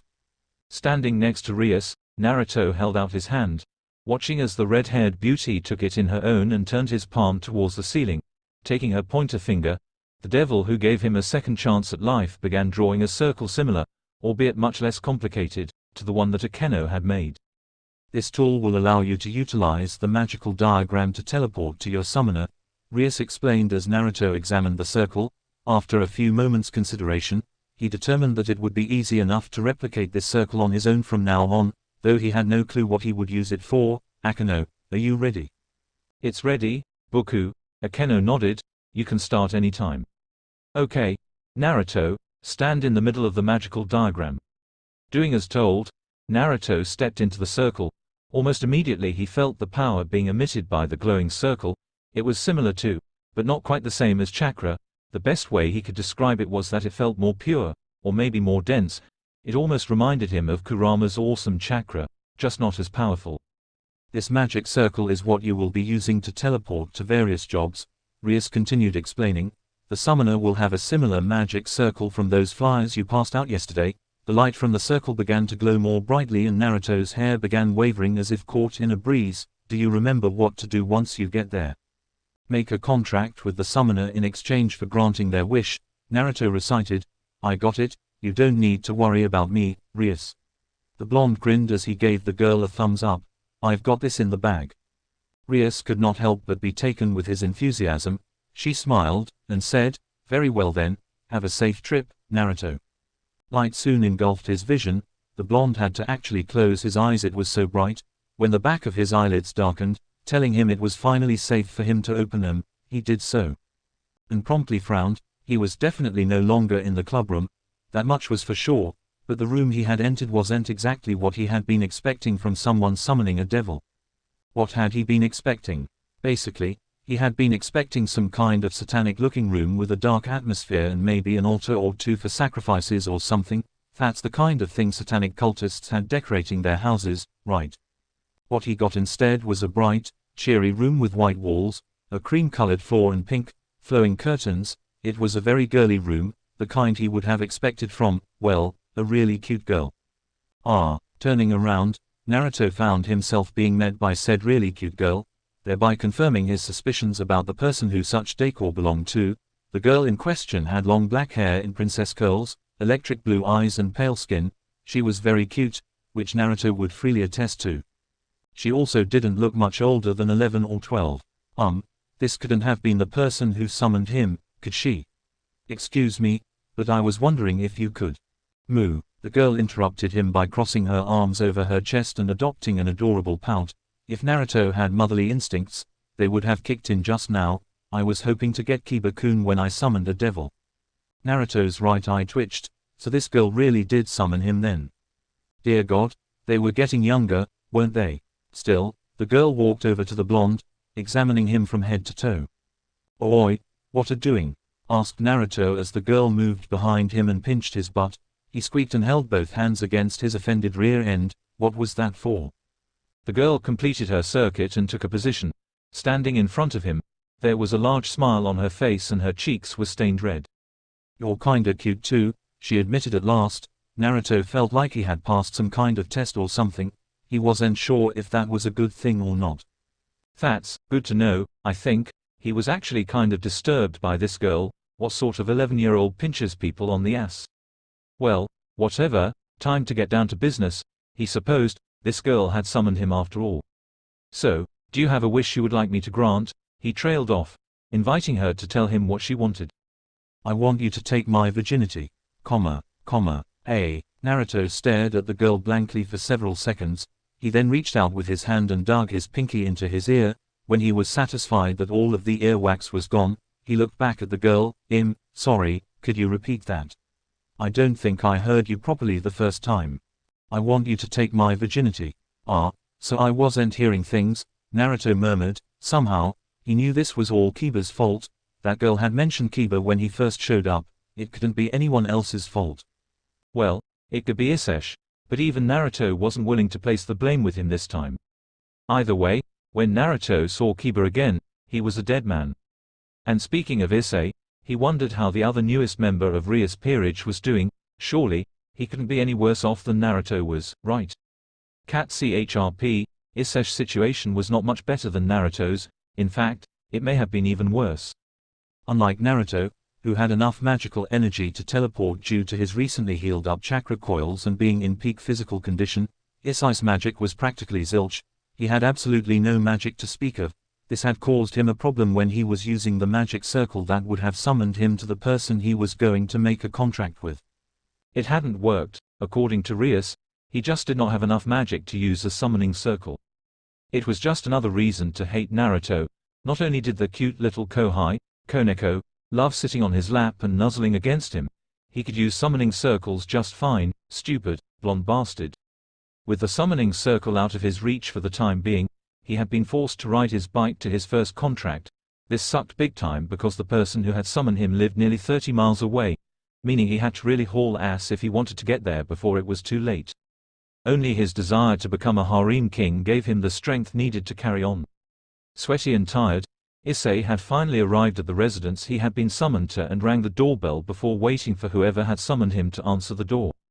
He didn't know what kind of person would be waiting for him on the other side, but Kiba had said that he was often summoned by beautiful girls. Hopefully, the blonde prince's information was accurate. It would be totally awesome if he managed to get a hot girl as his first contractor. After a few seconds of waiting, the door cracked open. Nyo.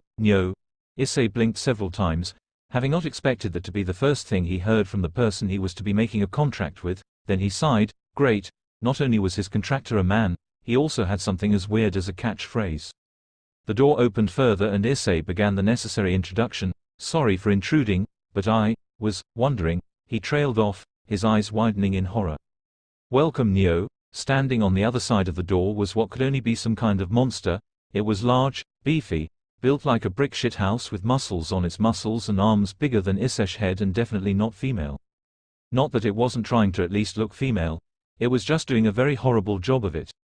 It was wearing its hair in twin pigtails with ribbons tied into bows. It was also wearing a sailor fuku uniform that showed off its disgustingly hairy legs, with a pair of white wings sticking out from behind its back. Issai abstractly recognized the clothes as a magical girl uniform, but that wasn't something he was immediately focused on. It was more an after-the-fact detail. The thing, for that's all it could be in Issai's mind, loomed over him like some kind of indomitable fortress of pink. I've waited for so long Neo. Issai, who was staring up at the thing with wide, teary eyes and snot dribbling down his nose, just barely managed to speak. Such was his fright. Your wish. I want you to turn Miru-tan into a magical girl Neo. He really should have expected that, what with the cosplay and all, but for some reason he hadn't. In fact, he was so startled that he was knocked out of his terror of the monstrosity before him. I think you need to go to another world for that. I've been to another world, but no one has the ability to give Miru-tan magical girl powers. The hell? This thing actually went to another world. At this point, I have been forced to make a request from my enemies, the devils, to grant my wish. Enemies. Oh shit. Oh shit, oh shit, oh shit. This was not good. So not good. I want you to give Miru-tan.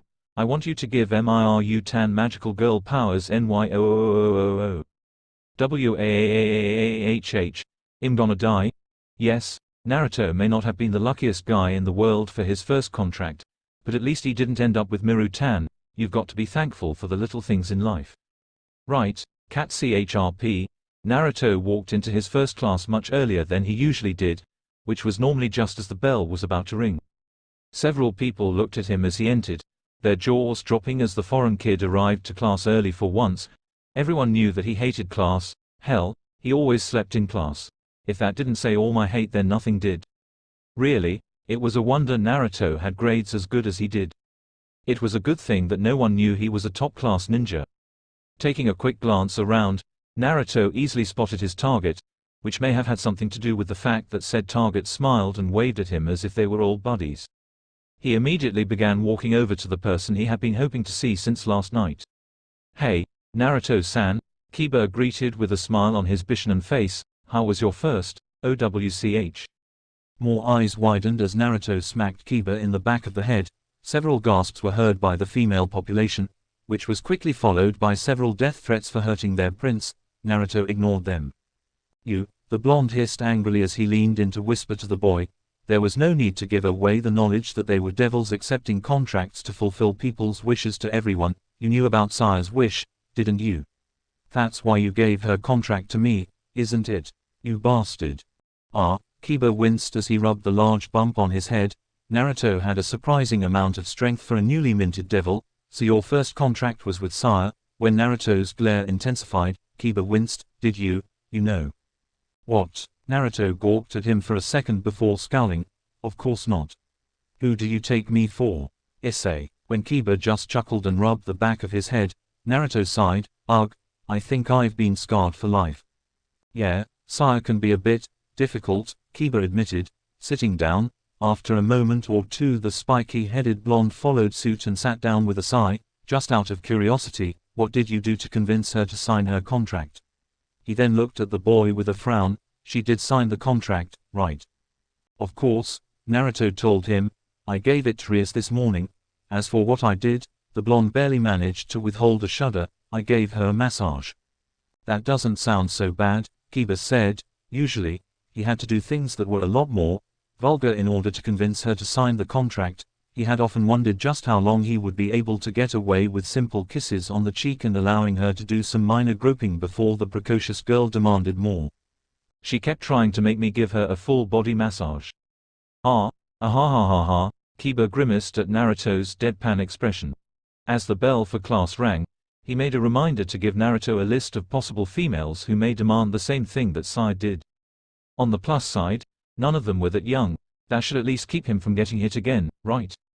"Cat CHRP, Issei, I forbid you from ever going near the church again." The moment Naruto heard these words as he neared the doors to the occult research club room, he knew something was up. Deciding not to just barge in there as he was wont to do, the blonde instead leaned up against the wall right next to the door so he could listen in without being too noticeable. It sounded like Issei had done something wrong, again. "To devils like us, the church is considered enemy territory," Rias continued. Naruto could almost imagine her standing behind her desk, her hands pressed flat against its surface as she looked at Issei with a combination of exasperation, concern and disappointment. "If someone like you or I were to step into the church, it would create a major incident that could cause the small moment of relative peace between angels and devils to become strained. It's also a good way to get a light spear to the heart." Naruto smiled as he heard the worry in her voice. Even though her words may sound harsh to some, he could tell it was just because she did not want to see Issei get hurt. She really was a good person, caring for those under her as if they were a part of her family. "And don't go near anyone who has any relationship with the church, especially the exorcists. They are some of the worst enemies our kind has. They have been blessed by God, so they have enough power to destroy a devil, especially a lower-class one like you right now. If a devil were to be hit by their divine powers, they would be completely annihilated, with no hope of ever being reincarnated." Hearing this, Naruto raised an eyebrow. That was a useful little tidbit of information. He had heard of exorcists before, of course, but most of what he knew came from listening to people talk about these exorcism movies that seemed to be popular among horror fanatics, and those were always about evil spirits, not devils. Ugh, Naruto never wanted to watch an exorcist movie, ever. "This is very important. Do you understand?" Issei did not say anything, and if he did, it was not loud enough for Naruto to hear even with his enhanced sense of hearing. Even so, he could still imagine the perverted boy shrinking in on himself, looking absolutely intimidated by Ria's stare. Naruto had to admit, she had one hell of a stare. "Ara, Ara," a familiar voice said in his ear. Naruto sighed as he realized his time spying was done. "What are you doing, Kitsune-kun?" "Just waiting for Rias to finish lecturing Issei, Akeno-chan. And listening in on their conversation, right?" Akeno asked slyly. Naruto shrugged. not at all bothered that she knew he was spying on him. It wasn't like what he was doing was harmful. Something like that. Since Rias was no longer lecturing at Issai, Naruto figured they were done anyways and decided to make his presence known. Barging into the room with his typical lack of subtlety, the blonde greeted the two as he always did. "Yo, Rias." He grinned at the redhead, getting a smile in return. Then he looked at Issai, his grin widening into one that was decidedly vulpine. "Ero de B-game. Why do you keep calling me that?" Issai looked like he was about to cry, or maybe he was about to hit Naruto. It was always difficult to tell between the two. "'Cause you're a perv," Naruto stated in a cheery fashion. Issai looked like someone just shot his puppy, while Rias and Akeno began giggling at him. "Don't worry, though," the blonde shinobi patted the boy on the back, only to get his hand shrugged off. "There's nothing wrong with being a lek, it's simply your way of life." "Then why do you keep making fun of me for being perverted?" "Because it's fun." Issai's eye twitched violently. Rias covered her hand to hide her giggling. At the same time, Akeno coughed into hers, not just to stifle her own giggles, but to get Rias' attention. Ara, now that we've all had our fun at Issai's expense," said boy looked like someone had just struck him with lightning, which was very apt, considering who was talking about him. "I have an order of suppression from the Archduke." Naruto watched as Rias' expression morphed from its amused expression to a much more serious one. He raised an eyebrow, tempted to ask about what an order of suppression was, but decided not to, figuring he would get an answer soon enough. He had no idea how right he was. Cat CHRP, Naruto found himself standing alongside Akeno, Koneko, Kiba, Issai and Rias later that night. The full moon was out, its moonbeams shining down upon them and casting an eerie glow on the abandoned mansion they stood in front of. It was here that Rias had led him to after receiving the order of suppression from that Archduke guy. Said mansion looked like it had once been a grand home filled with ostentatious decorations that would be par for the course of most homes where rich, snobbish people lived. Now it was run down and abandoned, a derelict building that looked like it had been the victim of several decades' worth of neglect. The walls were cracked and stained, moss and vines had overgrown much of the structure, the windows were broken yet the inside was too dark for even Naruto's vision to pick anything out. The place was truly in great disrepair. "Listen up you two," Rias attracted Naruto's and Issai's attention. "This will be important for you two to remember, as it's something that we will likely be called on to do again in the future." Naruto instantly perked up as he focused his attention on Rias. At that moment, she sounded very much like a Junin about to instruct her Genin. It was actually kind of nostalgic. Rogue devils are underling devils much like yourself. Except they ended up betraying their masters and went rogue. Most of them that strike out on their own act like nothing more than rabid dogs. And much like rabid dogs, they need to be put down. One of the laws of our kind is that if a rogue devil is found, they are to be destroyed with extreme prejudice. Naruto found himself nodding his head as he stored the information away. It was actually very familiar to him, as it reminded him of how shinobi villages dealt with their missing ninja. Missing ninja were not only security risks due to the simple fact that they had gone rogue, but also contained a lot of secrets within their bodies that could be used to buy other villages if they fell into the wrong hands.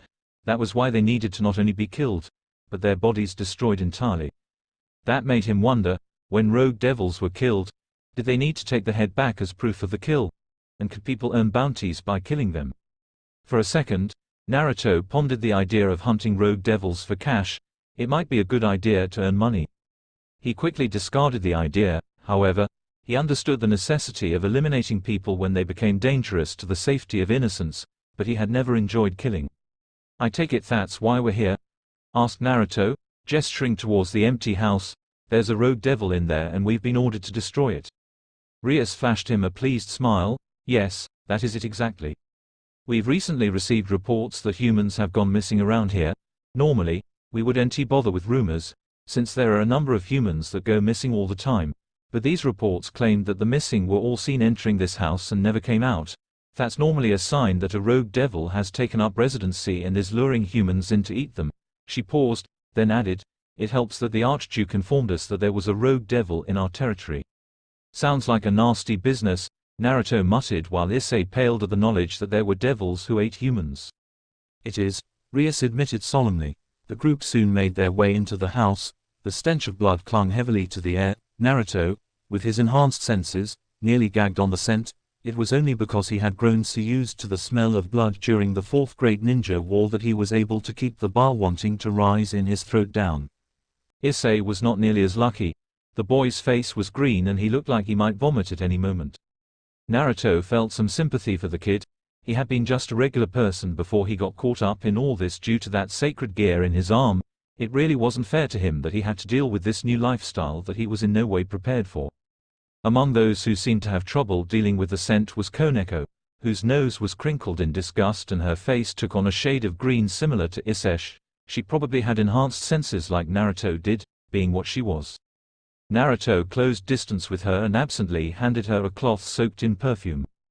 Don't ask where he got the perfume or the cloth, just go with it.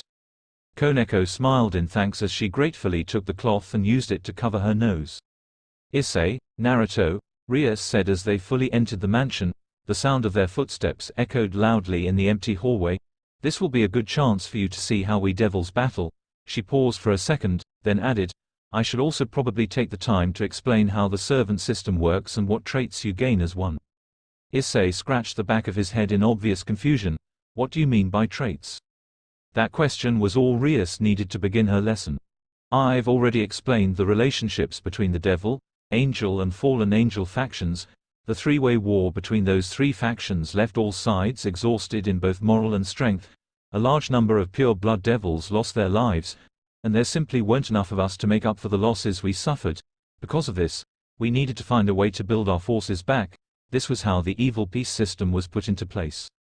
Issei gave Rias a look that said he had no clue what she was talking about. Naruto didn't either, but figured she would explain and thus kept himself from reacting too overtly. Do either of you know what chess is? Isn't that, like, the European version of shogi? Asked Naruto, frowning a bit. Rias gave him a nod. In a manner of speaking, it's very similar to shogi, but different at the same time. The pieces in chess are king, queen, knight, rook, bishop, and pawn. Each piece has its own unique traits. The group began searching for the wayward rogue devil as Rias continued explaining how the evil peace system worked. So far there had been no sign of the one they had been ordered to exterminate. Naruto was just surprised by how clean the place was. Aside from some overturned furniture and a thick layer of dust, there was nothing to show it was being used by anyone. Given that this rogue devil was supposed to be eating humans here, he would have expected there to be blood splatters or even a half-eaten corpse of two. At the very least there should have been signs of a struggle.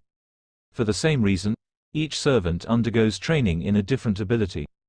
Although they do not have many skills, they are very powerful in the ones they do know. Rias paused for a moment as she looked inside a room that had once been a sitting area. Nothing but discarded chairs and broken tables were there now. Because of this, the evil peace system has become very popular since its conception. It's actually gotten to the point where those resurrected as an evil peace are being used in a competition called a rating game between nobles. Rating game? Asked Issei, a clueless look on his face. Rias placed a hand against a pair of large double doors as she answered him. This was the last place they hadn't looked. To put it simply, a rating game is essentially pitting servants resurrected under the evil peace system in a live fire exercise similar to chess. It's actually gotten to the point where it could influence a devil's position and rank within the nobility. Naruto scratched his chin as he read between the lines of her words, which means that, at some point, you're going to be expected to participate in a rating game, right? I'm still not a mature devil, so it's a ways off, Rias assured Naruto as she pushed open the door. There was a loud rattle followed by the creaking of hinges that had long gone unused as the door opened slowly. I still can't officially enter the arena. The room beyond was pitch black, darkness beyond darkness that no amount of enhancements would be able to pierce clung to the room like a cloak. And what about unofficially? Asked Naruto, his words making Rias smile. The blonde really was quite smart. Ugh, Issei groaned as he rubbed his head. I don't really understand any of this, and what piece am I anyways? Naruto perked up. He was also curious to know what piece he had been resurrected under. Naruto, Issei, you too are? What a delicious scent. A voice interrupted Rias from saying any more. Everyone present turned their attention towards the darkness of the room they were entering. With the doorway open, some light began creeping in, illuminating a bit of the room beyond, though not by much. It's coming, Rias murmured darkly as she glared around the room. Noticing her look, Naruto allowed a kunai to slide into his right hand and held it in a reverse grip. But it's also mixed with something foul. I think Shusha's smelling herself, Naruto said out loud, his words causing Akeno to giggle while Rias and Koneko smiled. Kiba looked somewhat amused. but was also sweat dropping at the very Naruto-ish comment. He had heard more than enough of those in class. "Rogue Devil Visor, we are here to destroy you," Rias shouted into the darkness beyond. Naruto's eyes sharpened as his ears picked up a dull thud some feet away. He still couldn't see anything due to whatever had moved being covered in darkness, but judging by the rhythmic thuds that followed, whatever it was coming towards them. Something flew out of the darkness. Naruto and everyone who had combat experience, that is to say, everybody except Issai, tensed and prepared to react. They relaxed a moment later, though only slightly, when they realized what it was that had flown out of the darkness and now lay on the ground with blood pooling around it and staining the wood paneling of the floor. Issai did not relax. If anything, he began to panic. A corpse. Once again, Naruto felt a moment of sympathy strike him as the boy turned green and began to practically hyperventilate. It was clear to him that his fellow servant was in no way prepared for this kind of lifestyle. "What a nice scent. It smells so delectable that I just want to eat you up.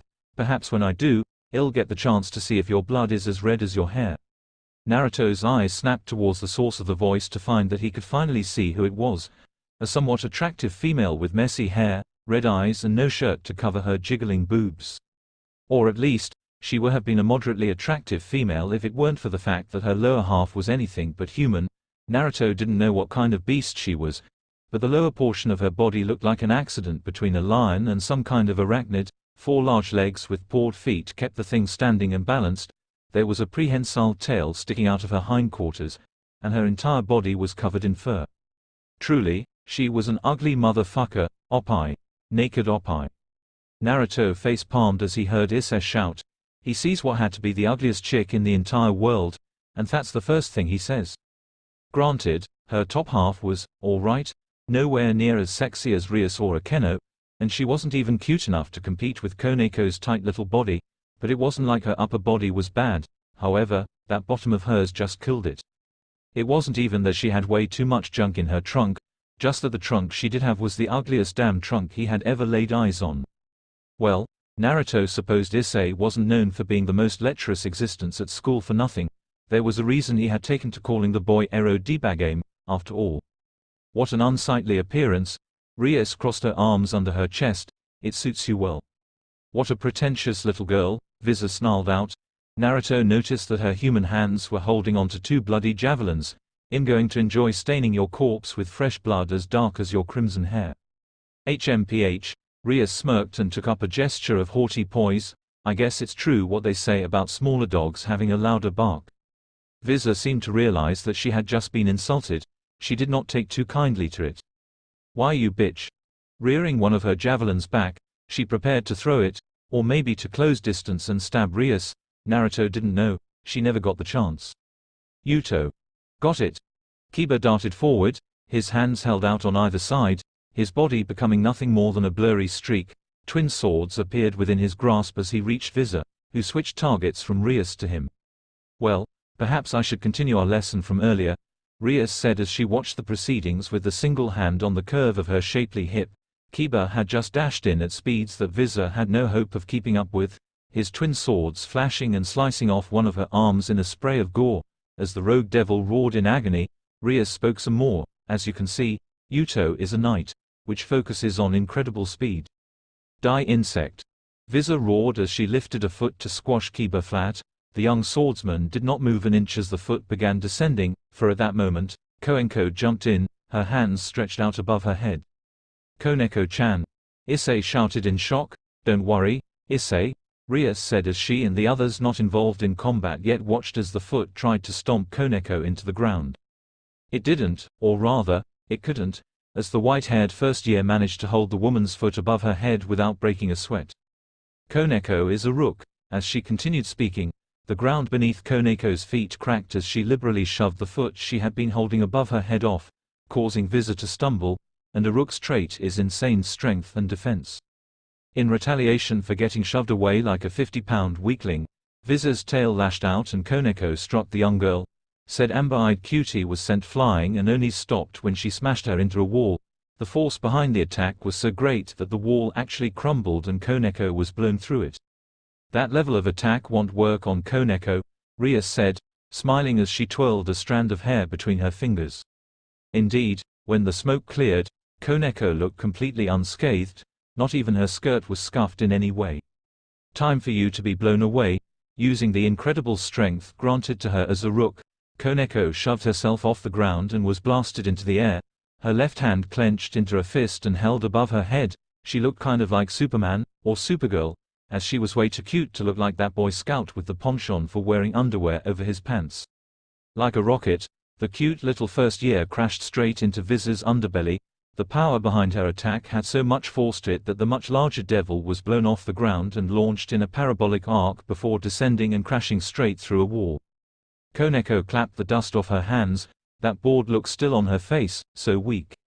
He. Naruto smiled as he walked up to the girl he had taken such a shine to, and began rubbing her head.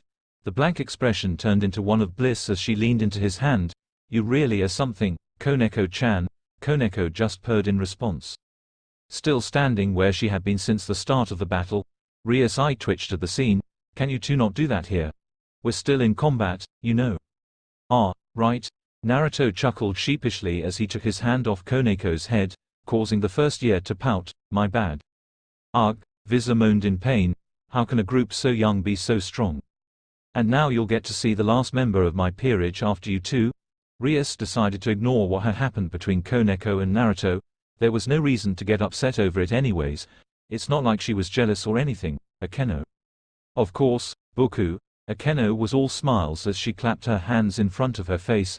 There was something seriously disturbing about that pleasant and beautiful smile. Issei felt a shiver crawl up his spine. Now, I wonder how I should do this. As a smiling Akeno began to slowly walk towards the struggling to stand Viza, Rias continued her lecture. Akeno is my queen. Why you bitch, Ara. Smiling despite the insult, or maybe even because of it, Akeno tilted her head and looked down at the rogue devil. You're still so energetic it seems. I guess that means you can withstand more punishment. A flash appeared within the room. Then, how about I try something like this? Zeet. Akeno raised her hand and sparks of lightning shot from her fingertips into the air, then descended upon the hapless Viza. Gra.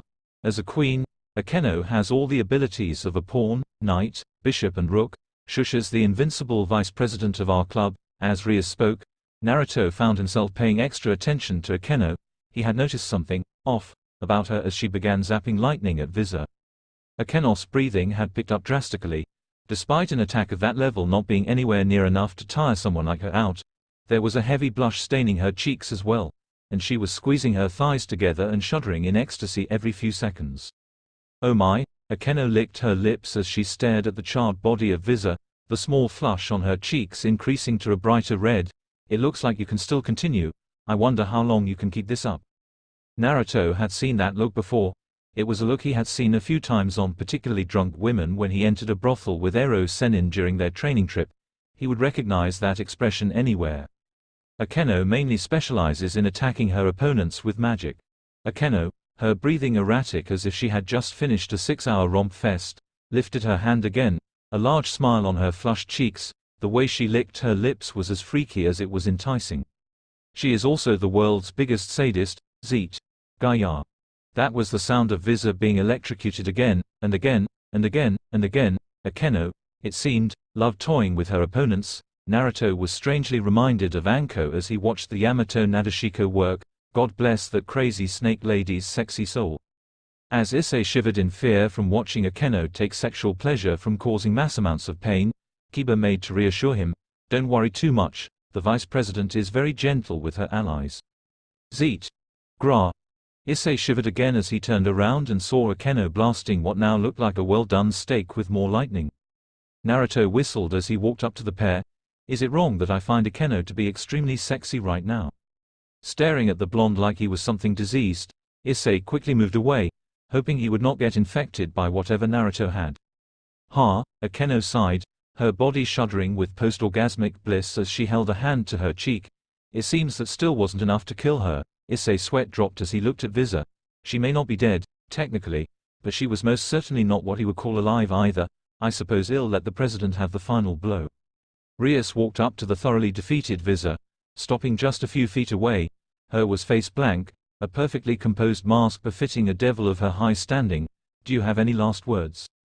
Kill me, very well then. Rias smiled, her eyes sharpening and turning a tad feral. Naruto would admit, it was even sexier than watching a Keno get aroused by causing pain.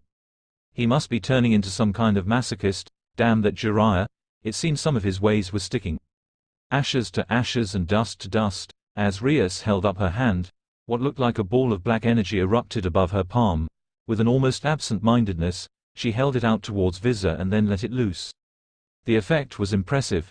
The energy slammed into Visor, creating an inferno of dark flames that, upon vanishing, revealed the rogue devil they had been sent to kill was no more. There was nothing left, not even a drop of blood to stain the floor with. Naruto whistled. Now that was impressive. And he wasn't lying, though he has seen much more impressive battles and attacks. And if he could be so bold, felt that his battles against people like Nagato, Tobi and Madara were far more impressive. It did not mean what he has seen here was any less incredible. He had never seen something get so thoroughly destroyed to the point where there was not even charred remains. It's over, everyone. Rias smiled at her peerage. Let's go back and have some tea. Everyone began to leave. It wasn't like there was any reason left to stay in the dump of a mansion, and with no more reason to stay, no one wanted to continue smelling all the blood that Visor had left in the house. Excuse me, Boku, Rias turned to look at Issai. What is it? I was just wondering, Issai began. You never explained what my role was. I have to admit, I'm curious to know what I am as well, Naruto said. Truthfully, he didn't think he would need whatever abilities he gained from his piece, but he was curious nonetheless. That's right, she eyed the two. I forgot to tell you what you two are, Issai. Your role is. Issai grinned and rubbed his hands together, probably thinking he was something awesome like a knight or rook, pawn. He was disappointed. You mean to tell me I'm the lowest rank there is? Issai began crying. Large streams of tears like waterfalls came pouring out of his eyes in mass quantities, running down his face. Strangely enough, these tears did not stain his clothes. How odd. There. Naruto patted the boy's shoulder. It'll be all right. Don't patronize me. Rias, Naruto said. I'm curious, what piece am I? You? Rias frowned, her countenance shifting from amused to uncertain. I don't know. What do you mean? Asked Naruto, now also frowning. How can you not know? The piece I used on you was very special. It was given to me by my older brother. She paused to gather her thoughts. It's called a mutated piece. It's basically a chess piece that was normal at one point, but mutated and became something else. It contains all the original powers of the original piece it was, but it's no longer a proper representation of that piece and is much stronger than it was originally. I see, so you can't determine what it was then? Rias shook her head. I'm afraid not. She smiled and tried to add some brevity to the situation. I guess that means we're going to discover what your piece is together. Naruto found himself smiling as well. Truthfully, he didn't care what his piece was. Naruto would not need whatever trait it gave him. All he needed were the skills he had honed to perfection back in his home world. He would be the strongest devil in the world regardless of what his evil piece was. That was a promise. Detabayo, Omake, a request gone wrong. Rias was sitting at her desk late at night, working on some paperwork. It wasn't something she enjoyed doing, paperwork, that is, but it was something that needed to get done. As the heiress to an old and powerful clan of devils, and the owner of the city, it fell upon her to do it. It was just another reason she didn't like being the heiress to a powerful family. She could almost see why her brother was always trying to skip out on his paperwork. Exhaling a deep breath, Rias finished the last of the papers. Setting down her pen, she grabbed the last sheet of paper and moved it from the unfinished section to the finished section on her desk. The busty young redhead leaned back in her comfortable leather seat, her arms stretching up behind her head, causing her breasts to jiggle enticingly. Had Issei been there at that moment, he would have likely been blown straight through a wall by a nosebleed. Just as Rias was about to stand up and head to the room containing her bed, a bright, orange light filled the room. Blinking, she looked over at the floor, where a summoning circle she recognized as belonging to Naruto appeared. A second later said boy appeared within the single. Rias raised an eyebrow. Naruto? Her voice had him snapping his eyes over to her, a frantic look in them. Rias?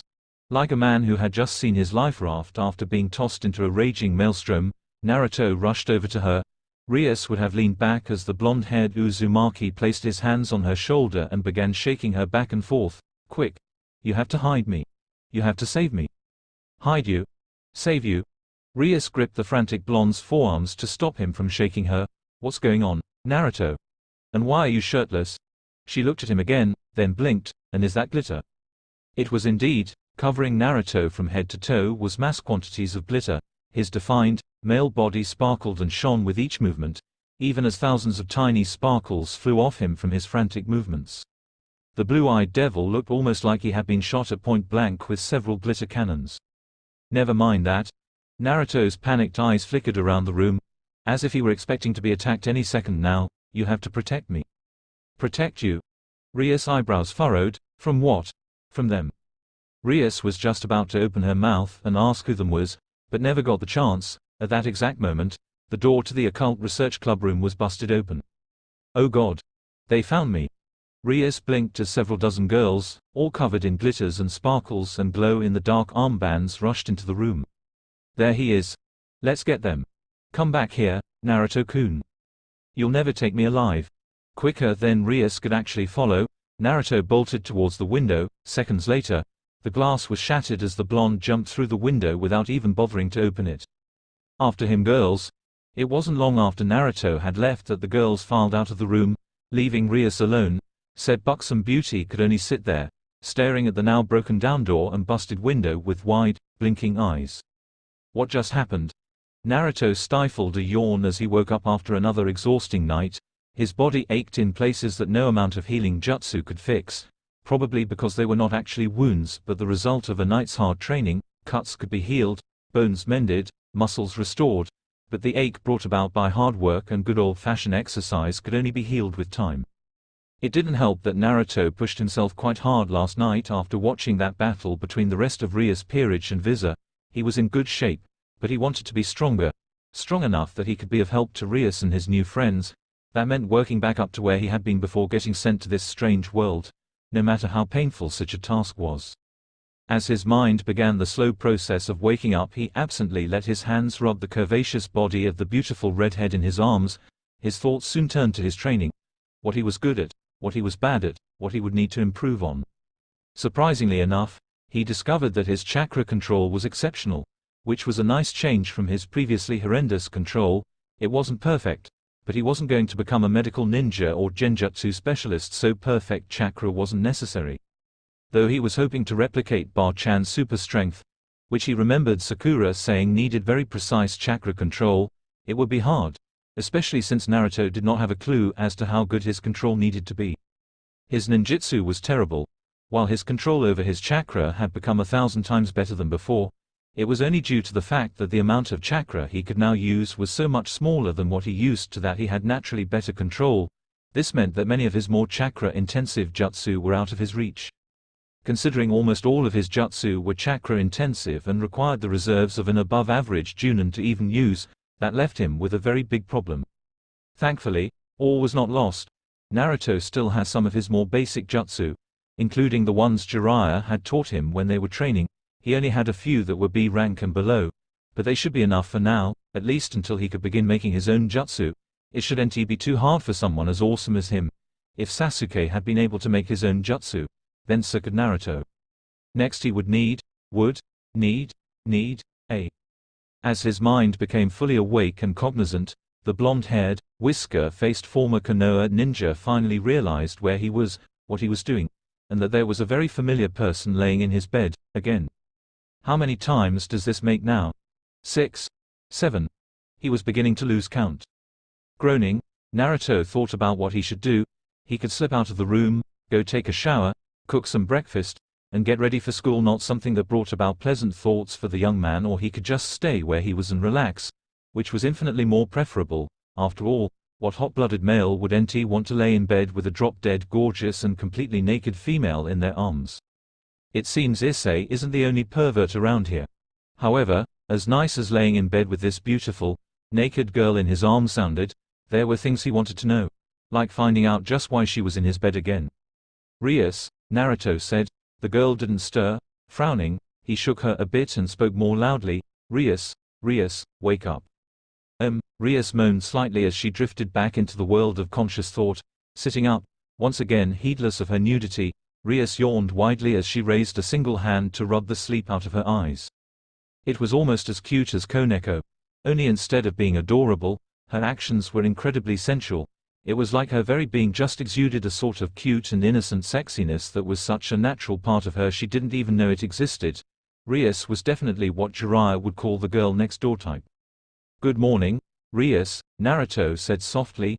Rias looked down at him as she rubbed her eyes and offered a sleepy smile.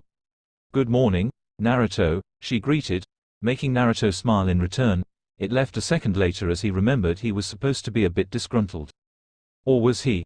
Waking up with a beautiful woman was certainly not something he should be complaining about. After all, still, it was a bit annoying to wake up with someone else when you know they had not been there the night before. "Care to tell me why you're in my bed, again?" asked Naruto with a single raised eyebrow. Rias blinked several times as she registered his words before smiling. "I had trouble sleeping on my own," Rias admitted, causing Naruto to look at her oddly. "Normally it's fine so long as I have something to snuggle with, like one of my stuffed toys. But for some reason I just couldn't get a good night's sleep. I suppose you could say I was feeling restless."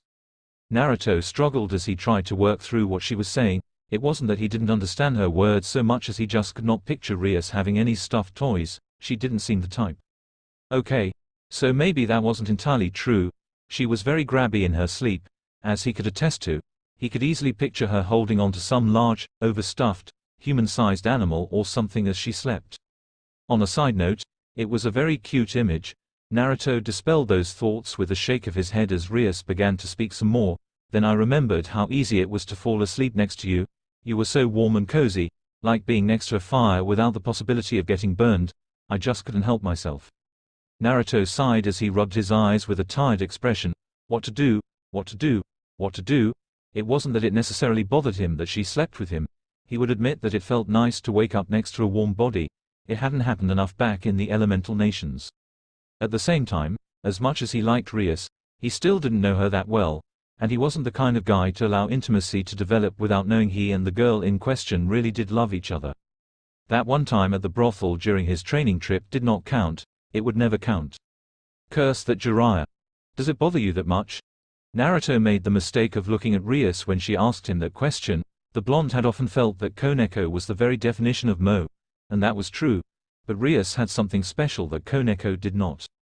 The first thing he noticed was the way her hair fell down around her face. It gave the gorgeous red head a strange aura, a combination of innocence and mystery that entranced all who laid eyes on her. Her bangs fell about her face, hovering around and over her eyes. Which were the next two objects on the list of things he noticed. He had been enchanted by those eyes the first day they met, loving their unique color. Right now those eyes had narrowed into a look that was somehow both remorseful and seductive. It may have had something to do with the sad frown on those beautiful, pink lips, which was the third thing he noticed. Or maybe it just had something to do with her breasts. She was still naked, after all. No, no. Naruto waved his hands in front of his face, as if attempting to ward off the look she was giving him. He may have some experience when it came to naked women thanks to Jiraiya, but he had next to none when it came to situations like this. Zero tolerance meant his wool and fortitude quickly eroded. It's not a bother at all. I like it very much in fact. Really? Before he knew it, Rias was leaning in, her eyes growing large and sparkling with joy. It was almost as bad as the other look. Yes, really. Naruto leaned backwards, hoping against hope that maybe space would lessen the effects of her technique. It didn't, but that was mostly because he was lying down and couldn't actually lean back. I mean, it felt really nice, you know, holding you in my arms and all. He flushed suddenly. It was one thing to sleep with a naked girl. It was quite another to explain your feelings about something like this through words. It feels really nice. Ria's smile widened. It wasn't quite the cat that ate the canary look, but it did make Naruto feel like he was missing something. Cat CHRP, Rias Grimoire was still smiling when she entered the student council room. She was feeling inordinately pleased with herself. And why shouldn't she? She had finally discovered a way to make Uzumaki Naruto flustered. She had been a little disconcerted by how unaffected he was by her nudity. Despite not having many, or any, of the modesty taboos that humans do, she was well aware of the effects her body had on the male, and some of the female, population. That this boy seemed completely unaffected by it bothered her. That wasn't to say he didn't like what he saw. She had clearly seen the appreciation he had for her body during those times she woke up in his bed. And since she always woke up in his bed these days, well, you get the picture. Several times she caught his eyes wandering over the swells of her breasts or tracing the curves of her hips with lingering glances. But his gaze was not like those of Issai or other men. It was different. There was no other way to describe it. When he looked at her, it felt different than when other men looked at her. There was no real lust in his gaze, no desire to do something more to her than simply looking, or it was just so well hidden that she couldn't see it. Either way, it felt like nothing more than simple admiration of her beauty. It was both flattering and at the same time disappointing. That was why she was so elated to have finally found something that affected him.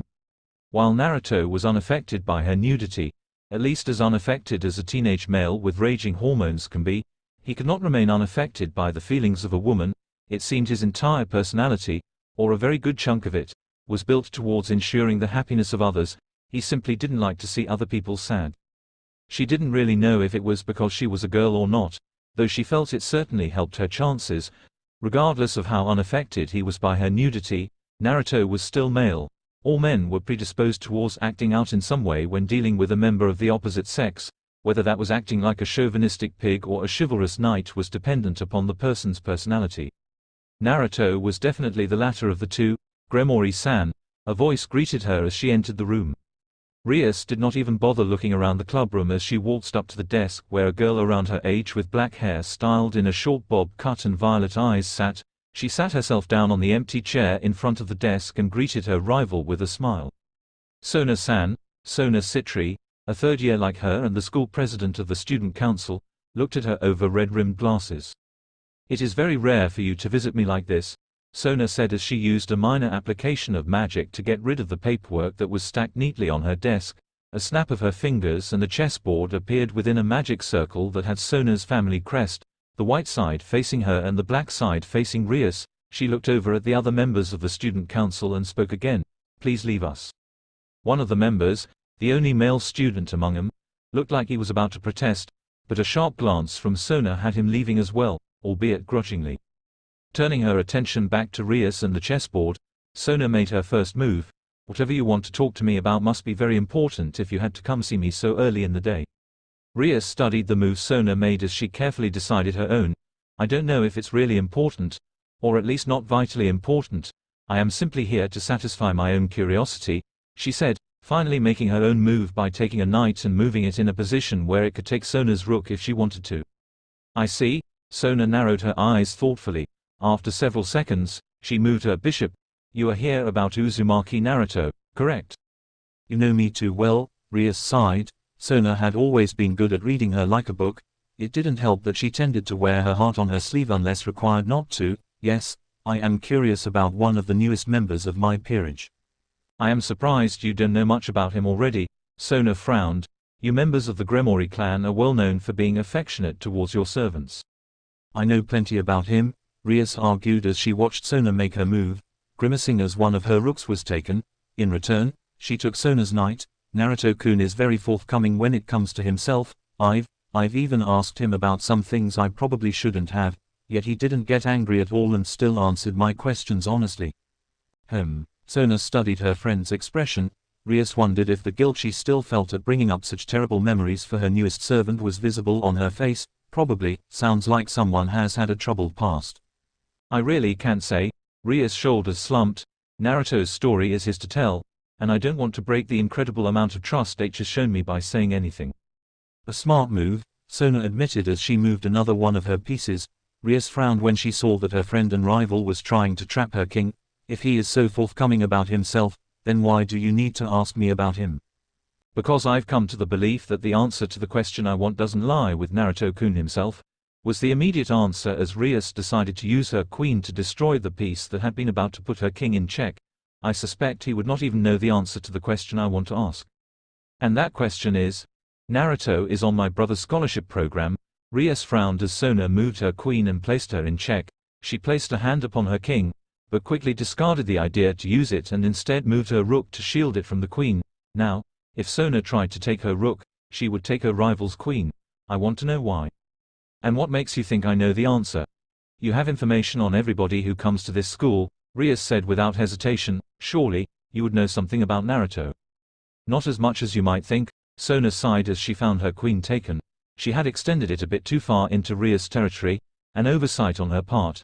"Though I do have a bit of information that you may find interesting. When Naruto was admitted to Ko Academy, The person who filed his papers was none other than Grafia-sama. My brother's wife. Rias nearly choked on air as she heard this. But why? That makes no sense. What makes him so special? That, I do not know, Sona said as she studied the board before smiling. I only know what I just told you. She moved her bishop into position and leaned back in her seat. Checkmate. It would have normally galled her to lose to her rival, friend or not, but Rias was no longer paying attention to the chess match between them. Her mind was occupied by something far more important than chess. A little over 1 month ago, Naruto had joined Ko Academy under her brother's scholarship program. At that same time, her brother had given her the most unique mutated piece she had ever seen, and only required that she trade it for a single pawn. She got a mutated pawn out of the deal as well, which was how she was able to resurrect Issei so easily. Now she just found out that the person who had filed Naruto's paperwork to be admitted was none other than her brother's wife. Just who was Uzumaki Naruto? Cat CHRP, Naruto, koneko. You need to wake up. A hand on his shoulder began shaking Naruto awake. Opening his eyes, the blonde wearily glanced around to ascertain his current location. He was in the clubroom, lying on the couch where he had elected to get some shut-eye before heading out to do some training. A glance at the person the hand belonged to showed a worried-looking Kiba. Kiba, Naruto yawned as he stretched himself out on the sofa. Laying on top of him, curled up like a cat, the lithe koneko began stirring. What's up? Something wrong? Issei in trouble. Kiba explained in a rush. Hamejima-senpai is already preparing a magic circle to transport us to his location. The only ones not ready are you two. That was all Naruto needed to know. Getting up on the couch, Naruto helped Koneko to her feet and quickly brushed her down as she rubbed her sleepy eyes. A glance towards the other end of the room showed a silhouetted figure standing by the window.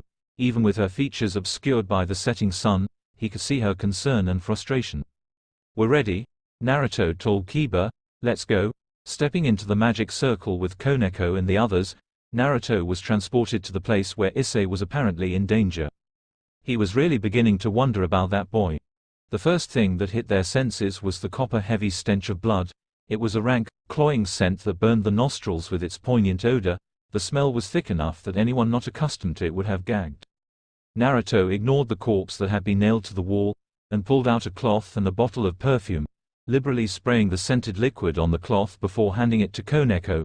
Much like during the rogue devil hunt, she was the one who seemed to be the most affected by the horrid stench caused by the bucket loads of blood that had been splashed across the walls like a mad painter throwing paint onto a canvas. Koneko sent him a thankful look as she took the cloth and held it to her nose. Naruto absently pat her on the head as he took in the scene before him. Issei was standing, barely, his legs wobbling and looking like they were about to collapse at any moment. It was not hard to notice why. The tiny bullet hole that was leaking blood from his right thigh didn't look very pleasant, even if it was a small wound. Hudo-kun, we're here to help. Ara, you look injured. Priest, Issei looked at the group in shock. Everyone's here. Akeno smiled a lovely, terror-inspiring smile as she placed her hand on her cheek. Just leave everything to us.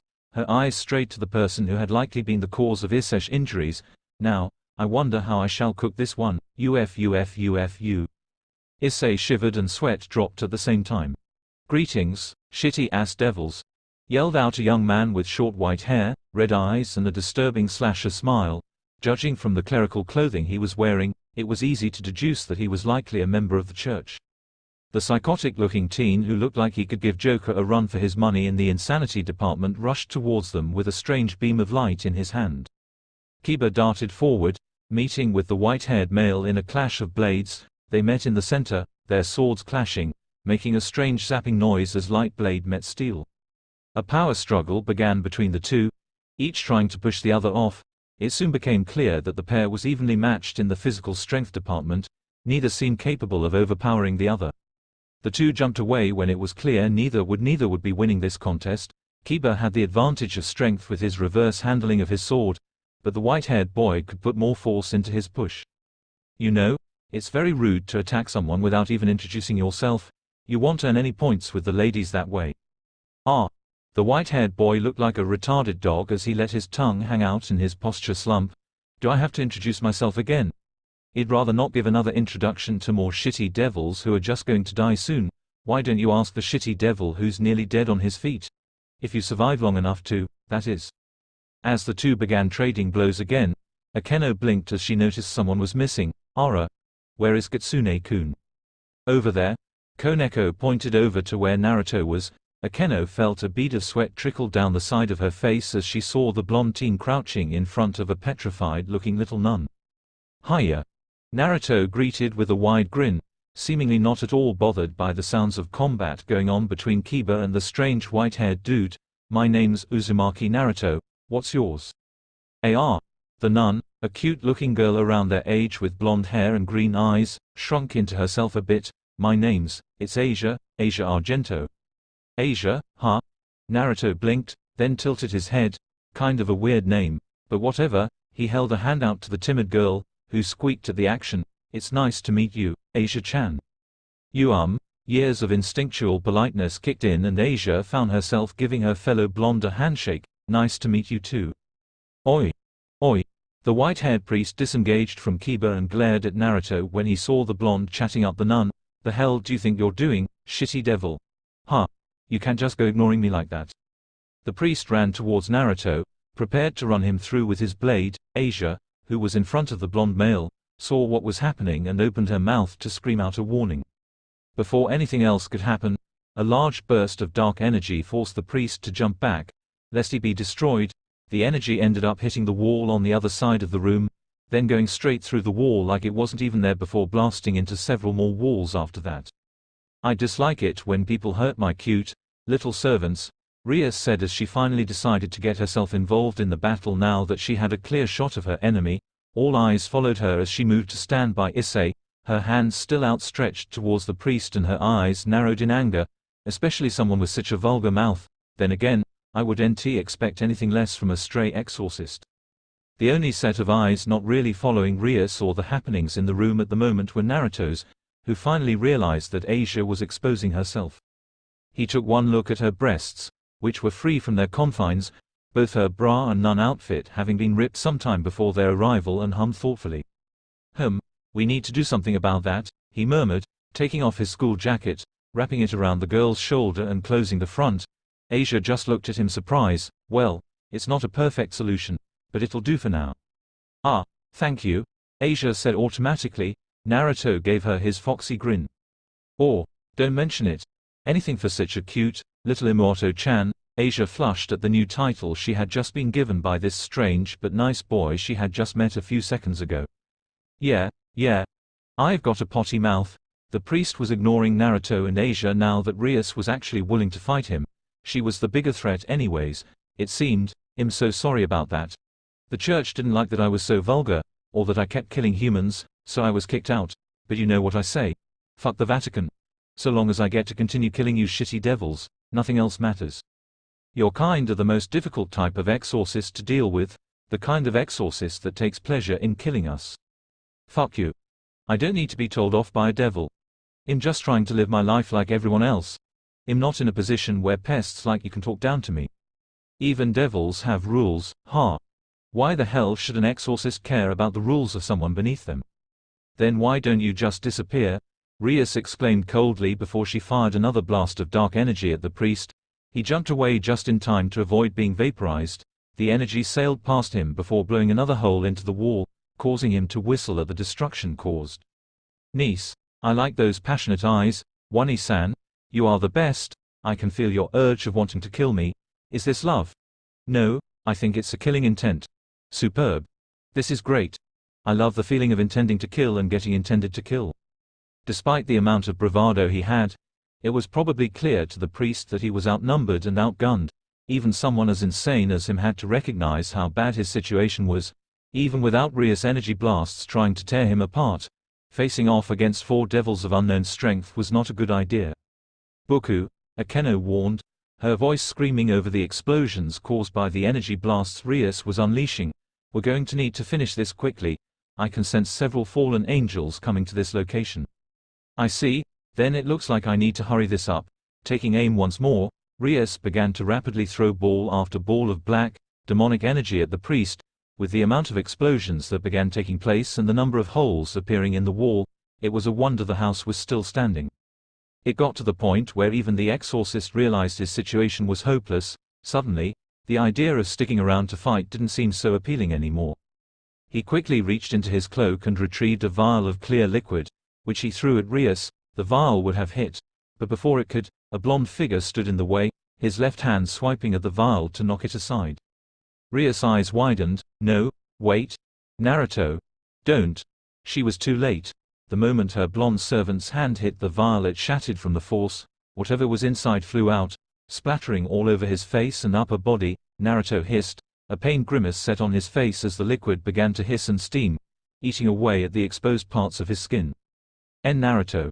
Rias shouted, startled and concerned as her servant took a blow meant for her, and one that contained one of the greatest weaknesses of devil kind, especially those of a lower class. I am fine, Naruto murmured, wincing as he felt the strange liquid burning the left side of his face. It felt like his skin was being eaten away by acid. Rias snarled as she saw the damage the water was doing to Naruto's body. She turned to the exorcist once more to give him a lesson in pain that he would soon forget, only to find the priest and that little nun that had been with him were gone. Damn it. Finally, Rias swore as she let her anger get the best of her. Come on you guys, we're leaving. We've already retrieved Issai, which was our primary objective anyways.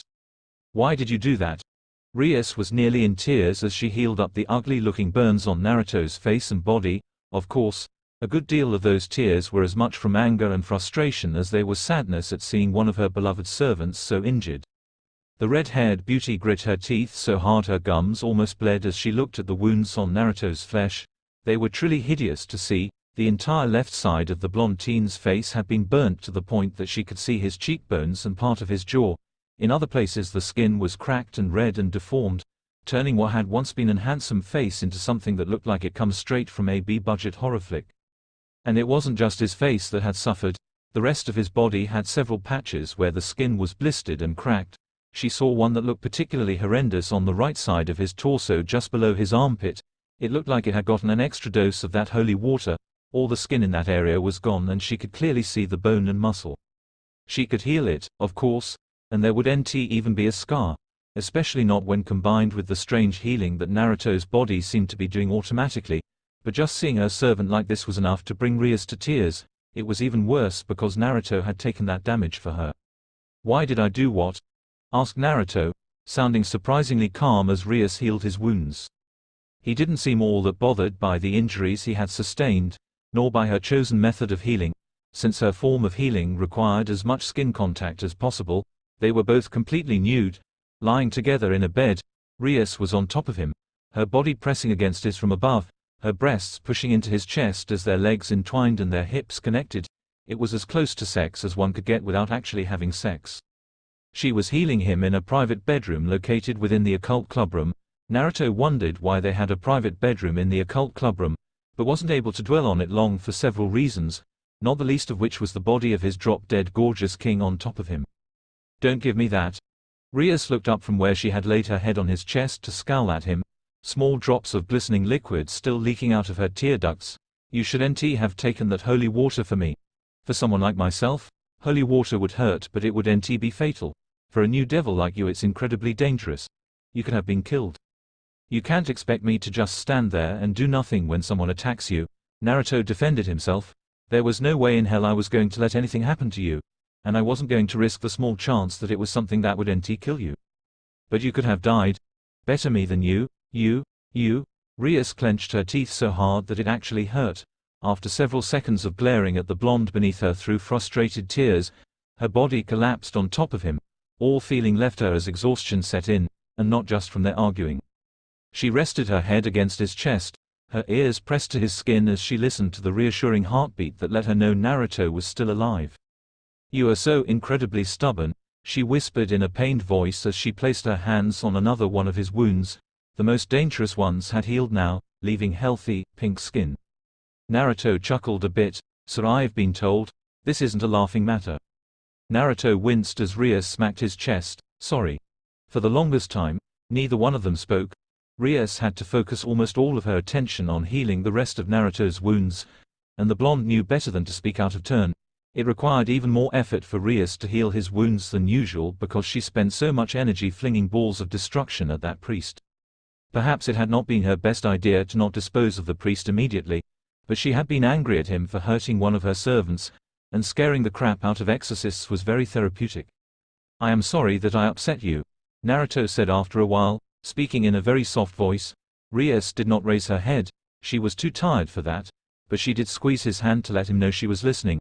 "But you have to understand, I can't let you get hurt, I can't. Seeing my friends get hurt and not doing anything to stop it when I know I can causes more pain for me than anything else in this world. I could never forgive myself if I let you get hurt when I had the power to protect you." His mind went back to Neji, one of many friends he failed to save. He would not let that happen again, never again. "How do you think I feel?" asked Rias, lifting herself up with some effort so she could look at him. "Don't you realize that I feel the same way? Naruto, you're not just one of my servants. You, Akeno, Kiba, Koneko and Issei, you're my friends. I would never be able to live with myself if you got hurt on my account. Then I guess we're stuck. I understand how you feel, but I can't stand by and watch while you get hurt so long as I can stop it. I'm just not capable of that." Rias felt like groaning, but she was far too tired to commit such a desire into action. "You're going to be stubborn about this, aren't you?" She closed her eyes, thereby missing Naruto's nod. "Even if you were to order me not to, I would disobey you in a heartbeat if it meant keeping you or the others from harm." Strangely enough, even though Rias heard his words, a good part of her focused on his use of you and the others. For some reason she felt a bit sad that he had included everyone else. She didn't know why that was. She should be happy that her peerage had become so important to him. But she could not deny that some part of her, one that she refused to acknowledge even to herself, wished that statement had been made solely for her. At least a part of her wished that, the other part wished he wouldn't say things like that at all. The idea of him getting hurt protecting her bothered her more than she cared to admit. Too tired to do anything more, Rias wrapped her arms around Naruto's muscular body and pulled herself as close to him as possible. Her breasts mashed up against his chest, and she could feel his powerful abs and pectorals ripple underneath her. She ignored the pleasant tingle this caused, too burnt out to think on what it might mean, and simply let exhaustion begin to get the best of her. "Just promise me you won't get hurt like that anymore," she whispered to him pleadingly. Her eyes drooped closed as she spoke. She could feel her mind slipping as the Sandman came to claim her. "I can promise that," Naruto replied, his tone just as soft, "but I will promise to be more careful from now on. How does that sound?" Rias didn't respond. She was already asleep. Cat CHRP. The next morning Naruto woke up to find himself still sleeping on the bed in the back room of the occult research club room. Sunlight was streaming in through the parted curtains of the room's sole window, illuminating the dark red ceiling above. He could only thank the ramen gods that the window was nowhere near the bed. He hated waking up to the sun in his face. Maybe he should think about living here instead of his apartment. Rias was also there, still sleeping peacefully on top of him, her arms wrapped loosely around his side. Acting with both care and gentleness, Naruto rolled Rias off of him and onto her back. Her arms and legs flopped a bit, as did her breasts, but otherwise she did not move. She must have really exhausted herself last night. Generally, the few attempts Naruto made at extricating himself from her iron grip when she slept ended with her simply holding him that much tighter. For her to not even seem to recognize she was losing her heat source meant she was well and truly exhausted. Just how much energy did she expend last night? Rolling over so that he was lying on his side, Naruto looked at Rias. Her hair was splayed out over the pillow and bed in a wild, untamed mess. Her eyes were closed, though Naruto could see them occasionally moving behind her eyelids, and her mouth was parted slightly as she rhythmically breathed in and out.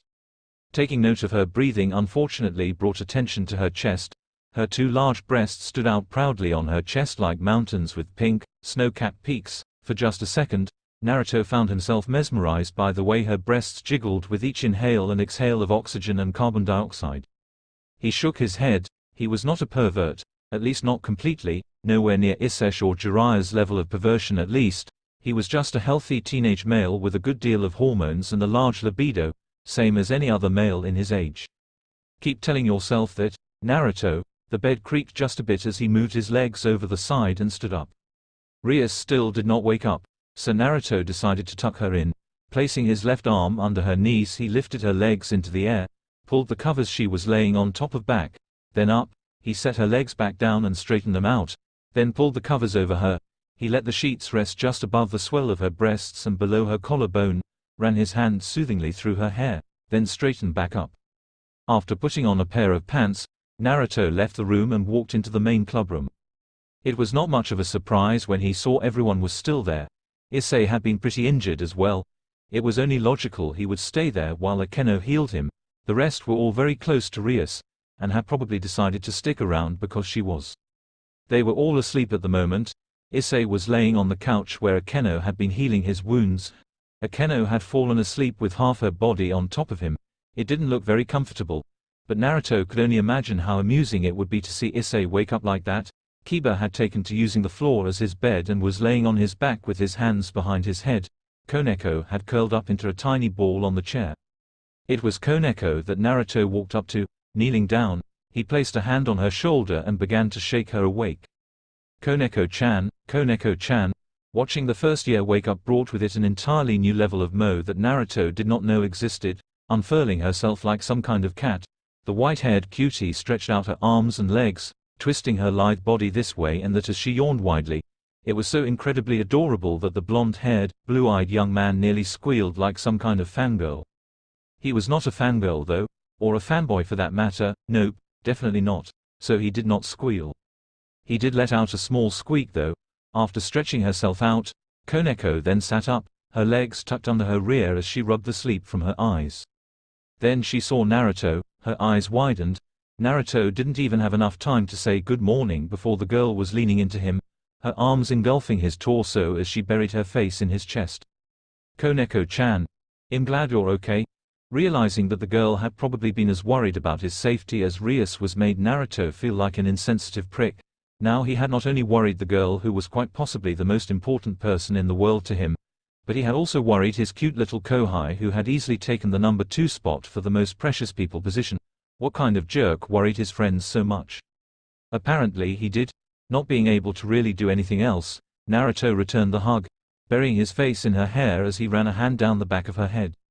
He found it kind of strange that he was being so affectionate. Back in the elemental nations he had almost never shown this much affection for others with a few exceptions. It had only been after the first 3 days of being with this group that he realized he was acting this way because he had always wanted to act like this around Sakura, but had never been able to. Namely because that girl would have punched him through a wall with her insane strength if he actually hugged her. This desire for physical contact that had had since he was a child had only grown with time, but had rarely ever been realized back in the elemental nations. He could count the number of times he'd had physical intimacy on both hands and have fingers left over, compared to most people who received hugs and kisses from moms and dads and friends and girlfriends for most of their life. That wasn't much physical affection. And on that note, he still refused to count that one time during his training trip with Jiraiya. Naruto wondered if he was acting out on his desires because of Rias. The girl was certainly one of the most cuddly people he had ever met. She had no trouble sneaking into his room in the middle of the night, stripping naked and snuggling with him like he was some kind of oversized teddy bear. In this instance, Naruto was actually thankful to Jiraiya. If there was one thing the perv had done right, it was help him become immune, sort of, to female nudity. Then again, maybe he was just different now. It had been a long time since he thought about Sakura in that way. He had stopped lusting after her long before coming to this world. Perhaps he was just a more mature person now. Yeah, right, of course, he could just be overthinking this, which was strange because he didn't like to think much, if at all. Thinking hurt his brain, and he had too little of that to waste it on thinking about pointless things like this. Koneko-chan, wanna come with me and grab some food for the others? Koneko did not release her hold on him, but she did loosen it so she could look up. A second passed, then 2, finally, she nodded. Okay, great. Naruto stood up, taking the first year with him, then let's get going. They began making their way out of the room, arm in arm. As they walked, Koneko looked up at Naruto.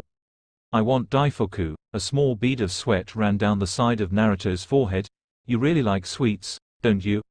After a second he beamed at Koneko. Well, alright then. Our first stop will be the sweet shop. He paused. Holy shit. I just rapped like Killer Bee.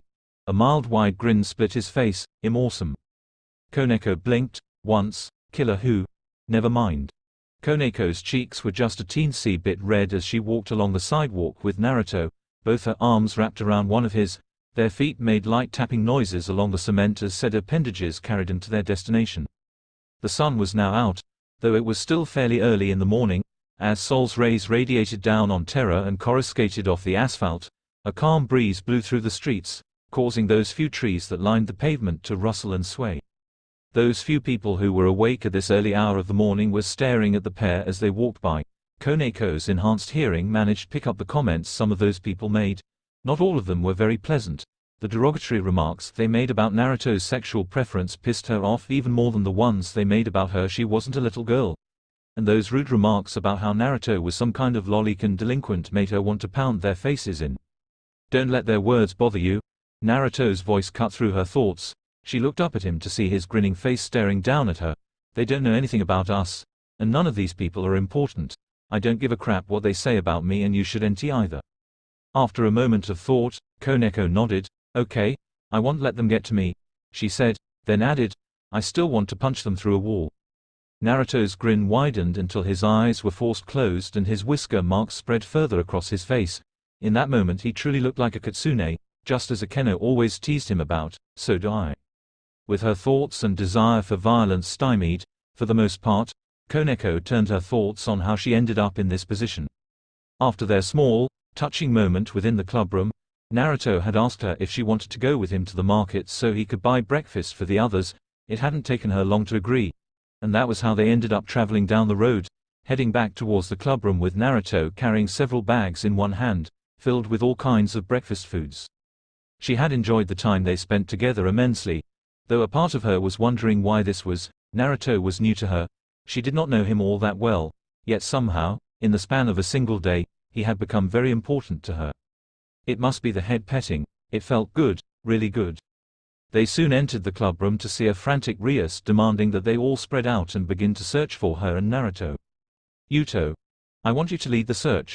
With your speed you should be able to. Rias trailed off as Koneko and Naruto stepped into the room. The others also noticed their arrival and turned to look at the pair. Cue awkward silence. Naruto attempted to break the awkward silence by lifting the steaming bags of food. I brought breakfast. Naruto. Rias looked like she was visibly restraining herself from pouncing on him. Koneko was impressed. It was a well-known fact that all members of the Gremory household were very affectionate towards their servants. Rias was even more affectionate than others. That she had not jumped on him already was amazing. Good morning, Rias, Naruto said as he set the bags down on the table and began opening them to pull out the contents. Koneko decided to stand there with him rather than sit back down. It would be pointless to take a seat when she would just move on to Naruto's lap the moment he sat down anyways. I'm sorry I didn't wake you, but you looked tired, so I thought I'd let you sleep in. Where have you been? Naruto looked at her oddly, getting breakfast. Why did you leave the clubroom? Naruto blinked, because I wanted to get breakfast for everyone. You still shouldn't have left the clubroom, Rias argued. Her body shuddered once. She was definitely hanging on by a thread. What if something happened? What if he ran into that priest? Or the fallen angels he was working with? Then I would have kicked their asses, Naruto declared with such confidence that Koneko actually believed he could. The only reason I got injured the last time was because I ended up letting that stuff spill all over me before I realized it was dangerous. Now I know better, it won't happen again. Still, Rias looked uncertain. Akeno butt into the conversation before it could devolve further. It seems Buku really is taken in with Kitsune-kun, acting like a spouse worrying for her husband, Ufufufu.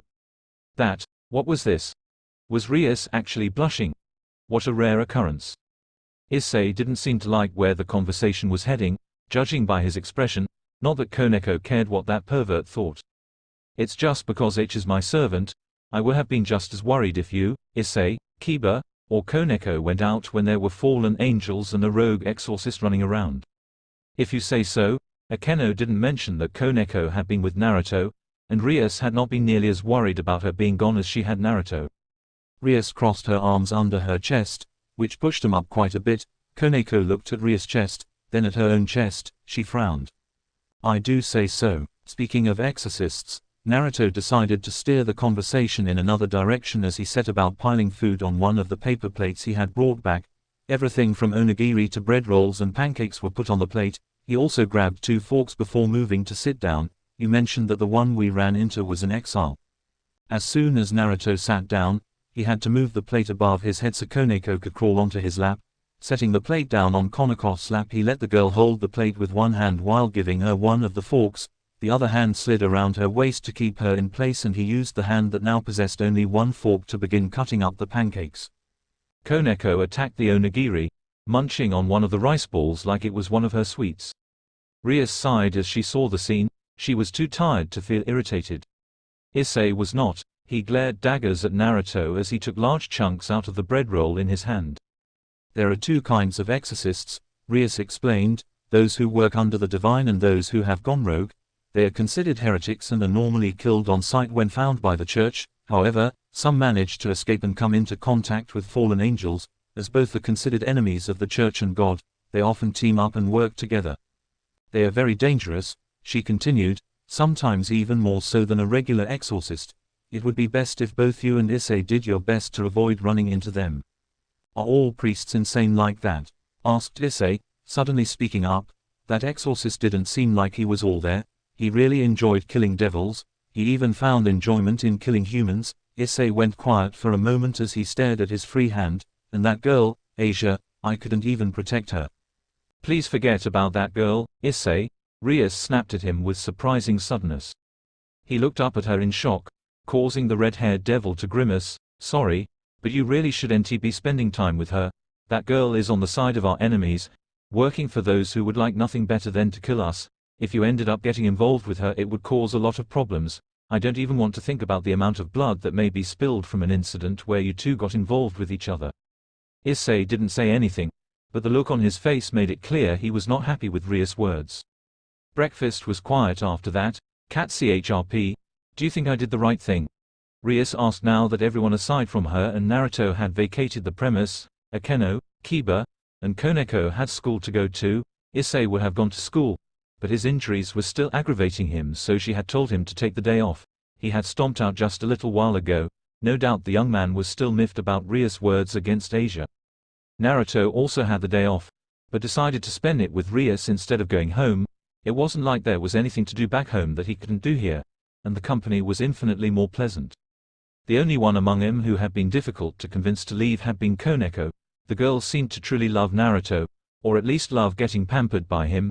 It was hard to tell with her. Only Naruto's promise of more head petting when she came back convinced her to go to class that day. You mean with Issei and the nun? Asked Naruto as he sat on the same couch he always did, his left leg laying horizontally over his right knee as he stretched his arms against the back of the headrest. He looked pretty relaxed, but Rias was beginning to understand him a bit better and knew that even when he looked like he wasn't paying attention to anything happening around him, he was just as aware as everyone else. Rias nodded. That's a very difficult question to answer. Her spiky-haired servant sighed as he leaned his head back against the headrest. Rias didn't say anything. Even though she wanted to, she suspected, correctly, that he was simply trying to put his thoughts into words. Eventually, his head came back up and he looked at her with his azure blue eyes. You didn't do anything wrong, per se, he started out, speaking slowly and carefully, as if he wanted to make sure his words were the correct ones. As a leader, you must always do what is best for those under you. Not only that, but you are a noble among the devil clans. Any actions taken by a member of your peerage can be ascribed as an action taken by you. If Issei went out and started killing fallen angels, they would assume you ordered him to an attack in mass, which, of course, would lead to the other devil clans attacking in retaliation for the attack on you. The situation would quickly escalate and we would eventually have a full-scale war on our hands. Naruto marveled at how mature and wise he sounded. All those lessons he had with Bar-chan about what a Hokage had to do were finally starting to pay off in some way, which was good because he was really beginning to wonder why he needed to have all that useless crap shoved into his head, even if it was done via shadow clone. Now he was finally putting that knowledge to use and it felt good. It was official. He, Uzumaki Naruto, was awesome. Once more Rias marveled at how intelligent Naruto was. He sounded a lot like her brother. It was almost like he was speaking from experience. At the same time, you need to see things from Issei's perspective. Rias perked up. Issei is a human who got involved with this world for no other reason than because he has a sacred gear. He doesn't give a crap about the conflict between devils and fallen angels. Things like that just don't matter to him. Naruto paused for a moment, then nodded to himself. That sounded pretty deep, just like something his sensei and godfather, Kami bless his pervy soul, would say. And because of that, when he looks at Asia, he doesn't see a nun an enemy of devil kind, but a friend. When two people meet, a bond is formed between them. These bonds become nearly impossible to break, and doing so is often one of the most difficult, if not downright impossible, tasks to accomplish. He knew that from experience. Thank you, Sasuke team. Issei has already formed a strong bond with this girl. Is it stronger than the one he has with us? Asked a now worried Rias. She knew that if Issei did not have a strong bond with him, it would be her fault. While she had not neglected him per se, she had focused more of her attention on Naruto because she wanted to unravel the mystery behind her blonde servant. Without seeing how the two act around each other, I can't say for sure, Naruto replied honestly. However, it's clear to me that the two of them have a powerful bond, while his bond with us is hanging by a thread, especially after your argument just a little while ago. Rias winced. If it comes down to it, he will side with her. What would you do if you were in my place? I would never tell you how to lead your peerage, Naruto said. I've never been a leader before, though he had come close. Had the war just ended differently, then maybe. But no, he couldn't think about what ifs. It would just lead him to look at all the mistakes he had made back then. He needed to look towards the future now, and Rias and the others with that future. However, the way I see it, you have several options available to you. The first is to kill Asia and make it look like the fallen angels had decided to get rid of her. This will direct Issai's anger towards the fallen angels and will push him to train harder by turning him into an avenger. That's horrible. Rias felt bile rise in her throat. How could Naruto even suggest she do that? I know. Naruto gave her a grim smile. Aside from being morally reprehensible, it wouldn't really work in the long run anyway. There is just as much a chance of Issei finding out what you did and the situation backfiring on you. Aside from that, even if he did not find out you staged her death, you run the risk of him turning into a mindless killing machine hell-bent on revenge.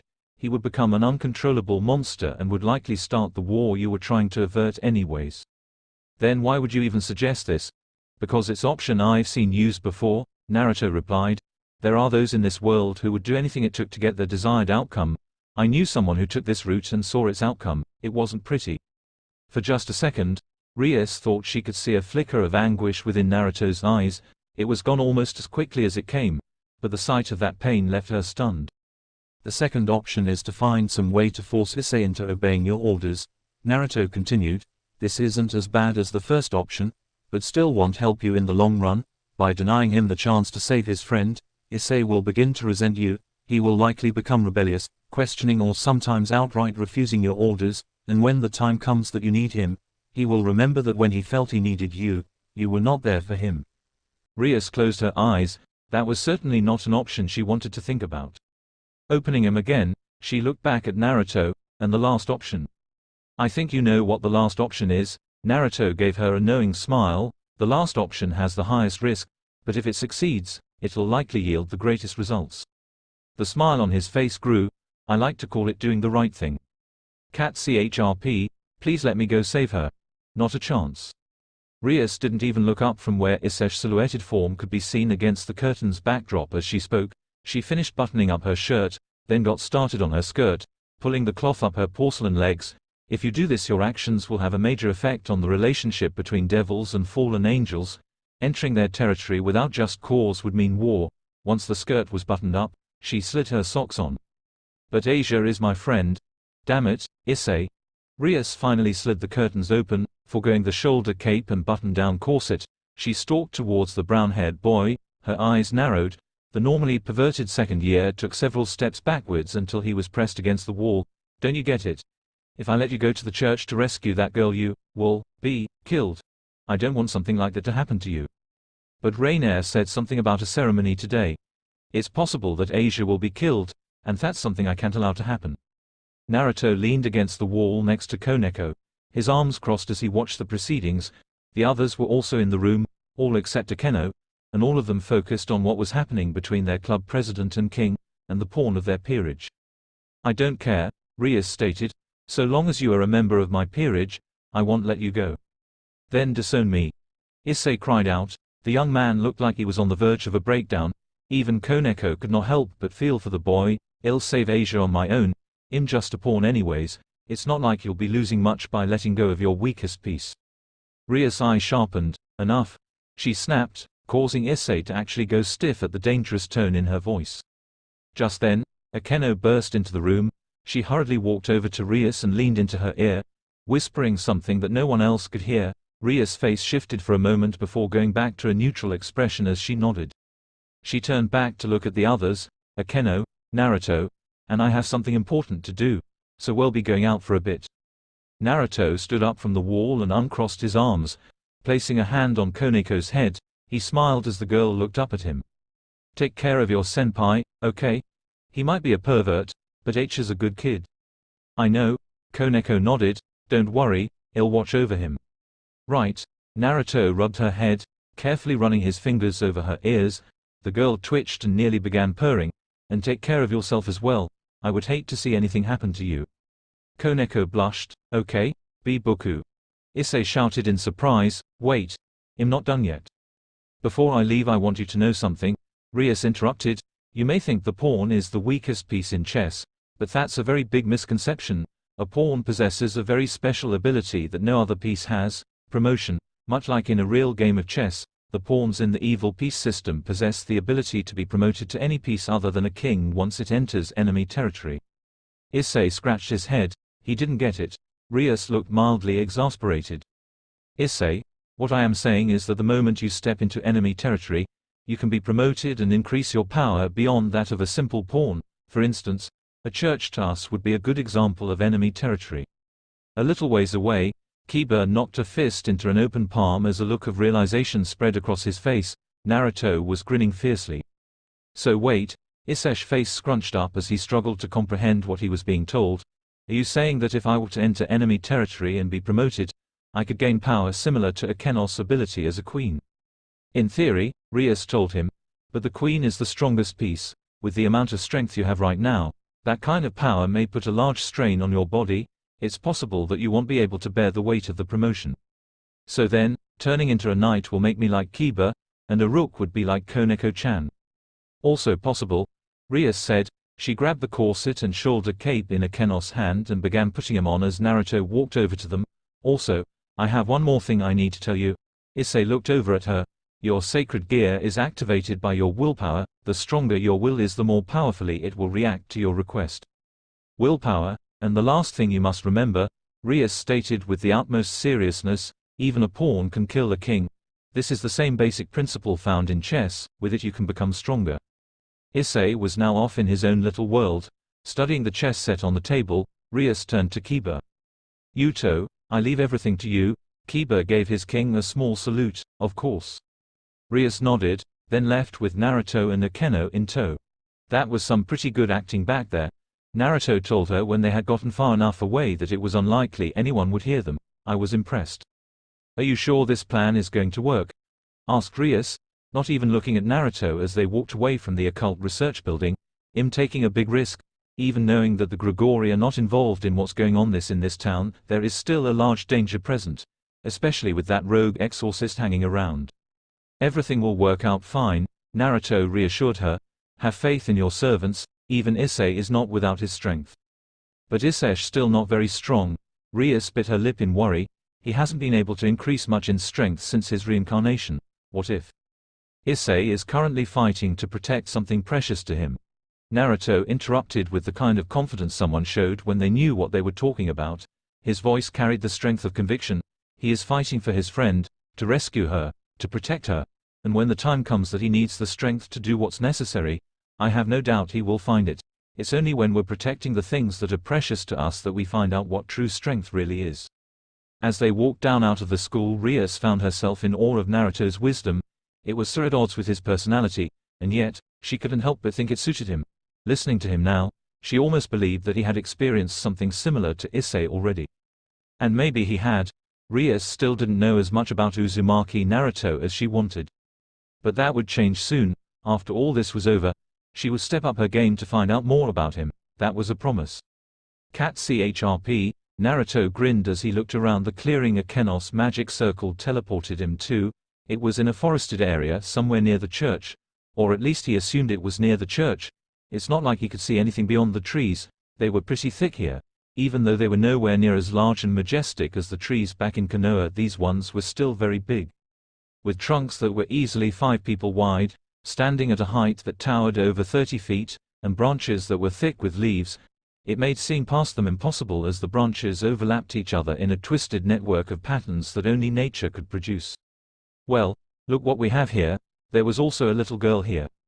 Standing up on the branch of one of the trees before she jumped down was a girl with her blonde hair styled in twin, short-side ponytails and blue eyes. She was wearing a gothic Lolita outfit, which seemed to consist of a black Lolita dress with white frills, a large black bow on the front and a green jewel embedded into her collar.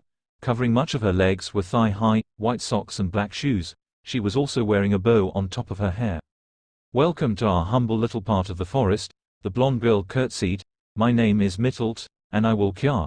The girl in the Lolita dress stumbled back in shock, nearly tripping over her own 2 feet as a pair of bright blue eyes appeared mere inches from her own. "Wah, how did you get over here so quickly?"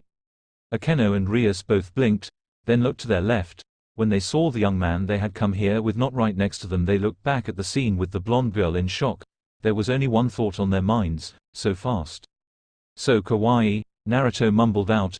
Mittelt flushed a deep red and also took a hesitant step back. That look he was giving her was seriously freaking her out. What the hell was up with this guy?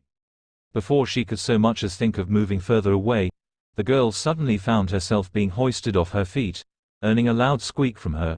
She was then presented to Akeno and Rias like some kind of prize won at a stall. "Can we keep her?"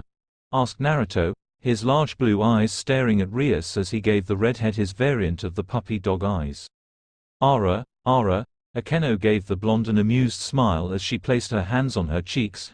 "It seems Kitsune-kun really does like cute things. I guess that's why he likes Koneko-chan so much. I wonder what Koneko-chan will say when she sees Shush has been replaced." Rias' eyebrow twitched. "Naruto, you cannot keep the fallen angel." "But put the fallen angel down, Naruto, or," Naruto sniffed, "you're no fun." Rias, the redhead, just gave him a glare, causing him to sniffle a bit more before putting the girl down. This act seemed to snap the blonde-haired fallen angel, Mittelt, out of her stupor. She jumped back, putting several meters of distance between her and the trio of devils, and glared at Naruto. Though the effect was ruined by her large blush, it didn't help that she looked like a cute little girl instead of a dangerous fallen angel. "You're going to pay for that?" Naruto couldn't help but laugh at the girl as she stomped on the ground. It really just made her look even more like a child. "You don't really think you're enough to beat all 3 of us, do you?" "She might not be able to on her own," a voice sounded out behind them, "but that's fine because Shush is not alone here." Floating in the air with their angel wings already out were 2 people. The first one Naruto noticed was another woman, this one buxom female with long, navy blue hair that obscured her right eye and brown eyes. Her clothing was about what he would usually expect a fallen angel to wear, given all had been told about them. A violet, trenchcoat-like top with a wide collar, a matching miniskirt and black-heeled shoes. The trenchcoat was open at her chest, giving an ample view of her cleavage. The only other item of interest was the necklace that hung around her neck. The other fallen angel that had shown up was one Naruto was already familiar with. "Ah, it's the donut guy." "I'm not the donut guy, brat," the fallen angel growled. "It's Donaseek. Donaseek, get it right, damn it." "Sorry," Naruto scratched his cheek sheepishly, "but that's way too long for me. I think I'll just call you donut guy." "Grr. H is trying to make you angry, Donaseek," the woman chided. "Don't let him rile you up." "HMPH. It's not like I actually care what a brat like him says." "Oi. Don't call me a brat, you damn donut man. It's not donut man either, idiot." "Who do you think you're calling an idiot?" "Idiot." By this point everyone else in the clearing was sweat dropping as Naruto and Donaseek began butting heads with each other. No, really, they were butting their heads against each other, their teeth grit as they tried to overpower the other. The only thing they didn't have was sparks of rivalry flying from their eyes. Akeno, Rias sighed as she tried to stave off the coming headache. She was beginning to regret having Naruto come with her for this. "If you would." "Ara, Ara," Akeno smiled widely. "Of course, Buku." Dark storm clouds began gathering in the sky, causing the 2 arguing males to stop arguing and look up with everyone else. There was a rumble of thunder, then lightning lit up the sky and descended upon Akeno, lighting her up like a Christmas tree. Rather than get hurt, however, all it seemed to do was change her clothes. Of course, that makes it sound a lot less exciting than it actually was. It didn't just change her clothes. First, all of her clothing seemed to dissolve, leaving her completely bare. Then, thick ribbons of energy gathered around her body, Her breasts became bound in a white kimono shirt with long, voluminous sleeves appearing on her arms, and her hips and legs were hidden by red hakama pants. Instead of looking like a schoolgirl, she now looked like a Miko priestess. Issei would be disappointed when he realized he missed out on this sexy transformation. Naruto was going to make it a point to rub that in his face when this was all over. "What is this?" Mittel pointed at the now mickered out Akeno, "Some kind of cosplay?" "You're one to talk," Naruto shot back with a snicker. "Grr. What's this supposed to mean?" "I think he means your maid outfit, Mittelt," the bustier fallen angel informed her blonde comrade. Mittelt blushed. Despite finding the proceedings between Naruto and the fallen angels amusing, Akeno went through two hand signs. Naruto was surprised when he recognized them. She then raised her hands above her head and he felt a brief surge of her power. Seconds later, dozens of red magic circles appeared in the sky, surrounding all six of them. They were trapped. "So this was your plan all along, huh?" Donosik scoffed. "You wanted to trap us inside of here where you could finish us off?" "That's the plan," Rias smiled. "I'm going to make you all disappear." "Huh? As if you, the Miko, or that brat could, eh? Where'd the brat go?" Rias and everyone else looked around when they realized that Naruto had somehow vanished while everyone was focused on a Kenos magic show. They didn't have to wait long to find out where he was. Not even a second later, he made an entrance that no one would be forgetting anytime soon. Banzai. Before the woman with blue hair had a chance to turn around, she felt an inexplicable and excruciating pain on the back of her head as a pair of shoes heels slammed into her with the force of a freight train. The woman shot towards the earth like a rocket, Naruto flying right behind her, and face planted into the ground hard enough that rock and gravel exploded outwards from the center of impact. A few seconds later, the dust settled down to show Naruto standing on the back of the woman's head. Said woman's body was sprawled out like a rag doll that had just been thrown to the ground. Her left leg twitched once, twice, then, no more. She was quite clearly out cold. "Woo!" Naruto cheered, pumping a fist into the air as a huge grin emerged on his face. "That was awesome. He just took out Kalawana in a single blow." Mittel gaped at the blonde. She would have been better off keeping her mouth shut, as she had now drawn Naruto's attention. Quicker than the blonde girl could ever hope to follow him, Naruto raised his hands and began manipulating his fingers. Several steel wires glinted in the moonlight as they were suddenly strung taut. Mittelt, who was in the middle of all these wires, quickly found her eyes widening as she was tied up with no room for escape. With an indignant squawk, she ended up falling to the ground. Naruto ignored the girl who was yelling and screaming and wiggling around like some kind of earthworm. It wasn't like she could do anything to him when she was all tied up like that. He quickly hopped backwards to avoid the light spear that had been thrown at him. The weapon buried itself in the ground he had just vacated, fizzling before it crackled out of existence. Looking up, he grinned when he saw Donosik bearing down on him. With a flick of his wrists, a pair of kunai dropped into his hands. Naruto quickly began channeling minute amounts of wind chakra through the blades. A green glow soon surrounded the kunai. Like ethereal fire, the flames of chakra licked at the edges of the blade and cast shadows on Naruto's face as he lifted the kunai up. Donosik struck at the whisker-faced former ninja as soon as he was within striking distance. His light spear thrust towards Naruto's chest. It was a move that was bound to miss as Naruto brought his left kunai to bear. Striking the underside of the light spear with his own all-purpose utility weapon, Naruto caused the spear to move up high over his shoulder, missing him completely. In retaliation for the attempt on his life, the blonde shinobi quickly struck out with his right kunai. Donosik threw himself backwards. He was quick enough to avoid getting his head taken off, but not quick enough to escape unscathed. Now standing several feet away from Naruto, the fallen angel with the fedora wiped at the wetness on his right cheek. He grinned when he saw it was blood. "It seems I've finally found someone who may be able to actually give me a fight." "Oh, it'll give you more than that, donut guy." Donosik's eyes twitched. "I'm gonna kick your ass from here to the moon." "Ha! I'd like to see you try." Donosik roared, launching himself at the blonde with every intention of running the boy through. His light spear crackled with repressed energy, seemingly just as eager as its creator to inflict harm upon the blonde teen with whisker marks on his cheeks. With a sick grin on his face that showed how much he was enjoying himself, Donosik closed in, his form a blur.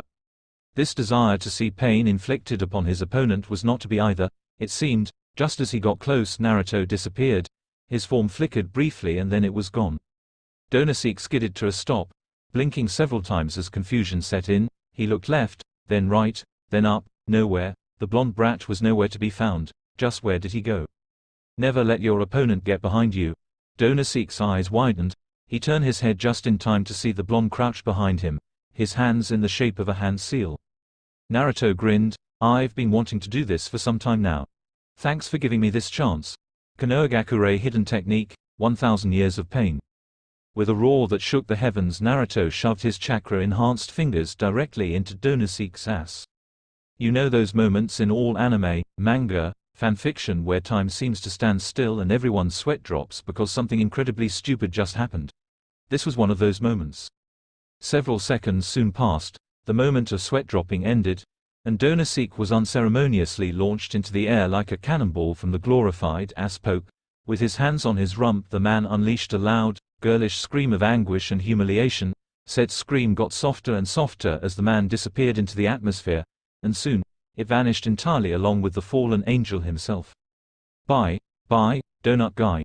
Naruto waved as the man became nothing more than a pinprick before vanishing into the night sky. Behind him, Akeno and Rias both looked on, matching beads of sweat trickling down the side of their faces. Akeno, yes, Buku. Did that really just happen?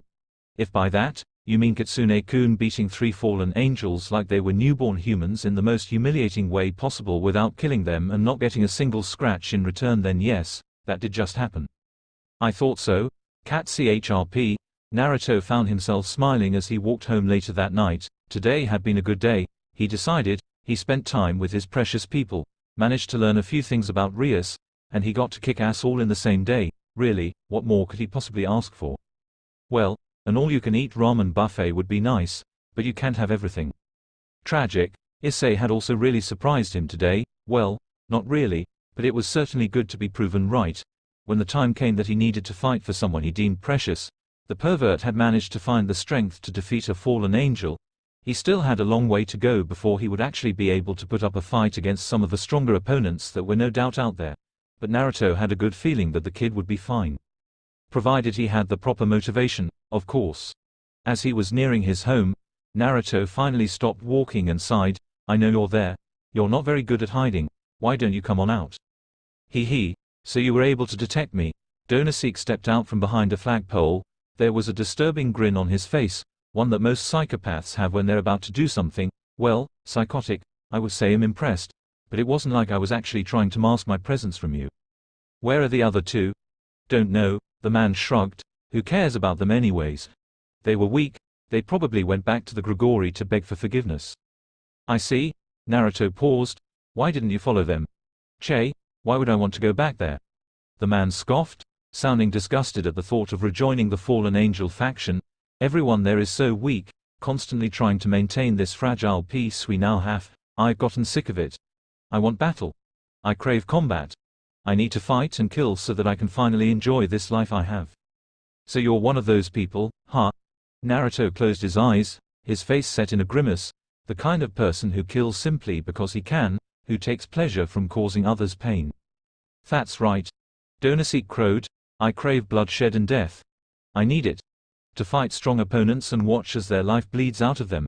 Ever since this damn stalemate, I've been without it for so long I thought I might go mad. Naruto said nothing, though the frown on his face intensified. You are strong. You managed to beat myself, Mittelt and Kalawarna without getting a scratch.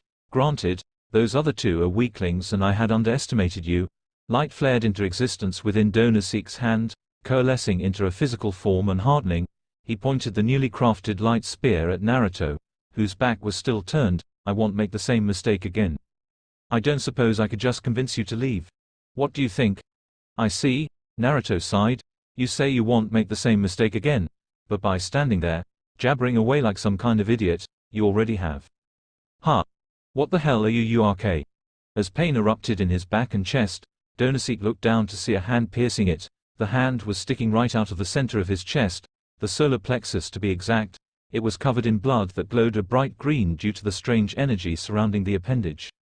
He blinked several times, his mind not quite registering, or perhaps simply unable to comprehend, what had just happened. What, somehow managing to find some strength to move, the man looked up to where he had last seen Naruto, only for the blonde-haired, blue-eyed boy standing there to disappear in a cloud of smoke. The wind quickly worked to blow away the smoke seconds later, revealing the whisker-marked teen to be gone. The only thing left in the space he had been was a log.